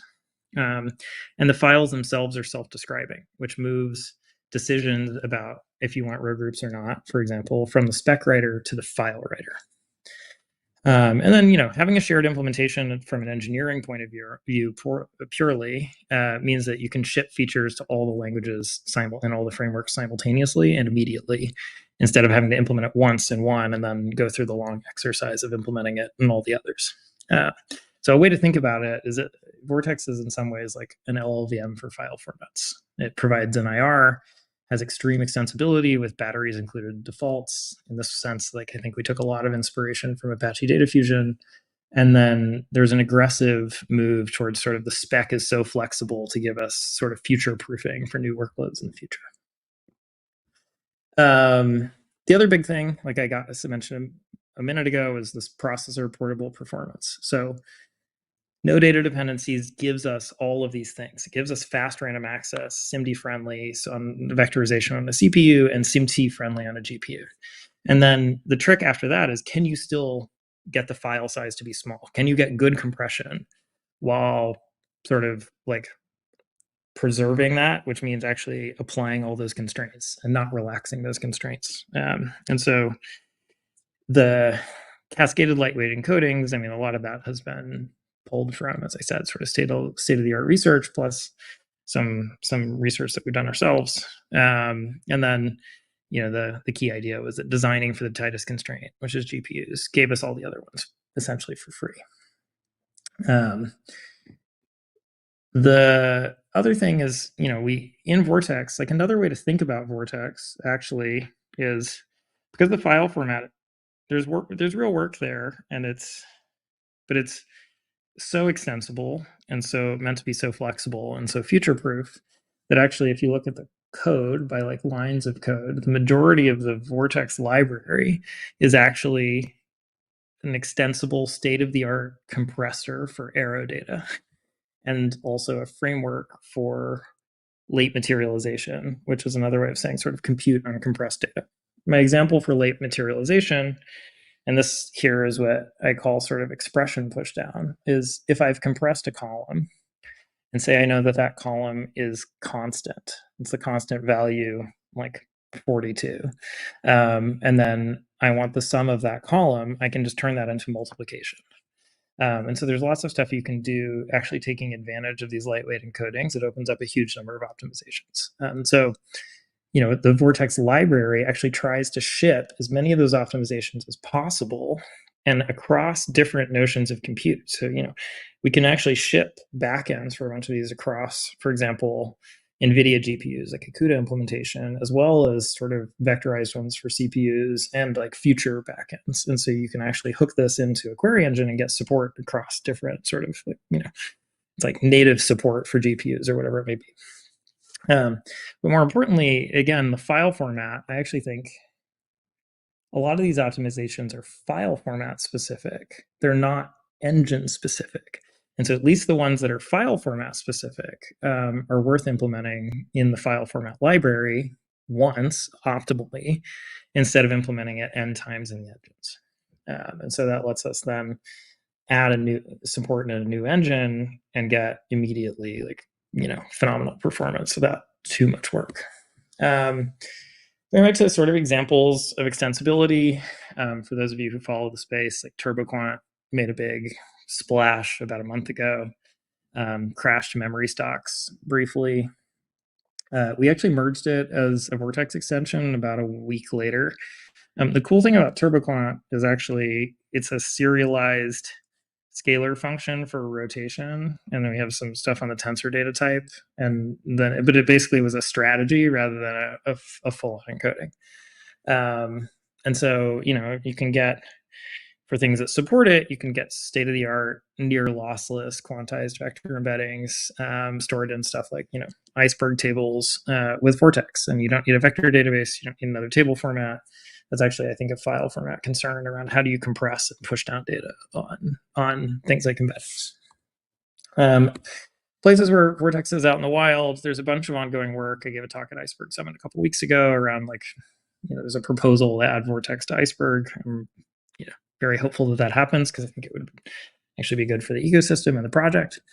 As I said, it was used in the AnyBlocks paper, which won best paper at DLDB last year. Turns out, I summarize this paper as the best way to make Parquet fast is to embed a WASM build of Vortex in Parquet. And if you do that, then all of a sudden Parquet is fast. This was pretty cool, like Liquid Cache by Shangpeng Hao over at Wisconsin. He found actually that having it cached in memory would still sometimes be slower than just reading Vortex from disk or from S3, which is kind of crazy. There's some recent work on Iceberg indexes related to the Iceberg work. It turns out if you have Vortex and you want to filter to primary key indexes, this is an example of a very selective sort of SQL query. Doing it in Parquet for one key was 116 milliseconds. Vortex was about 1 millisecond. For 90 keys, Parquet was 135 and Vortex was 6. This was someone else ran this and just posted it in our channel a week or two ago.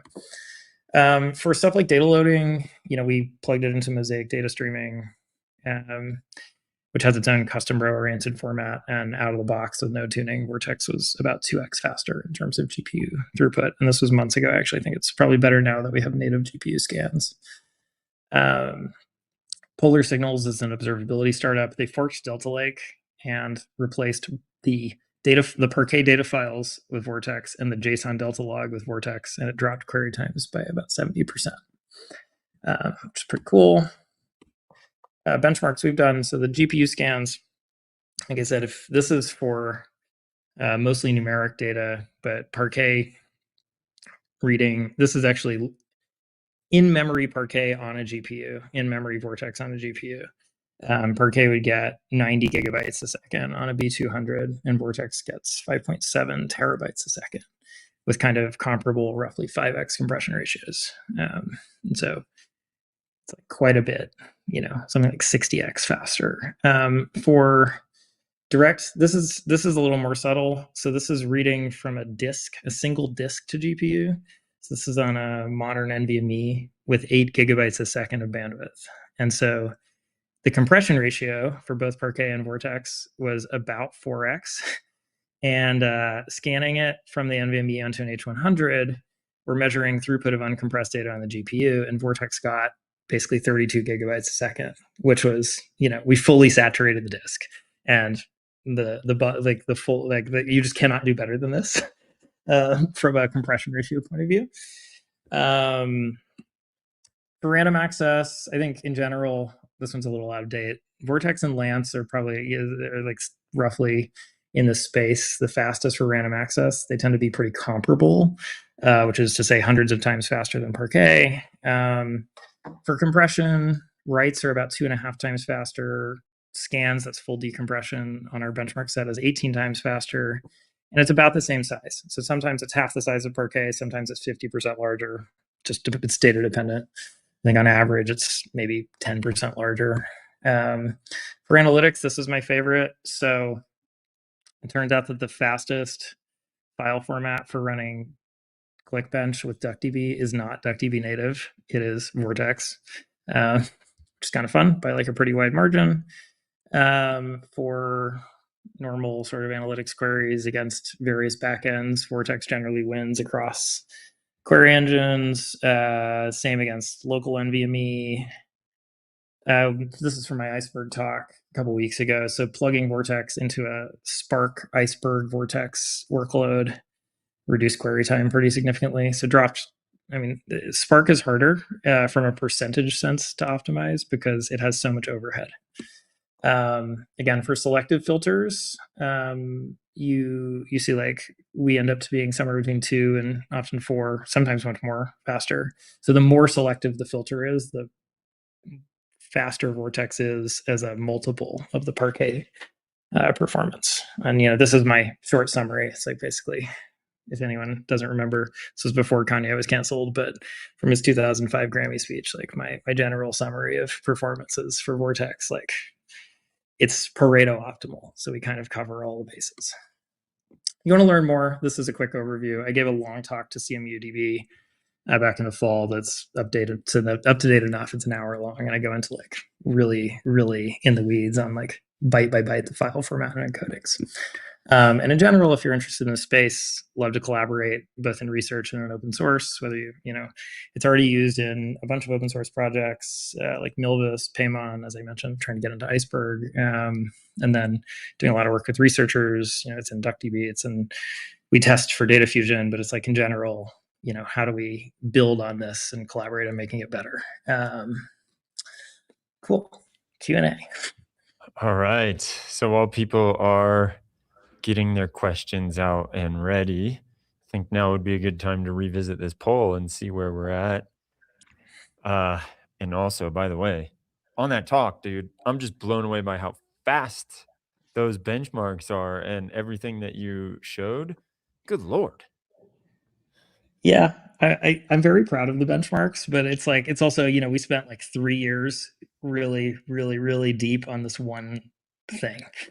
Yeah. Just like how do you design the optimal file format, columnar file format?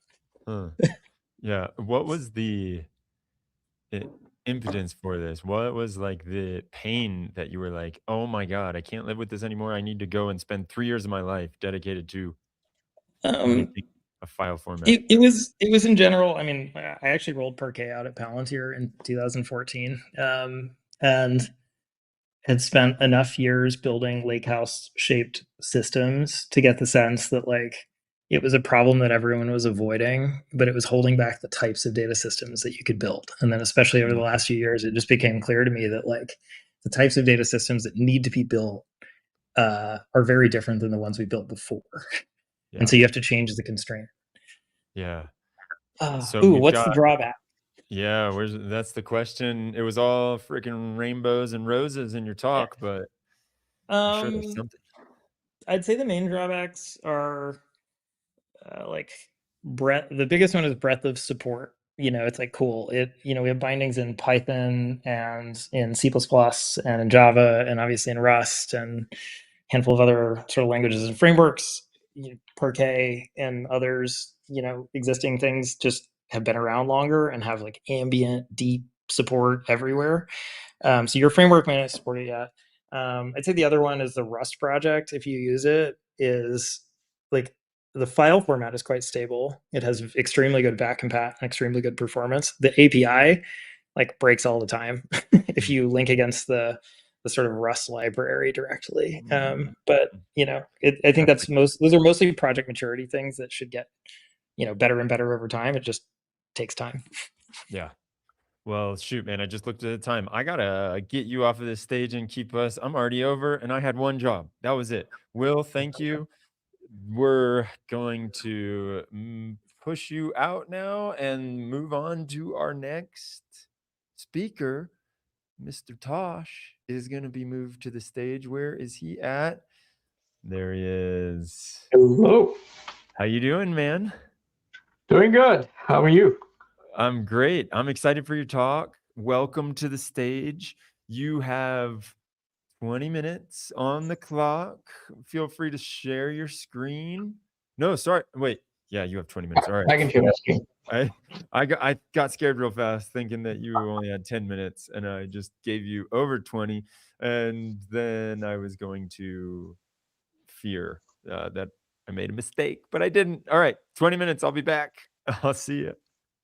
All right. Hey everyone. So before I start, I mean, it's a long title, right? What happens to your data architecture when a query layer starts making decisions?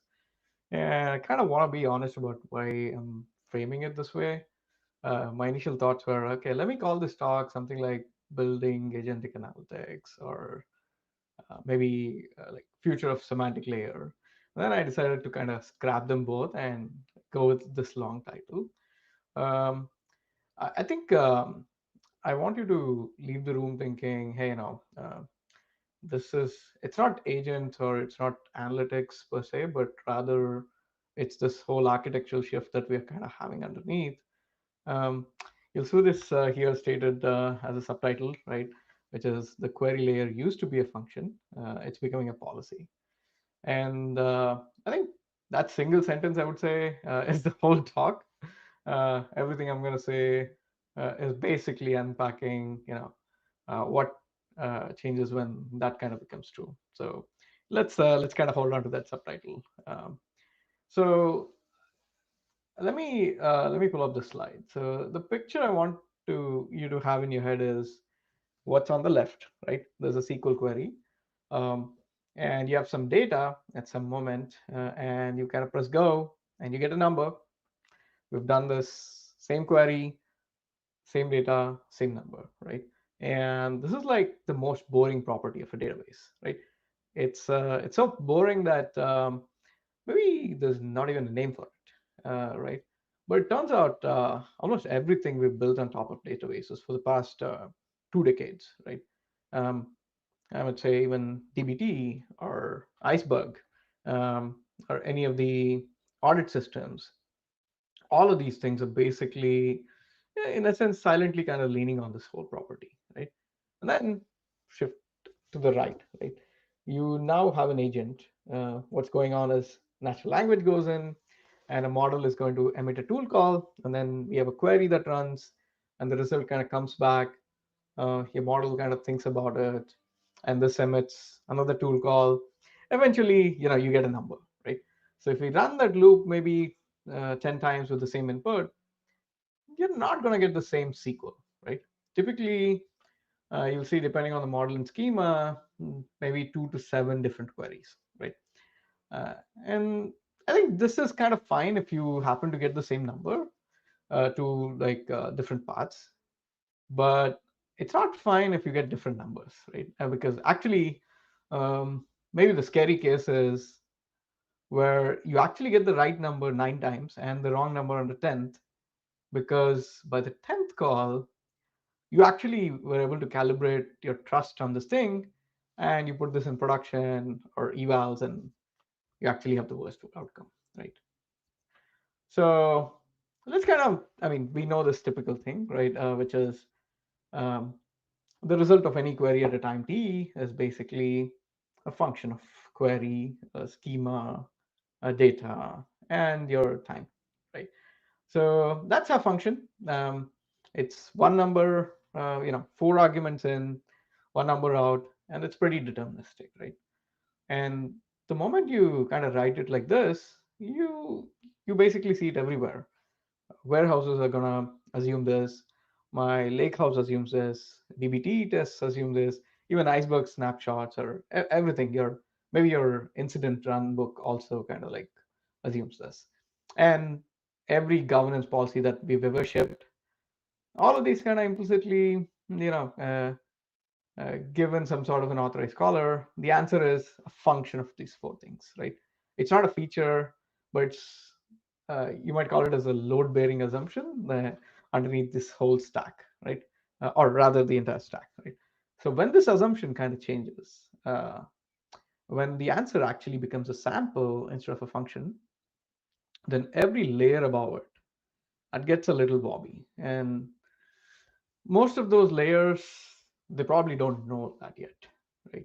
So the picture on the picture here is DBT Labs benchmark from earlier this year, right? There were 11 questions, and they did 20 runs each, and there were frontier models, insurance data set, and there was one question, the same question, same data, and you get this whole fan out, right? The thing I want to point out, and it's kind of subtle, is this text to SQL. It doesn't fail the way we would kind of hope it would, right? Normally, I would kind of hope it would fail pretty loud, in a sense like, hey, your parser was blowing up, or there was a big red error, and yeah, I mean, those are the ways I would hope it would fail. But it actually fails as a long tail, right? So the average accuracy that you have on your leaderboard might look fine, or we can say it may look great as well, but the variance that you have across different runs, that's what is going to kill you in production, right? Because in production, the user does not see 10 runs. Maybe the user just sees one run, and they don't get to average over 20 or 10. So here's the thesis that I'm kind of like mentioning as flatly as I can. The query layer used to be a function, but it's becoming a policy, right? And the reason this matters is because every architectural assumption of downstream queries have been deterministic. And now we have to re-examine, right? Let's take governance or observability or cost attribution, testing, like all of it, right? So I think what's important is determinism actually breaks, right? And there's also, we may have to make some architectural decisions here. And, hopefully not a lot of frameworks, and I'm not going to make any vendor pitch here, right? So, okay, first section. So where does determinism actually fail, right? I think the naive failure mode, where maybe everyone reaches for the first, is my LLM basically writes a batch SQL, right? And yeah, I mean, I would still say that's a boring case, right? I can catch a batch SQL with a parser, or maybe I can have a query plan inspector with my Cloud Code, right? And that's actually solved. That's maybe end of 2024, early 2025 problem, right? The interesting failure mode is the one I want you to take seriously, which is when an LLM actually writes a plausible SQL that kind of returns subtly different numbers across different runs, right? And this is a one where your current stack gives you basically zero signal on, right? And so let's take this question, right? Maybe we're trying to answer this question: what was Q1 revenue? It's one sentence. It's 6 words, right? Including the question mark, maybe. And the way I want you to think about this is look at how many decisions the agent has to make before it actually writes a single token of SQL, right? When you think about calendar, which calendar is it, right? Is it fiscal? Is it actual? Depending on region as well, right? And if finance team's fiscal Q1 might end, I don't know, end of Feb, and your product teams Q1 might end of March. And if you're now counting regions, different regions, your fiscal years end differently, right? So both of them real, both are in your system somewhere. And it depends on who's asking and for what purpose, right? Similarly, revenue, right? What do you mean by revenue, right? Is it booked? Is it billed, right? If you take a look at a SaaS company, right, these can differ by maybe 10 to 20% at the end of any quarter, right? So similarly, right, if you think about customers, right, is it paying customers at the end of the period or paying customers right now?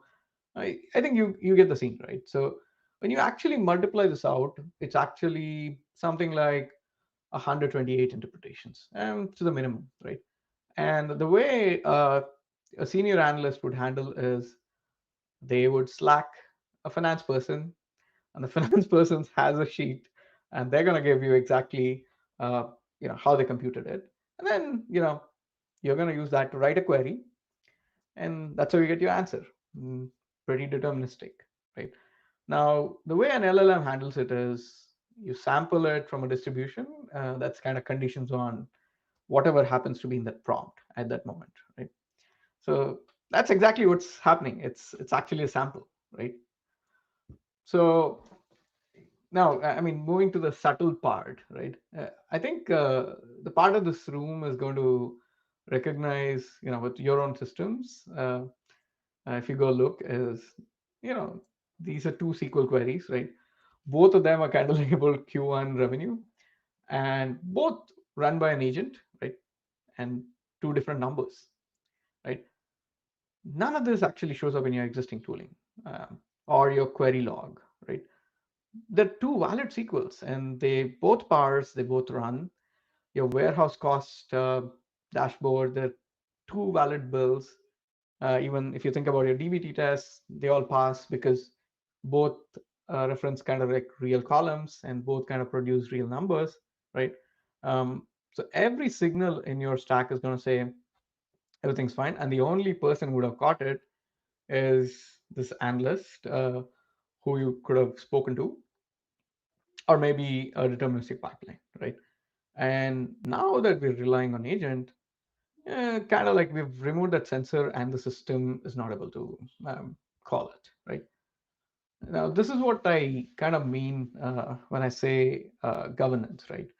The way we've kind of practiced governance for the past 2 decades, it doesn't really account for something like this, right? Governance is a question about who can read what, or who can write what, or who can grant what, right? I mean, I can go on about the vocabulary, but agents basically makes access necessary, right? Kind of important, not sufficient, right? I think the new question we should be asking ourselves is interpretation, right? The two callers with identical access, and they're kind of producing different answers from similar data or identical data, right? So I think the access control just gives you no purchase on that, right? It's not the wrong tool. It's just a tool for a different problem that you have. And the three failure modes that I wanted to mention, and the reason I'm kind of being a little careful about this is, one is there's a generational drift, right? We just saw different prompt context, different sample, different SQL. That's very easy to think about, right? And then the second one is plan drift, right? It's much more subtle. The agent is not going to write a query. It writes a plan, multi-step, and on retry, maybe step 3 becomes a different operation than what step 3 was in first attempt, right? If you're logging at the query level, you won't see this, right? You see two queries. You don't see they belong to two different plans, right? And the last one is what I would call something like a silent contamination of context, right? And I think this is the worst one, because the model is going to pick a filter early in the session. It was wrong. And now every subsequent answer in the session basically carries that filter forward, right? So every answer is basically consistently wrong in the same way. From a user perspective, I think this can be indistinguishable from being right. So, and I might say that 0 of these are detectable by our current stack, right?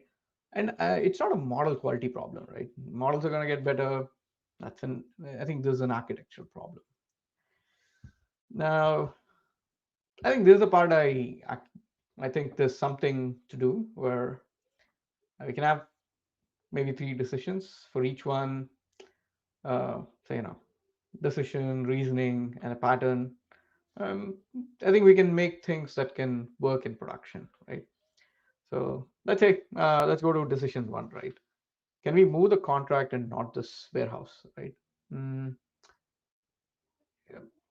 The default thing, the thing everyone reaches for first is you give the agent execute SQL, right?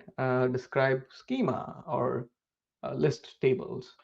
And then the agent goes and reads the schema, writes the query, and runs it, right?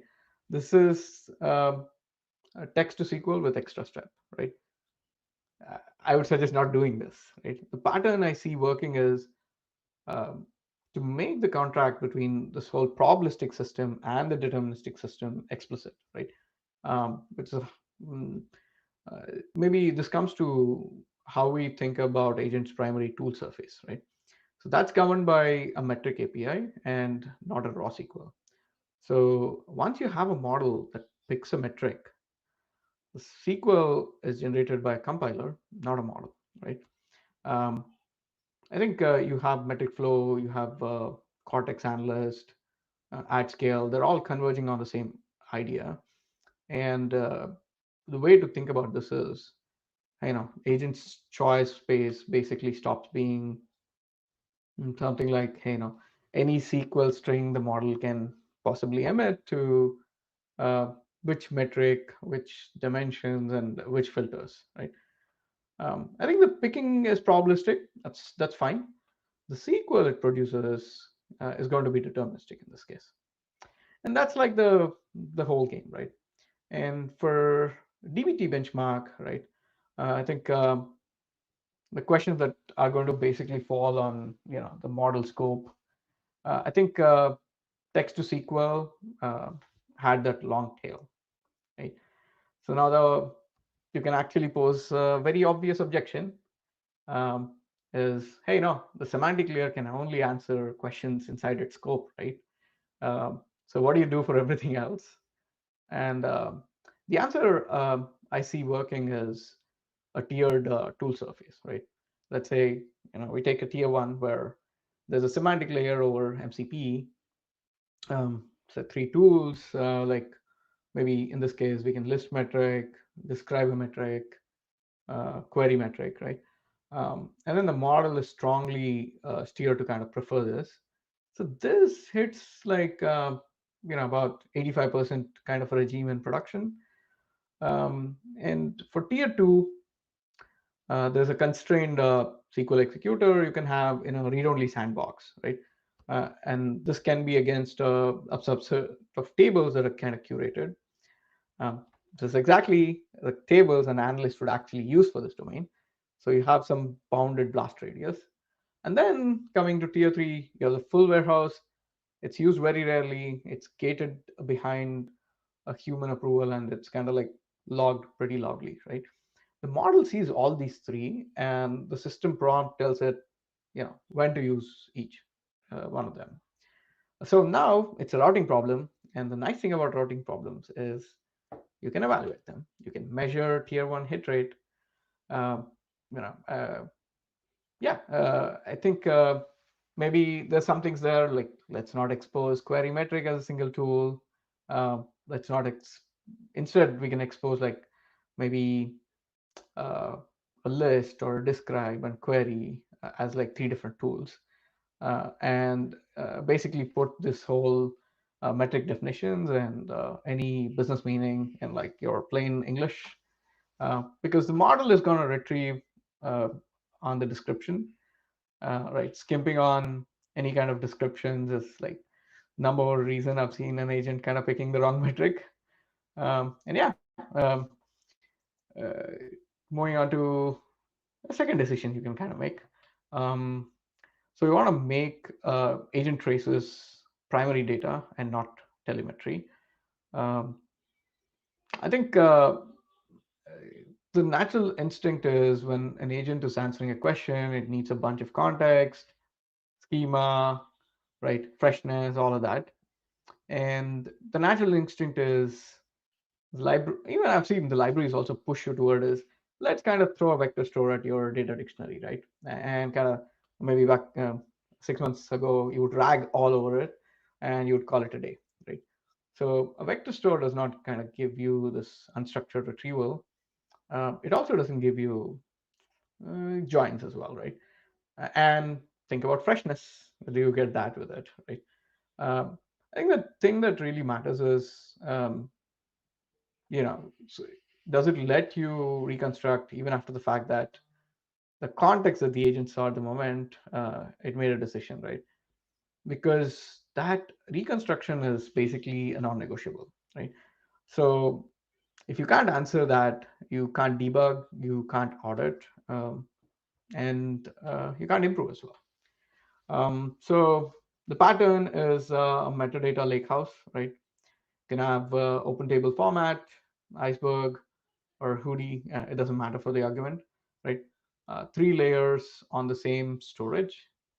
I think the governance layer, for example, and the question I always get is why a lakehouse and why not a graph database? Because this kind of looks graph shaped, right? And the answer is the shape of your workload as well. Because agents at any meaningful scale produce hundreds of millions of metadata events per day. Now, I think we're kind of running out of time, so I'll just say I'll make it a little more shorter. So the third decision, right? So I think this is probably the deepest one. So every agentic system has a determinism boundary, right? And above this line is the probabilistic stuff. The LLMs, agent loops, retrieval, ranking, all of that. And below, there's a function, and above sample, right?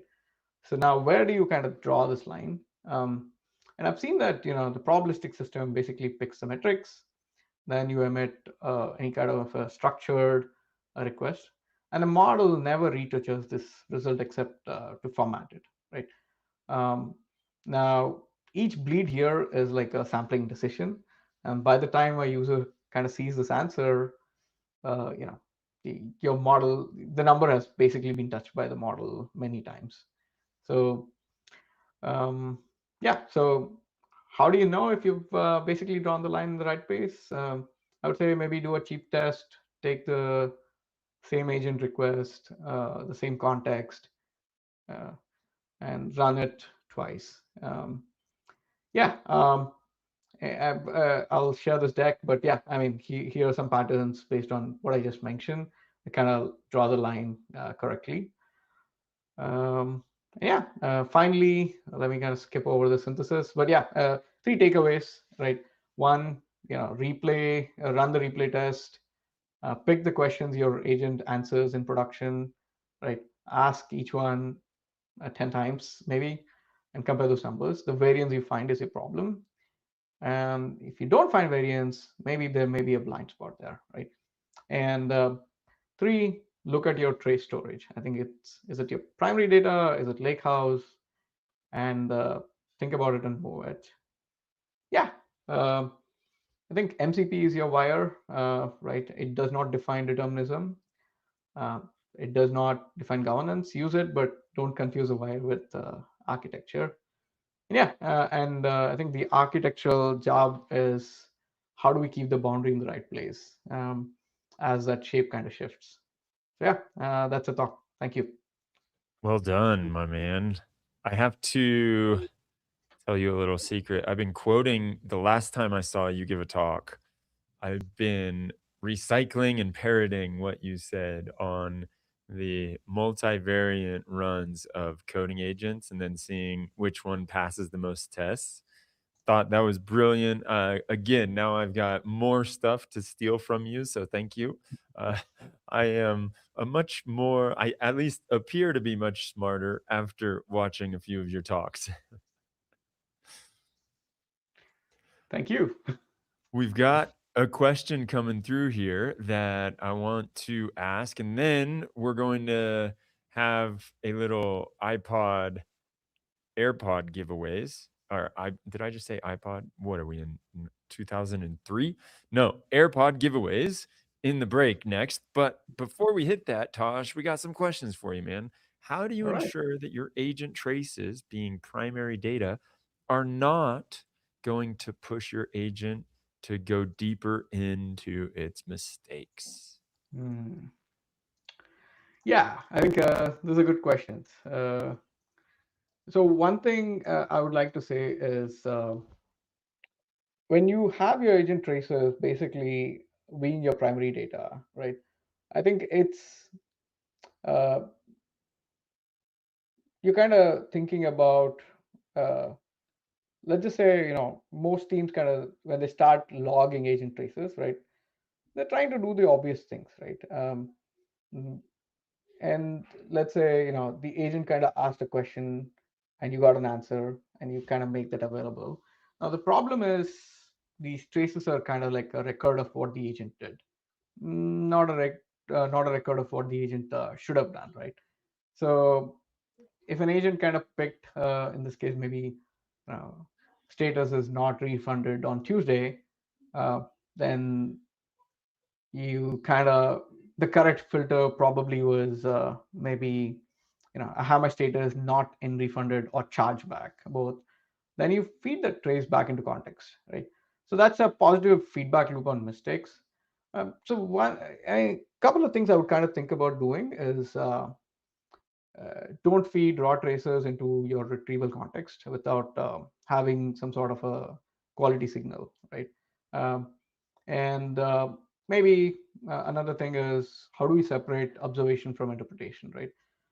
When you have a trace, that should record like, hey, the agent emitted the SQL and the warehouse returned this result. That's an observation, right? It should not record, this is how you answer Q1 revenue questions, right? That's an interpretation. And maybe finally, I kind of wanted to touch on this topic, but can we actually use semantic layer as a ground truth anchor, right? Then, when it disagrees, you kind of mark it for review. So yeah, so I would say, treat traces like medical record, maybe not as a prescription. Yeah. I like that semantic layer as ground truth. That was something I had heard a few other people talk about that. So we've got one last question for you coming through, and it's basically, no matter how much of this determinism layers we add, we always need a human in the loop, right? Or yeah, yes. I mean, I guess hopefully AGI is going to help solve that. But yes, I think most likely we'll have humans in the loop. I can speak for the next 5 years.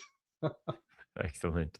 Well, Tosh, dude, this has been great. Folks are asking for the deck, so if you can drop it in the chat. We also are going to be sending it out an email to everyone, and all of the decks that we have and we've gotten the approval to share, we're going to share with folks. So sit tight after the event. But look, Tosh is just one step ahead of me. What was that noise? Oh my gosh. So there it is, folks. If you want it, you've got it right here. Grab it, click on it. There we go. Now, Tosh, I'm going to kick you off. We're going to have this little break because somebody needs to win some AirPods. We got to do that. I'm going to move you backstage. And here's how it's going to work, folks. Here's what we're going to do. Before I bring on the video that is going to be how you do it, in the chat, not the Q&A, in the chat, I would love for you to tell me how many of these seconds am I going to be able to hang on to this cliff. So I'm going to play this video. Whoever guesses how long I hang on to this cliff for without going over, all right, without going over, whoever is the closest in the chat that thinks I can hang on for how long, you win the AirPods, all right? So does that make sense? Go ahead and guess how long you think I'm going to be able to hang on to a cliff. And if you don't go over, then, and you're the closest when we finally figure out how long, right? Then we are going to deem you the winner. Is everyone ready? Put your bets in now. Good Lord, somebody said 6 minutes. Uh-oh. You can only bet once, all right? You're only getting you're only getting one. That's it. How long can I hang on to this cliff? Let's set it off and let's go. Let's see what we got. The winner who doesn't go over gets a whopping new pair of the AirPod Pros. I almost said iPod again. All right, let's start it. Let's go. Press play. There I am. There I am. What are we seeing? 57 seconds. 1 minute, 32. Okay. Okay, we got 40 seconds, 55. I like your confidence in me. I like this. 5 seconds, you already lost. 6 seconds, 3, 6, 9 seconds. I don't know. 75. 2 minutes. Huh? Wow, impressive. Okay. While we're waiting, look at those forearms. Look at that forearm strength. Huh? Hopefully, if that doesn't tell you what you've got, then.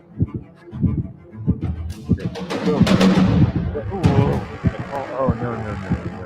38. Somebody tried to put it in there. We got sound. 60 seconds. 60. I get 50. 55. Oh my God. Who's gonna win? 55. No. Get out of here. 75.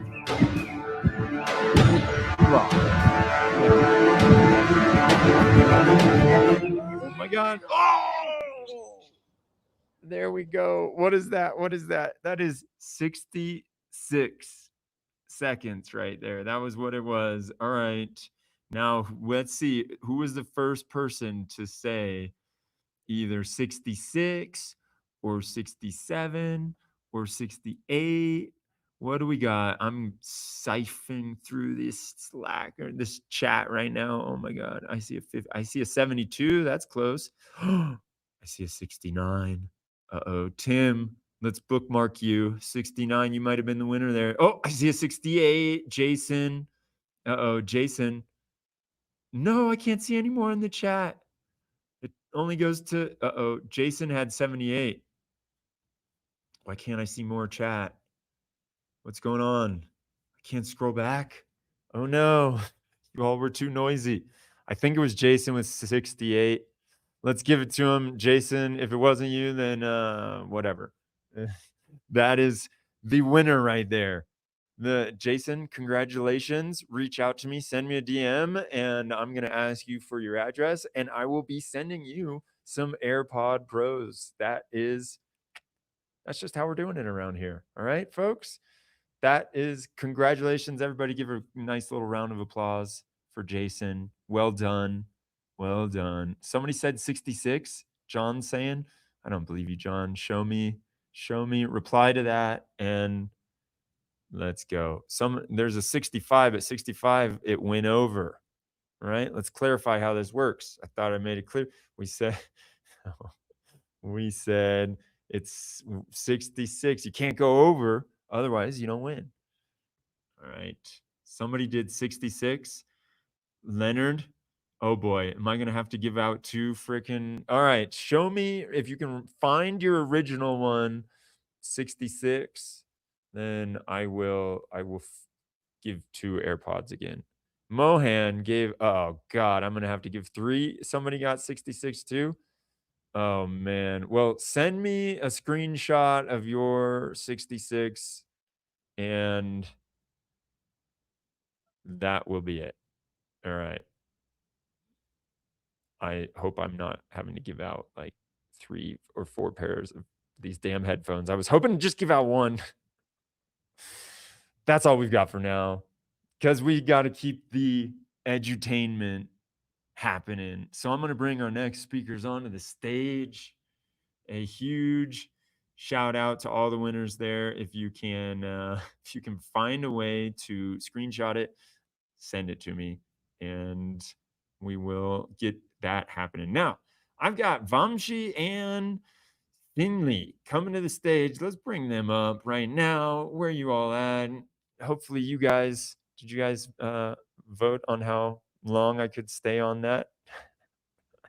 You guys weren't participating, huh? That was good. So, guys, I'm gonna let you share your screens. Vamsi, you're on mute still, just as a heads up. While you're sharing your screen and you're figuring all that out, let me publish this next poll. Let me show this on the stage. We've got a poll. And in the meantime, guys, share your screen, figure that out, because I don't see it yet.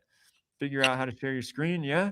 And everyone else, what are we talking about here with cost sensitivity? Do you even care? Do you care? Is it critical? Is it important? Or is it not a major concern? Let's see what kind of companies you all work for. And Vamsi, still waiting for screen share. You got it? Yeah. So it seems I cannot share the screen while the poll is running. No. Get Yeah. out.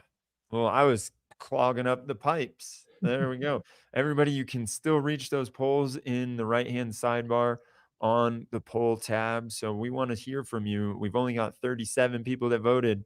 We want to hear more. We want to see what you got. And I think we're still looking for a screen share. Yeah. Just give me a second. All right, then I will bring it up back on stage. Let's get it Yeah. just for a second. You got it? You got it? He left. Oh, shoot. He was. Uh-oh. Seeley, it's all up to you now, man. Yeah. Your partner in crime took off. He didn't want to share his screen. He said, I got to get out of here. All right. Well, in the meantime, how's this for you? How are we talking cost sensitivity? Critical, yeah, definitely critical. Critical. That's a Yeah. critical one. You guys are at a certain scale where you can't afford to have it not be in critical shape, huh? Yeah, definitely. All right. Uh-oh. Right. We got him back. He's back. See, I'm gonna. Yeah. Looks like I need to kind of restart the system or something. So that took some time. Yeah. Uh-oh. Hopefully you can see my screen now. There we go. Yes, we got it. We did it. Yeah. So we have, I think, Zinli is also co-presenting with me. He will kickstart the conversation and I'll take over in the middle. Perfect. Should we I'll see start? you guys in a bit. Okay. Yeah, let's get started. Hello, everyone. I'm Xinli. My colleague Vamsi and myself will talk about when you run a data lake with transactional data format like a hoodie, how do we make the operations minimized, reliable, and more efficient? Next slide. Again, I'm Xinli. I'm a senior staff engineer at Uber. I contribute to Hoodie, Parquet, Presto, and I really enjoy working with the open source community.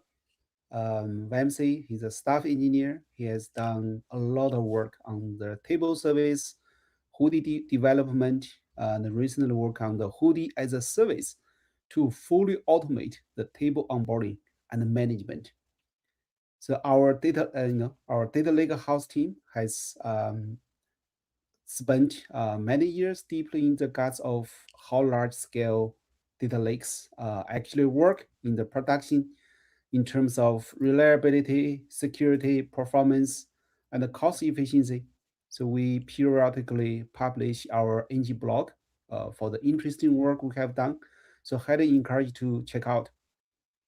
So before we talk about the solution, let's establish this problem space.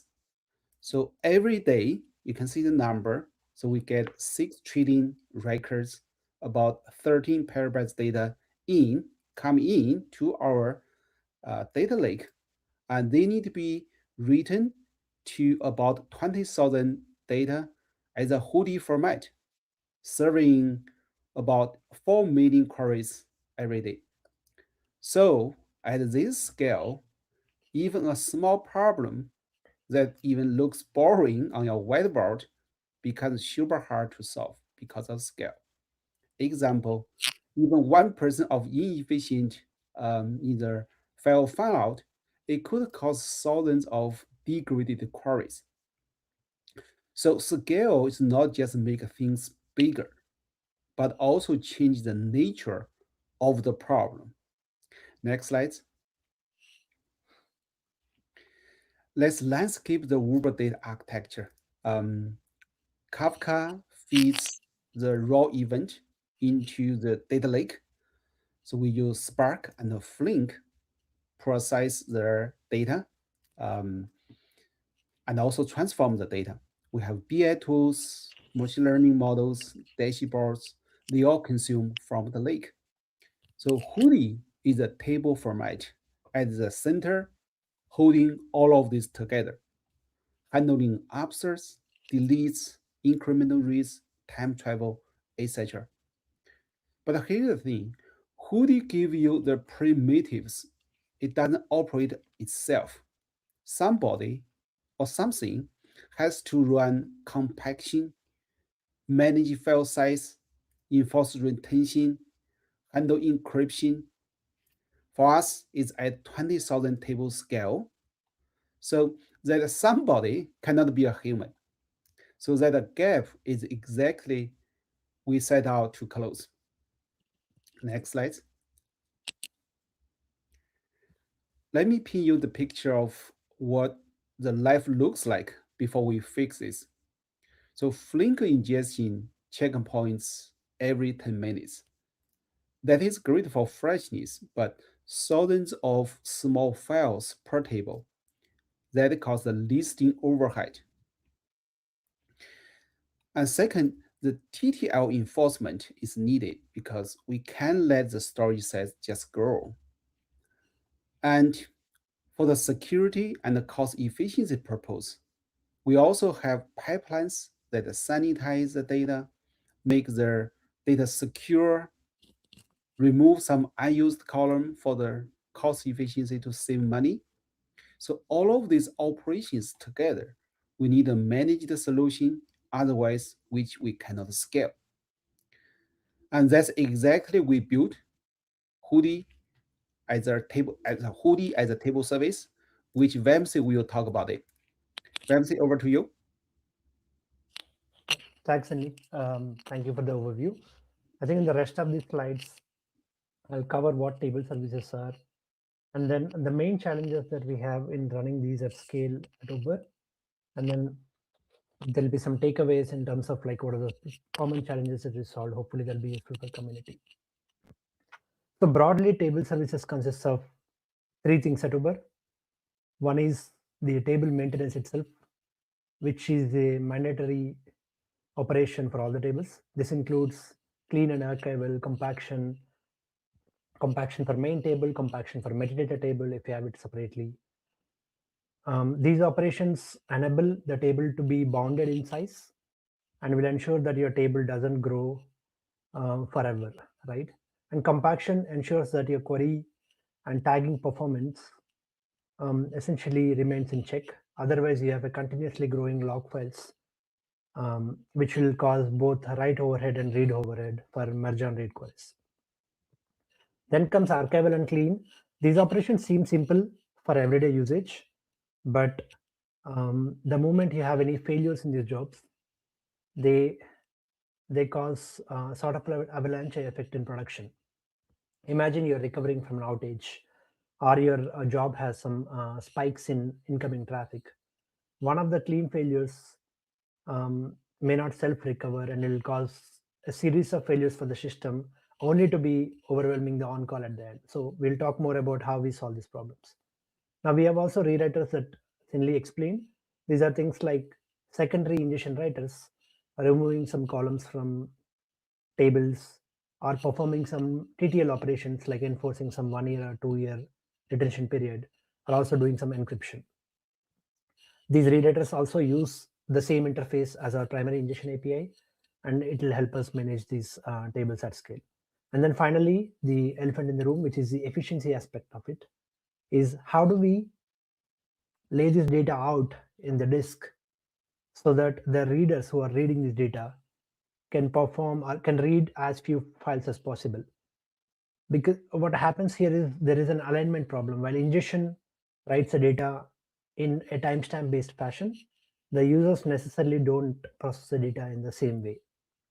So we talk more about some of the issues and optimizations that we found out there, and the amount of runtime impact it has on the queries. Okay, so let's jump into the high-level principles we had in mind when we designed this platform, and we'll talk more about it at each level. And first of all, the platform is like an event-driven architecture, meaning we don't have a fixed set of workloads. We basically scale with data sets and then get more capacity as needed. And all of our systems are tier-based. So we have dedicated infrastructure running high-tier workloads, low-tier workloads, and we have isolation among all the services. So if there were to be a problematic service running, right, it will not impact rest of the table services. Uber is also heavily multi-region. So we are not completely on the cloud, completely on-prem. We have a mixed set of infrastructure, and that brings elasticity, but it also brings us problems around where you have to read data along multiple regions. But we expose this platform in such a way the users don't have to worry or burden about where their table is living on. So that abstraction is through platform. So once they come to the control plane, we take care of dealing with all the things behind the scenes. And I think all of these are only possible if you don't have any locking or need to turn off ingestion. So we ensure that the primary ingestion can continue running while we perform these operations, and this is possible due to OCC. This is an open source Hoodie feature that we heavily use at Uber. And lastly, we have both Spark and Flink producing the data, and we try to abstract it to our downstream customers so that they don't have to know configuration specific behavior between two engines. So these are some of the high level design principles that we followed in designing the platform that we think makes the overall maintenance simpler. So here I present the architecture diagram at a very simple high level, removing all the bells and whistles, right? We have on the left side different writers like ingestion, rewriter, and then query engines like Velox, Spark, etc. These are either writing the data or reading the data from data lake, which is on the right end of the things. And then we have a data mesh, which is like an interface to access all of this data. And in the middle, we have the table service platform, which is the main component. And what we have there is like a control plane to begin with. This control plane is like the API layer that interacts with the datasets, allows onboarding, customization of the requests. The customer has a configuration control here that can say how often should the service be run, or what should be the trigger for running the service, etc.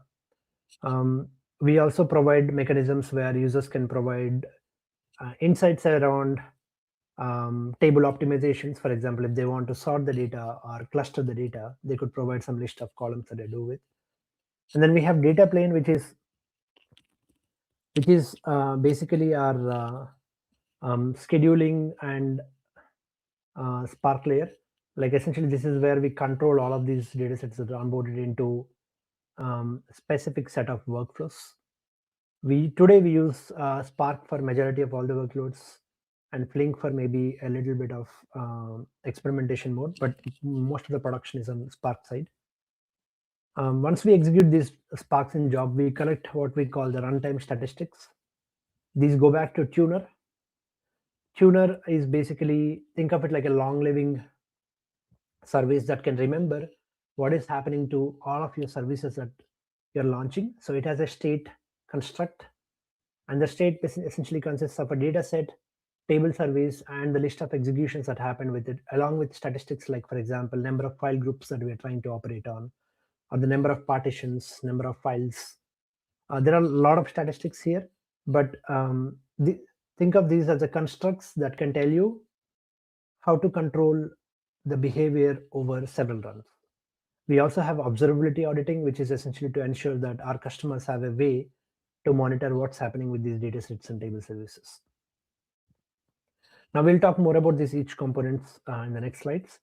But at a high level, the platform mainly provides like one interface for monitoring and then auditing and observability interface to monitor the services.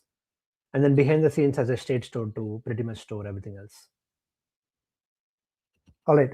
So yeah, like we initially emphasized, we have 20,000 data sets. So even if you get 0.1% of the failures in the system, you're looking around 20 to 30 failures each day. And now failures around on calls, like failures around these systems typically are resolvable by human, but they still need to be get acknowledged and followed up through. And when we carefully looked at for most of these things, we realized that if we have a system tracking the failures and semantics of each operation, we can design a reactive system that can respond and fix the system automatically. For example, for cleans, right? If you know that there is a secondary operation that, like imagine a scenario where you have a DLM operation happening on a table. Now DLM operation naturally replaces, deletes all of the files from an older partition.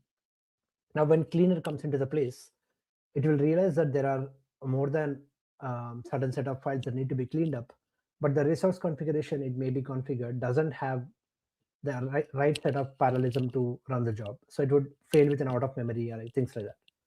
Now, because of the state store, we can remediate this in the next retry, launch the job with a higher set of resources based on the number of file mappings it is targeting. So the system pretty much recovers within few attempts and doesn't throw an on-call alert or cause an SLA violation. And we were able to, like, from our experience, I think we were able to recover 99% of the failures using the solution. The barring 1% or 0.1% of the problems constitute to a different set of systems, but cannot be automated at the moment. Now, we extended this logic similar to clustering, which is the file stitching problem we have. We are also extending this to compaction to similarly solve the same problem around resourcing. So this system is built at a platform level, and we're trying to expand this to all the verticals in the system. For the table rewriters, our goal is not around optimization or automation, but our goal is around reducing the friction between the APIs these platforms are using versus what Hoodie is providing. With a table rewriters using a single API, our main goal, our main win comes from the upgrade velocity. At Uber Hoodie, we try to be pretty fast in terms of upgrade cycle. We try to follow an annual upgrade cycle to migrate to the latest open source version. But if there are like so many of these consumers start using unsupported APIs in different ways, it becomes harder to migrate or test during the upgrade flow. So we introduced a common API flow that they can use, which is consistent across all Hoodie versions. So the contractors are not bound to rewrite or update their APIs. At the same time, Hoodie team has the control layer to determine when to upgrade what service. Okay, let's briefly talk about storage optimization. I think this will be a slide most of you may be interested in. So we will tell you from our experience at our end. So like I initially said, the data that we lay out in the timestamp based order is not necessarily the data most optimal layout for data. Think about a case where you have a driver table and then you have a driver ID. And then if you have a query that is scanning these tables, usually what happens is you need to go to the Parquet footers and then collect statistics and then see whether your data could be part of the potential file or not. But you're still incurring all of the expenses associated with listing and opening up the file footers. And if you're on cloud, all of this constitute to some amount of cost as well. But the primary aspect, at least at Uber side, is not necessarily cost, but the performance aspect of it. These queries take a lot of time because they're using a point lookup queries. And the way we solve this problem is we introduced a secondary writer, like let ingestion write it in the timestamp format. But then we have a secondary writer, which is coming in, like, let's say maybe a day later, and then reorganizing the data based on certain set of columns. For these columns, like for, let's say we don't want to like just do sorting because sorting is computationally very expensive. So we devised a strategy what is called range partitioning. And what range partitioning does at the very least is, instead of sorting the data around, strictly sorting the data around a specific column, it will divide the data into a group of buckets, and it will ensure that among these buckets the data is sorted, but within the bucket the data may be unsorted. So with this, we were able to get the time complexity down to linear complexity with respect to the number of rows we have. And then we observed almost like a 20x performance improvement in read performance with this. I think, I mean, among many things we tried, we felt like this was giving the most ROI in terms of read performance and computations. So we'll be happy to answer and share any learnings with the community as well after this. Another optimization that we did is the clustering. Not to get confused with other clustering concepts in Hoodie, but what I'm referring to here is merging the small files into larger ones. Our Flink checkpoint runs every 10 minutes. So sometimes we have partitions having more than 100,000 files within the same partition, and these will cause impact to our listing and query performance layer. So what we did is we basically rolled these all small files into a target cell, like we take 10 of these 100 MB files and roll it into 1 GB file. This is a standard feature from open source, and we just rolled it out into Uber. We're also working on a Parquet row level merging feature, which is a novel feature that doesn't deserialize the data in order to merge. It uses Parquet level APIs to process the data. I think that's something we'll be rolling out in 2026-27 from Uber side. Last optimization that we'll probably talk about is indexing. Hoodie supports column statistics natively out of the box. And at Uber, we try to leverage this feature extensively. This feature is primarily useful if you have workloads like AI workloads that are targeting datasets with point lookup queries. You don't know which column the user is going to reference on, so sorting won't help. But you do know that their queries can benefit from column statistics, like for example, min, max, and null. These statistics already exist in our Parquet layer. What Hoodie does is bring them up to the metadata layer. So you don't need to hit the disk or do any file system to correct the statistics. All you need to do is enable Hoodie metadata, and then Hoodie will internally, during the read time, reference this column statistics and then prune your search space. Instead of scanning like 1,000 Parquet files, based on the statistics, it will only target 10 or 12 Parquet files. And then within these Parquet files, it will read up all data. Maybe some of them will be matching the data. So overall, like the number of footers that this will open will significantly reduce with column statistics. We found that there were some missing optimizations here at Uber side that we contributed to in terms of nested columns. But other than that, I think the open source column stats is in a pretty good shape. All right.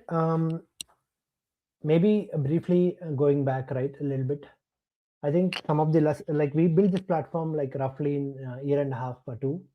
And what we learned is that automation plays a key role. At Uber scale, without automation, we started seeing majority of the on-call overhead, which is not great because the on-call can focus on other things if not for these ones. So we tried to pretty much automate a lot of these jobs. I think right now we are dealing with a different set of issues than what we were dealing with like in a year or year and a half ago. So this completely helped our team in terms of removing the main bottleneck. And I think the other thing that we learned is the configuration, right? And if we expose too much configurations to our customers, they end up cloning or copying this configuration across. And then during the upgrade cycles, it becomes very hard for us to go back and change anything. So I think abstraction is a key principle that we should we followed and glad that we did. I think we should try to expose as minimal configurations to our customers possible, and then ensure that systems can make this opaque. And I think the other thing is event-driven architecture. Like just having them schedule-driven architecture won't cut for majority of the systems, because oftentimes you'll have spiky traffic in your system. So if you were to configure your resourcing or scheduling to a fixed nature, it would break as soon as you have this spiky traffic coming in. So I think it needs to be like event-driven. For example, compaction needs to run more often if there is more data in your metadata table or data table.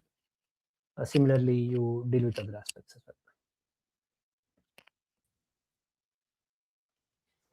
All right. In terms of future work, I think our main focus is on enabling AI usage for the tables. So we have a lot of point lookup queries coming up. These queries are very slow on data lake. And these will compound, like AI systems need immediate responses as opposed to what we had before. So we are working on having some vector index support and also having more of these column statistics available for different queries. We also want to do improved clustering policies to evaluate our runtimes and speed up our queries. And then right now, Flink is only a minority for data lake, but we want to be doing some sort of a real-time table services in the future as well, depending on the business requirements and SLA requirements. That will be, I think, some of what we want to do at Uber, along with, I think, upgrading to Hoodie 1.x and then bringing in more of the open source features into Uber. Excellent. Yeah, that is I think there are emails. You can shoot us an email if you have any questions. great, man. I appreciate you. I appreciate both giving this talk and sharing what you've learned, what you did. Oh, hopefully somebody took a screenshot. Hold on, put that up again, just in case somebody wants to grab your email and chat with you more. I know there's been some awesome questions in the chat. We're a little bit over time, so I'm going to have to like keep you guys moving. I appreciate that there's two of you and you were very active in the chat answering the questions. So that's awesome. But yeah, if anyone wants to chat, there was your chance to get that screenshot. All right, fellas, appreciate you. I'll kick you off now and we're going to keep moving to the next speaker. Thank you. Adios. Next up, where is my man Revanthe? Where you at, Revanthe? There he is. What's going on, dude? So we've got a little lightning talk from you. Before you start talking, yeah, you need to share your screen. You did one thing. You also need to unmute yourself. That's the second piece. I had a feeling you were going to do All right. that. Hey guys, hello. There he is. There he is. All right. Cool. Well, 10 minutes on the clock. I'll see you in just a sec.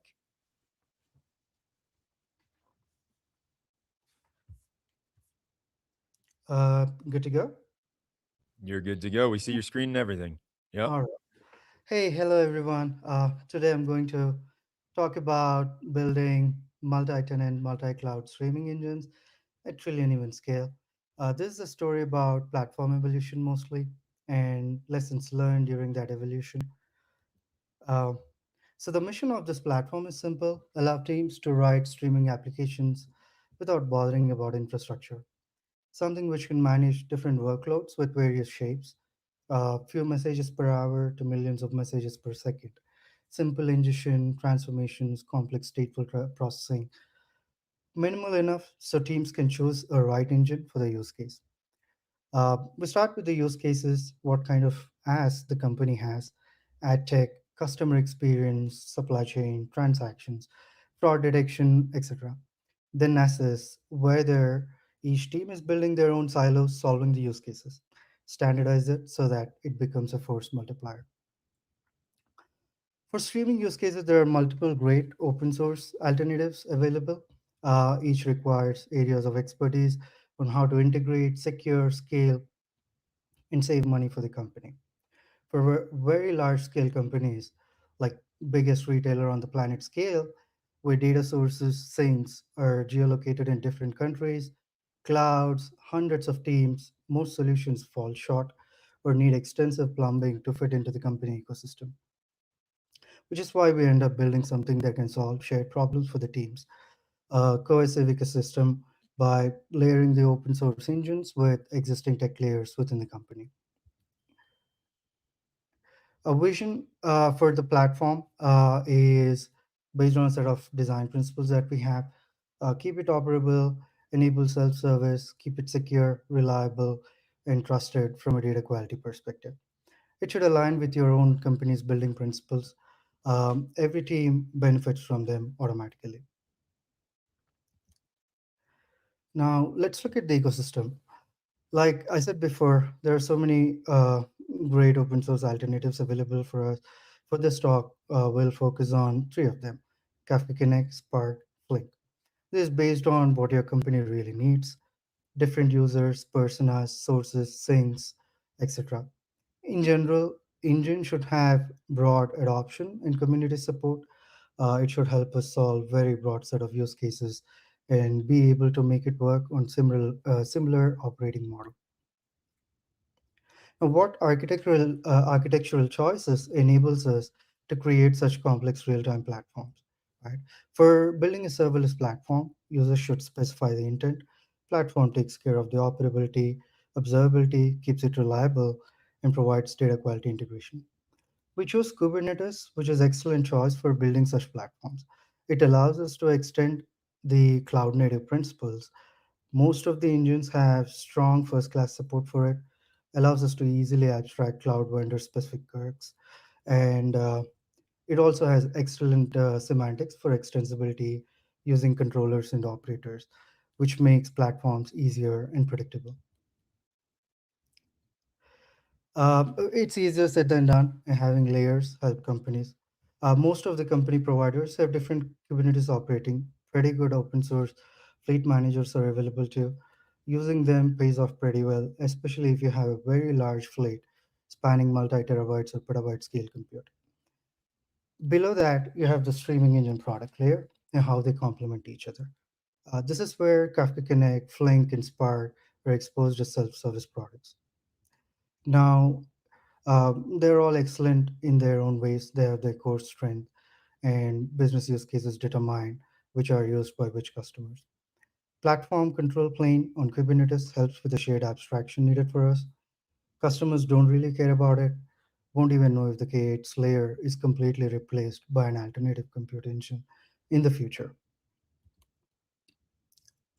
Now, let's start building the plumbing that is needed. First step is to provision the compute clusters, install the same tooling across clusters. And once tooling is installed, we open it to the customers. They identify their teams, resources, reserve the resources that they need, and let us know what they want to run.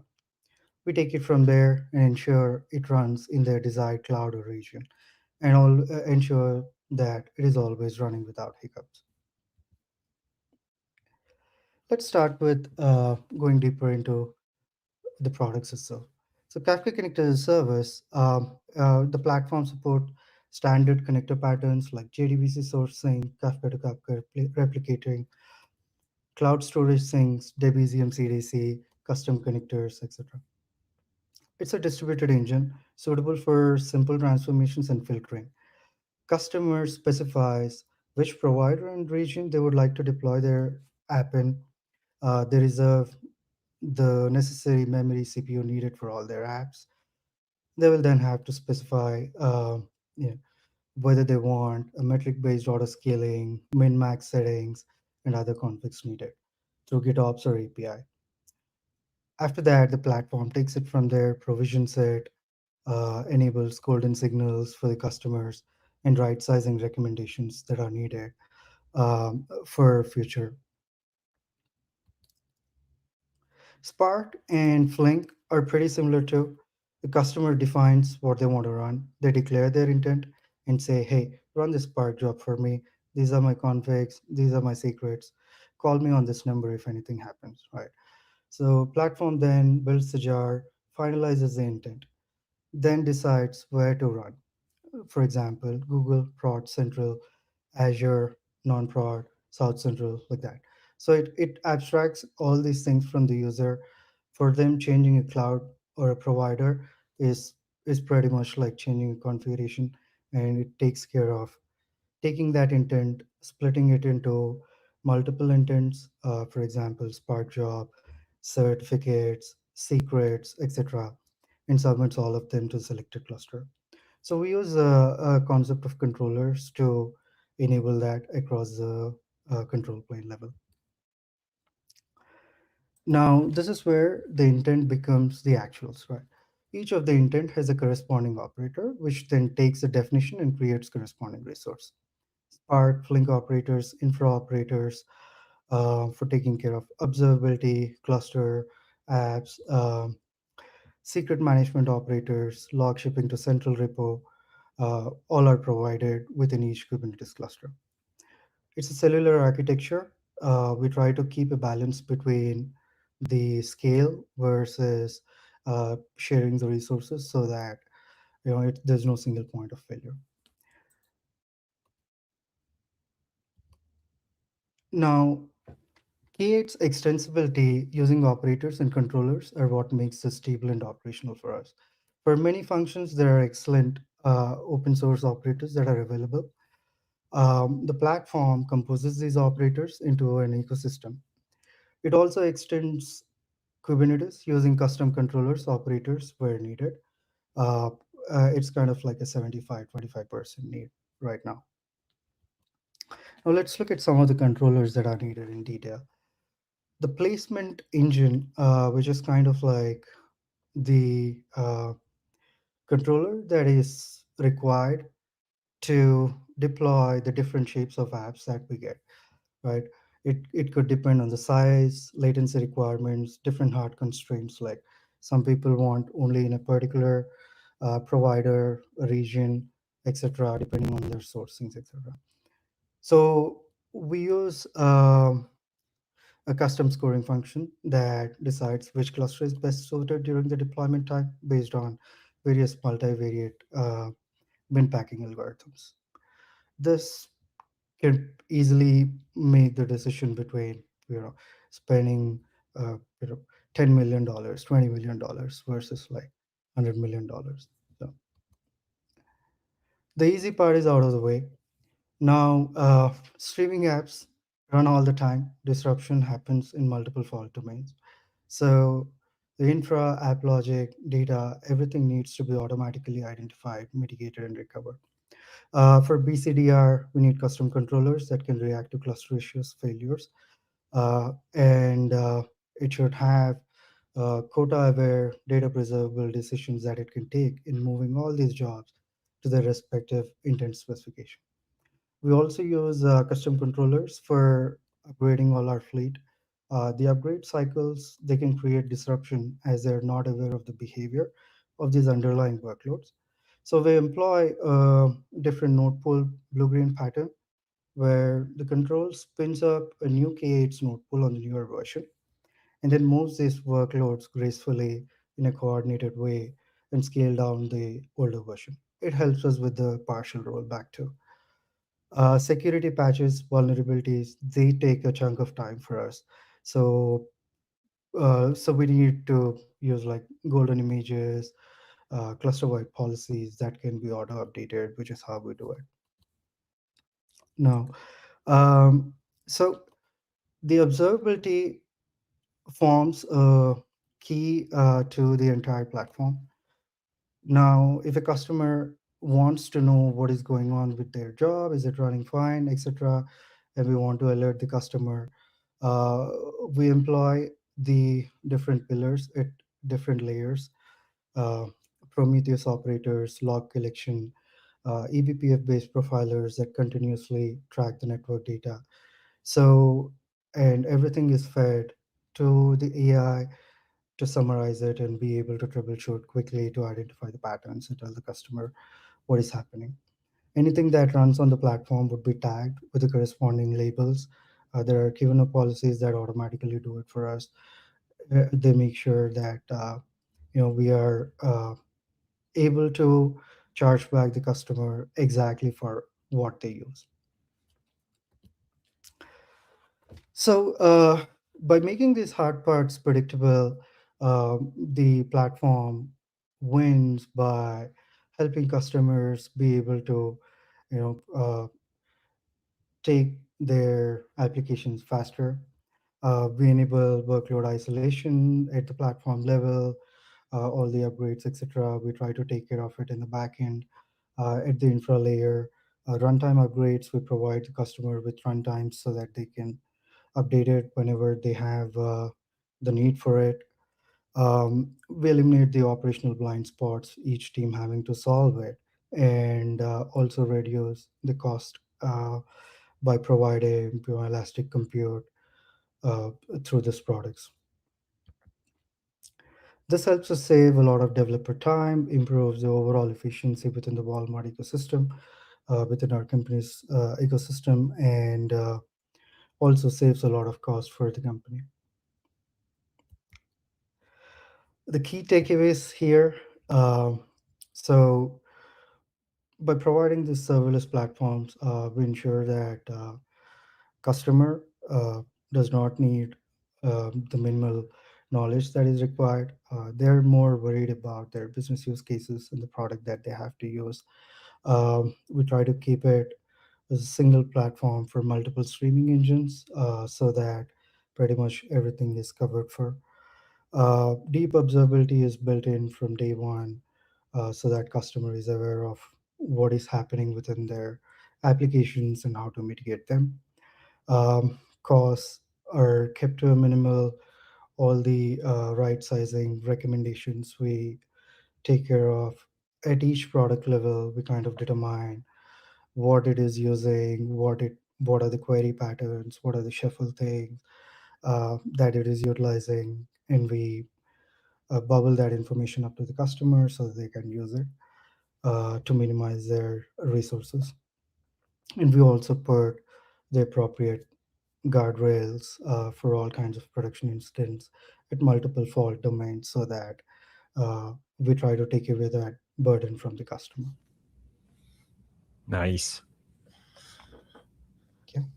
Well played, Revanth.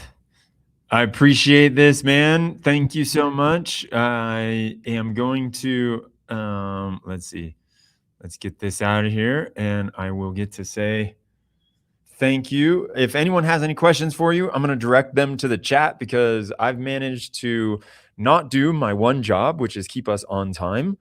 So that means we're going to swap you out for our next speaker. For folks with questions, you're going to hang around and answer them in the chat if you got them. But for now, thank you, and I bid you farewell. Thank you. Next up, we have Max to the stage. Where is Mr. Maxime? Hey, how you doing? So I've been horrible at keeping time today, and that's because I do stuff like I'm about to do for you right now, which is I heard you liked Frank Zappa. Oh yeah, I'm a big fan. Oh yeah, on a uke. How about a ukulele rendition of "We Were Jamming in Joe's Garage"? We didn't have no dope or LSD, just a couple of quarts of beer to make it so the intonation would not offend your ear. And the song went over and over and sounded good to me. Now one more time.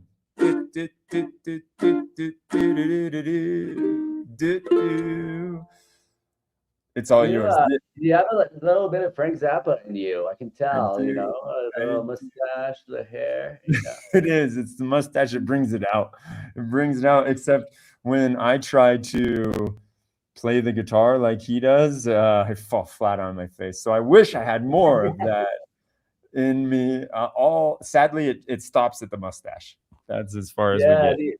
The audience is gonna be glad I don't have my guitar with me. I'm traveling. I'm in Boston at some conference out here, so I found a little corner in my Airbnb. Excuse the decor, but we were jamming in Max's Airbnb. We didn't have no dope or LSD, just a couple of data pipelines to make it so the. All right, man. I'm see how we get off of the track. This is what happens. I'm gonna put your stuff on the stage and I'm going to get out of your way. All right, let me add your Sweet. screen, and I will boom, boom, boom. All right, there we go.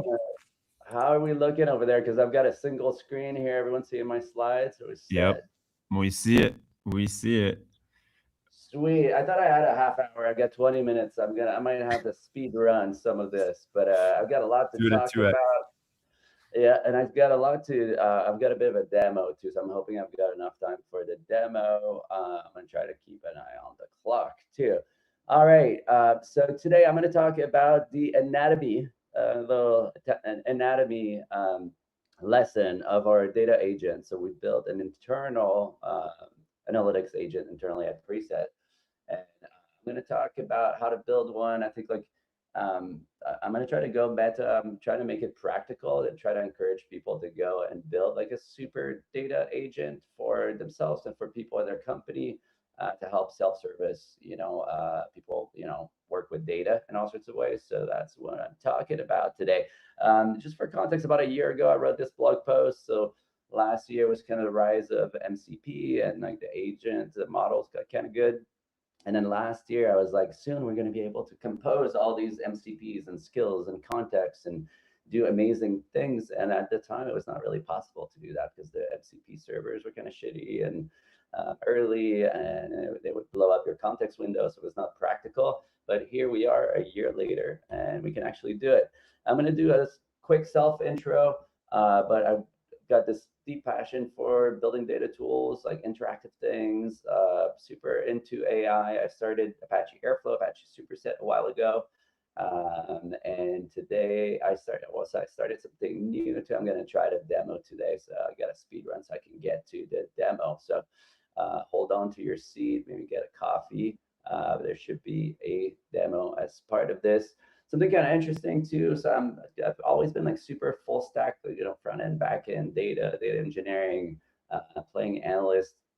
I'm a little bit ADHD too, and those character traits tend to be super rewarding in the AI age. So like I've been really into agent orchestration, AI enablement, like trying to push people to do better work with AI. So this is what this talk is about in some way. So I'm going to do a little bit of a rebase. It's a little dizzying to follow exactly where we're at right now with AI. There's been so much stuff going on, so I'll do my read on what happened over the past year and what's happening, what's ahead of us.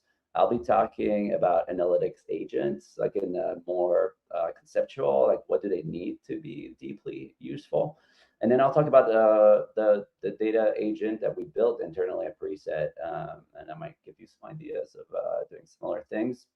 And then I'll do an Agor demo. Agor is kind of a team command center for everything agentic, and that's what we use for all the mechanics of the analytics agent that we'll be talking about today.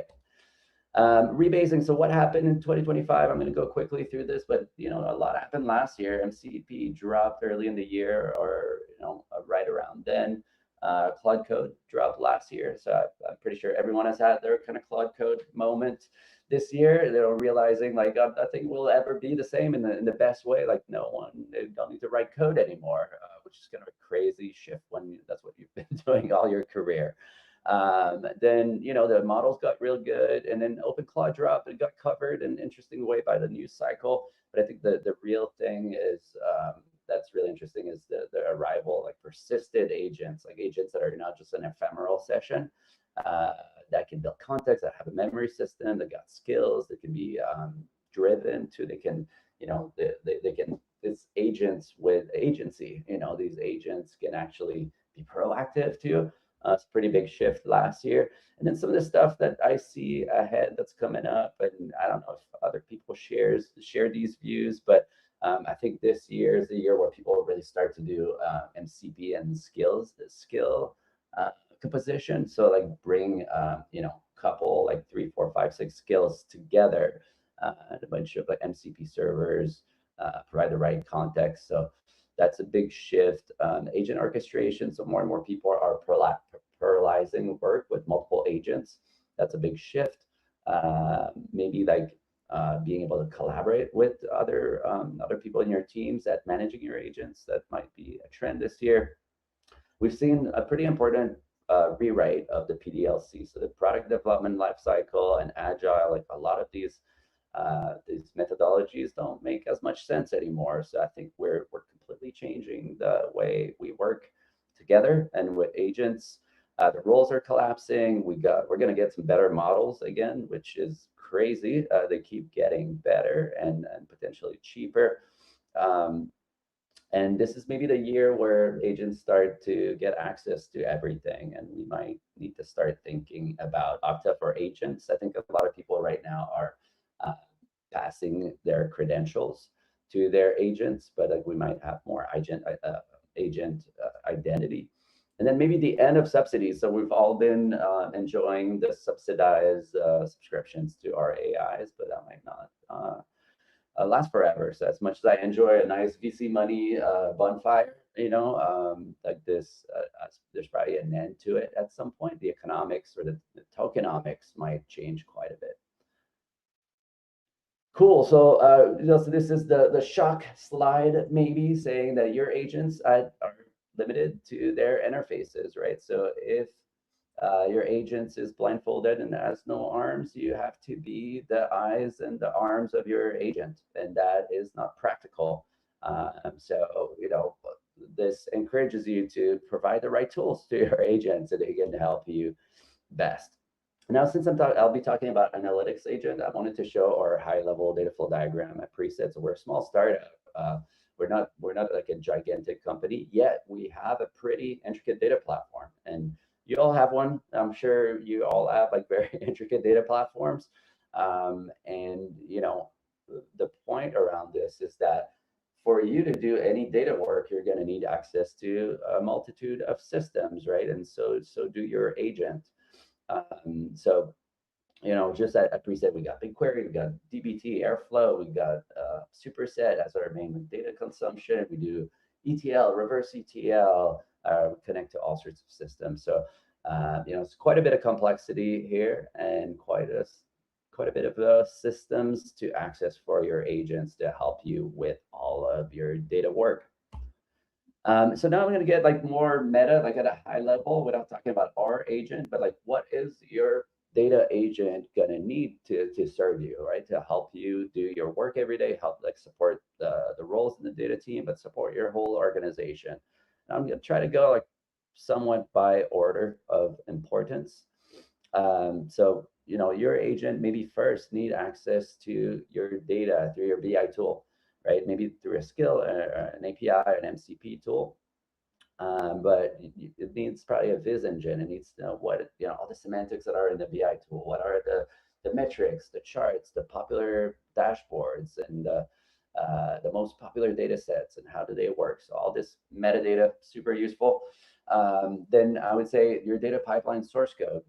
So maybe historically we've had data catalogs and things like that or things like Open Lineage to get your lineage, but your data pipeline source code has tons of semantics, right? It's like the recipe book of how your data warehouse got made.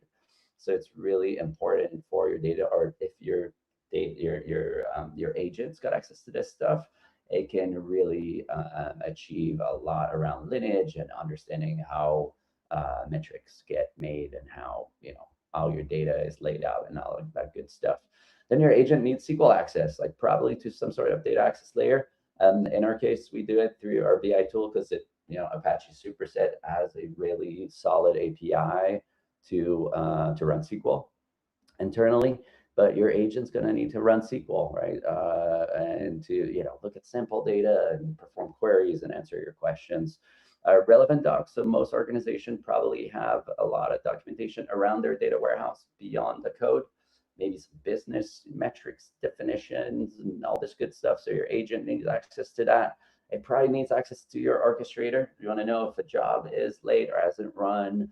But there's tons of important like data ops, metadata that lives in these systems, and probably a way to submit PR. So we got coding agents now too. So if your agent's has got access to file system and it's something like Cloud Code or the Cloud Agent SDK or Codex SDK, your agent is going to be able to fix up your pipeline, right? Maybe you're like, I want to break down this metric by a dimension that does not exist, your agent can offer you to thread this, this dimension through your data pipelines. A few other things too that are also useful, and I put like on the maybe, but I think that these things are super useful. But with OpenClaw and the rise of like more modern agents, now agents have memory system. They've got skills. They can maintain your docs, in external systems and in your wikis or wherever your docs sit. You might also need for your data agent to have access to your source and destination systems. By that, I'm thinking, say, you have a CRM, you load data from HubSpot and to HubSpot with reverse ETL. If your agent is able to, has got a skill to connect with these tools, it's going to be able to help you out. Maybe some data sync issues, and in some cases, be able to directly shortcut the data warehouse and get data straight from the source. Data dictionary, if you have them, plug them in. Semantic layers, if you use them, plug them in as well. And then something maybe the cherry on top, but we'll see on my demo, is that if your agent is available on Slack, then that's where people live, that's where people collaborate and do work. So our data agent is available on Slack, and that turns out to be extremely helpful. I'll talk just a little bit about what we've built at Preset. So we ship. So at Preset, we built like a managed system, a managed service around Apache Superset. So we built Superset MCP. That's open source. So we're building on top of that. We've got an in-product chatbot too. So this in-product chatbot can answer a lot of questions. Got direct access. It knows where you're at in the products. It's got a lot of context. They can also like show you or take action directly in the product. And then we've got a CLI, the Superset CLI, that allows you to manage assets as code. So we wrapped a little skill around that CLI, and the agents can do all the things the CLI can do. That's also an alternative way for the agent to run SQL. I'll talk a little bit, I'll talk about our agent maybe. So I wanted to introduce Datagore. So like it's an agent that's built on the Agor platform. That stands for Agent Orchestration. I'll demo a little bit of the tool today. So Agor is the platform, Datagore is the name of the agent. And I would love to encourage people to build their own data agent today. So just the anatomy at a super high level. So our data agent that's available to everyone in the company through Slack or through other means has access to Preset MCP. So it's able to access data, run SQL, create charts and dashboard, and help you find things. It's got access to our data pipeline source code. So for us, that's a repo, a code repository called DataEng that has all of the data and engineering stuff. So Airflow scripts, DBT, Python script, all this good stuff. Then it's got some skills. So it's able to run DBT. So it's got a skill wrapping the DBT CLI, the sub CLI I just mentioned. It's able to talk with Airflow and Astronomer. Astronomer is the hosted service for the managed Airflow service that we have. It's got access to internal SaaS. So it's got access to our ticketing system, through our Notion, through Fellow, which is like the meeting. Fellow for us is like the meeting note taker. And it's got access to Slack, right? So it can go and scan a Slack channel to look for questions and answer and take actions. It's got access to our docs. And then it's got some agentic goodies of different kinds. So it has a memory system. As I mentioned, it's available on Slack, so you can just kind of ping it, and it can manage docs for us. So on top of that, it's got a little bit of personality. So when you create these agents, if you use an OpenClaw type framework, you can give it a soul and an identity, which makes it kind of interesting. You give your agents a little bit of personality. All right, now I'm going to talk about Agor, and I'm going to try to keep an eye on the clock to see how much time I have. So back in the fall, I started building this agent orchestration platform called Agor, and it's very much like a team command center for everything agentic.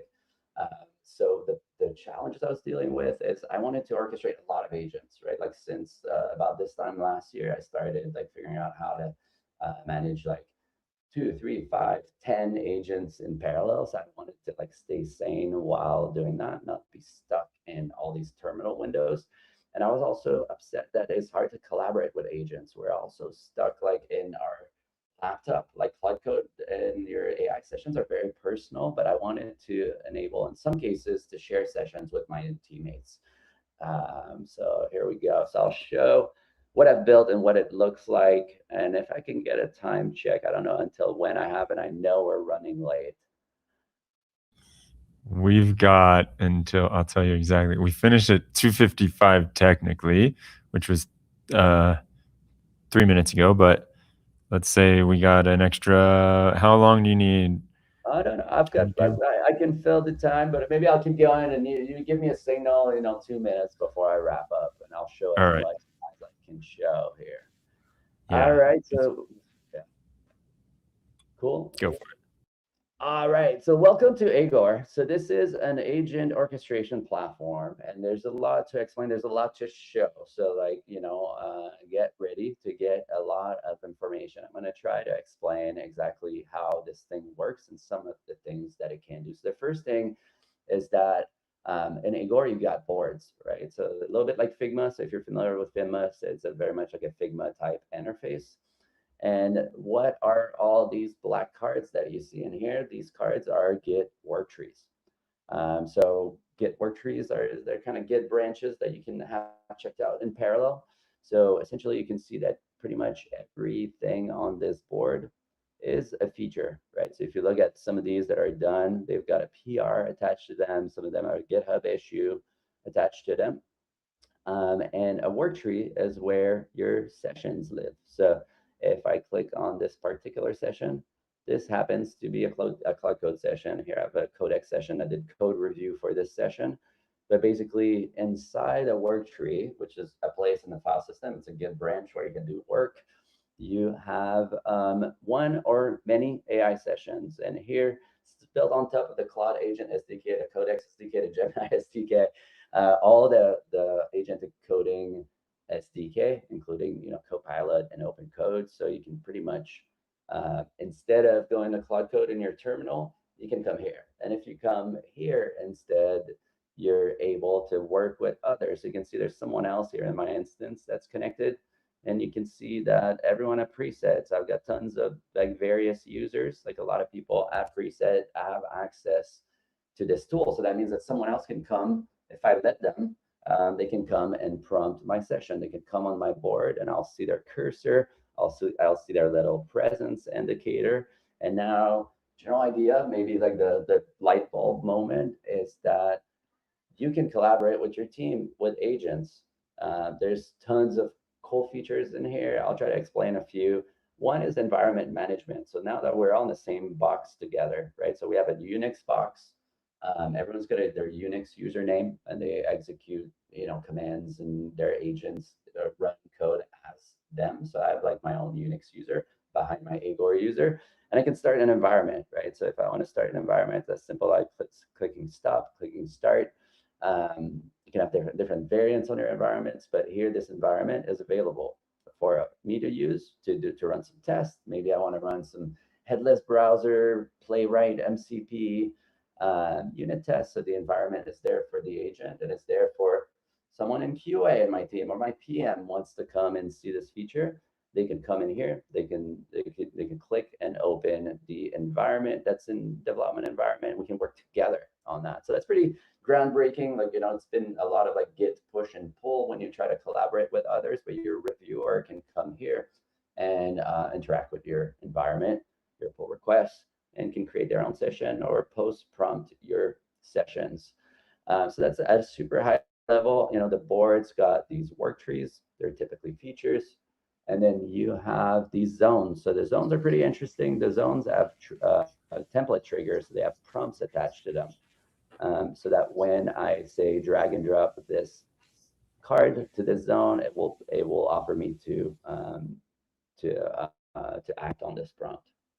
So you can attach prompts to zone. You don't have to. That's a mean to organize your projects, your workflows. So here you can see my workflows, got some coding tasks and a step to create a pull request and a step to trigger a codex review, so you can organize the stuff the way you see fit.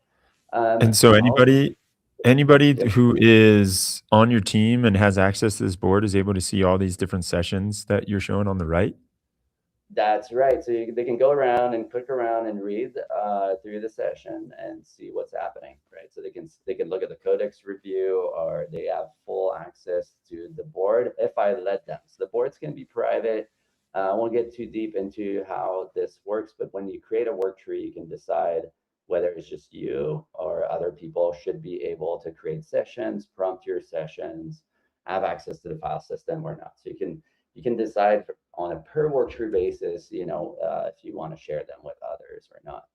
But I love to share everything, it's so cool to be able to like take a session link and say like, hey, this agent is saying something. I can take the URL, send it to a coworker. They can jump at the session. They can prompt too. So call it like multiplayer, bring your team, bring your agents and rock the boat, make it happen, work on the same live environment with agents and your team members.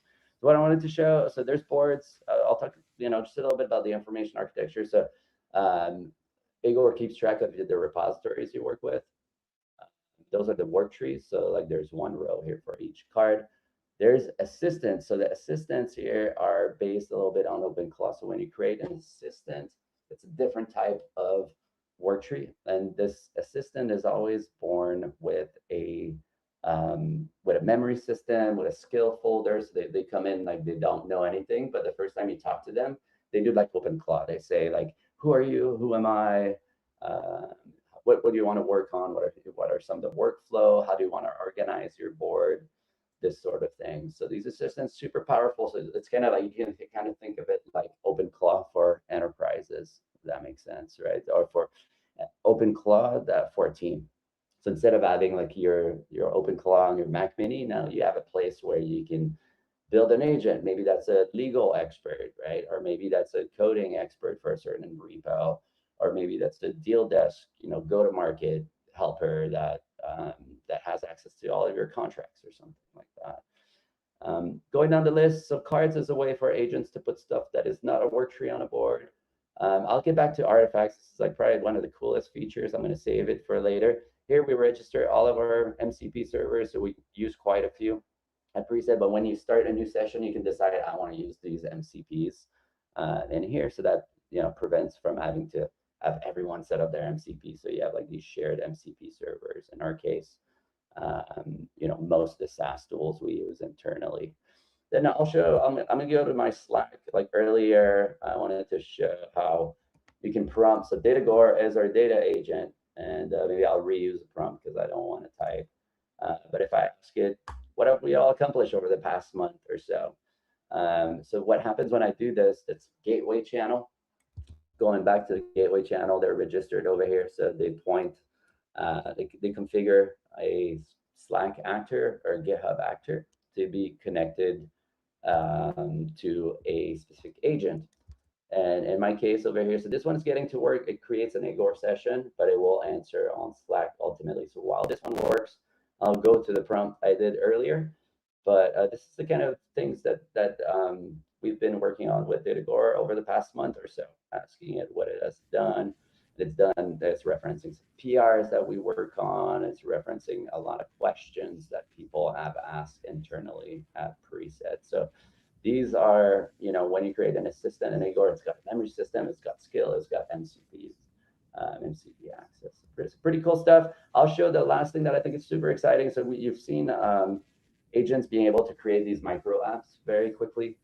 So in Igor, if you ask an agent, so first the agent has access to Igor through the Igor MCP. So that means that I can ask an agent to ask another agent, or I can ask an agent to find 10 GitHub issues and start 10 work trees in parallel, right? So the agent is able to create work trees, put agents to work, ask questions to agents. And then these artifacts, they're these little React apps, basically. So the agent is able to create these React apps and to publish them on board, which is super cool. So I'll go to a board that I created. I think it's called Artifacts. So here, those are just like, I asked agents like, hey, can we track the number of stars on GitHub for Agor, which is the product that I'm demoing now. So it's loading. So this is an artifact that an agent created. You've probably seen in Cloud Desktop, like the agents are able to create these apps and render them on the right panel. They also call it artifact, but here the agents are able to put them on a board. So I've got different apps here. This is a homage token app burns that burn over up, spend 10K worth of token on my Cloud Max Pro plan. So I've been very much enjoying the subsidies coming This is from the impressive. VCs. This Isn't that crazy? Yeah, it's your own little dashboard that, wow. Yeah, I love that. Yeah. Yeah, it's cool. You can ask your agent, like, let's say you're connected to the HubSpot MCP, which is your CRM, and you're able to ask your agent, like, hey, can you pull some data from the HubSpot API and, make a little chart or dashboard, or make a little app that allows me to, I don't know, close deals that are potentially, stale or something like that, right? So the agent is able to do this. You can see like different people here are coming in. So those are fellow presetters that don't know that I'm watching over them right now, but you can see their cursor move in places. So I'm going to try to not show too much of what's happening internally, but very Figma-esque. So really excited about the tool. Like I think we got about 1,000 stars on GitHub, but you should definitely check it out. Play with it if you want to get involved, or just try it. Highly encourage people to take a look and engage. This is open source. Maybe I'll show the website. You can go to agor.live. So live as in very multiplayer. It's Yeah, pretty very good cool. documentation and a cool GitHub. So I'm gonna. This is most of the content I had. I went kind of deep in the demo. So I don't know if I'm gonna stick around, maybe answer questions on the chat. Yeah, I'm sure there's a lot coming through in the chat. I'm going to give it a star right now, man. Thank you for doing this. Sadly, I got to kick you off. I would talk to you for hours, so let's do another podcast sometime in the future. Yeah, let's get together. We can do a podcast or just catch up. Play some music. We'll play some music. That's good. With the lag of the Zoom, I don't know if that works. Yeah, no. I'll see you, man. Thanks. That was awesome. All right, so we've got officially our last, this is our last speaker on this track, but then we've got a whole nother workshop session happening. Let me bring out Ruyang. Where are you? Hey, good to see you again, dude. How you doing? Hi, Demetrius. This with last talk, right? Yes. And so for everybody that doesn't know, this is where we stop all of the recordings and we stop the streams. And this is what do they call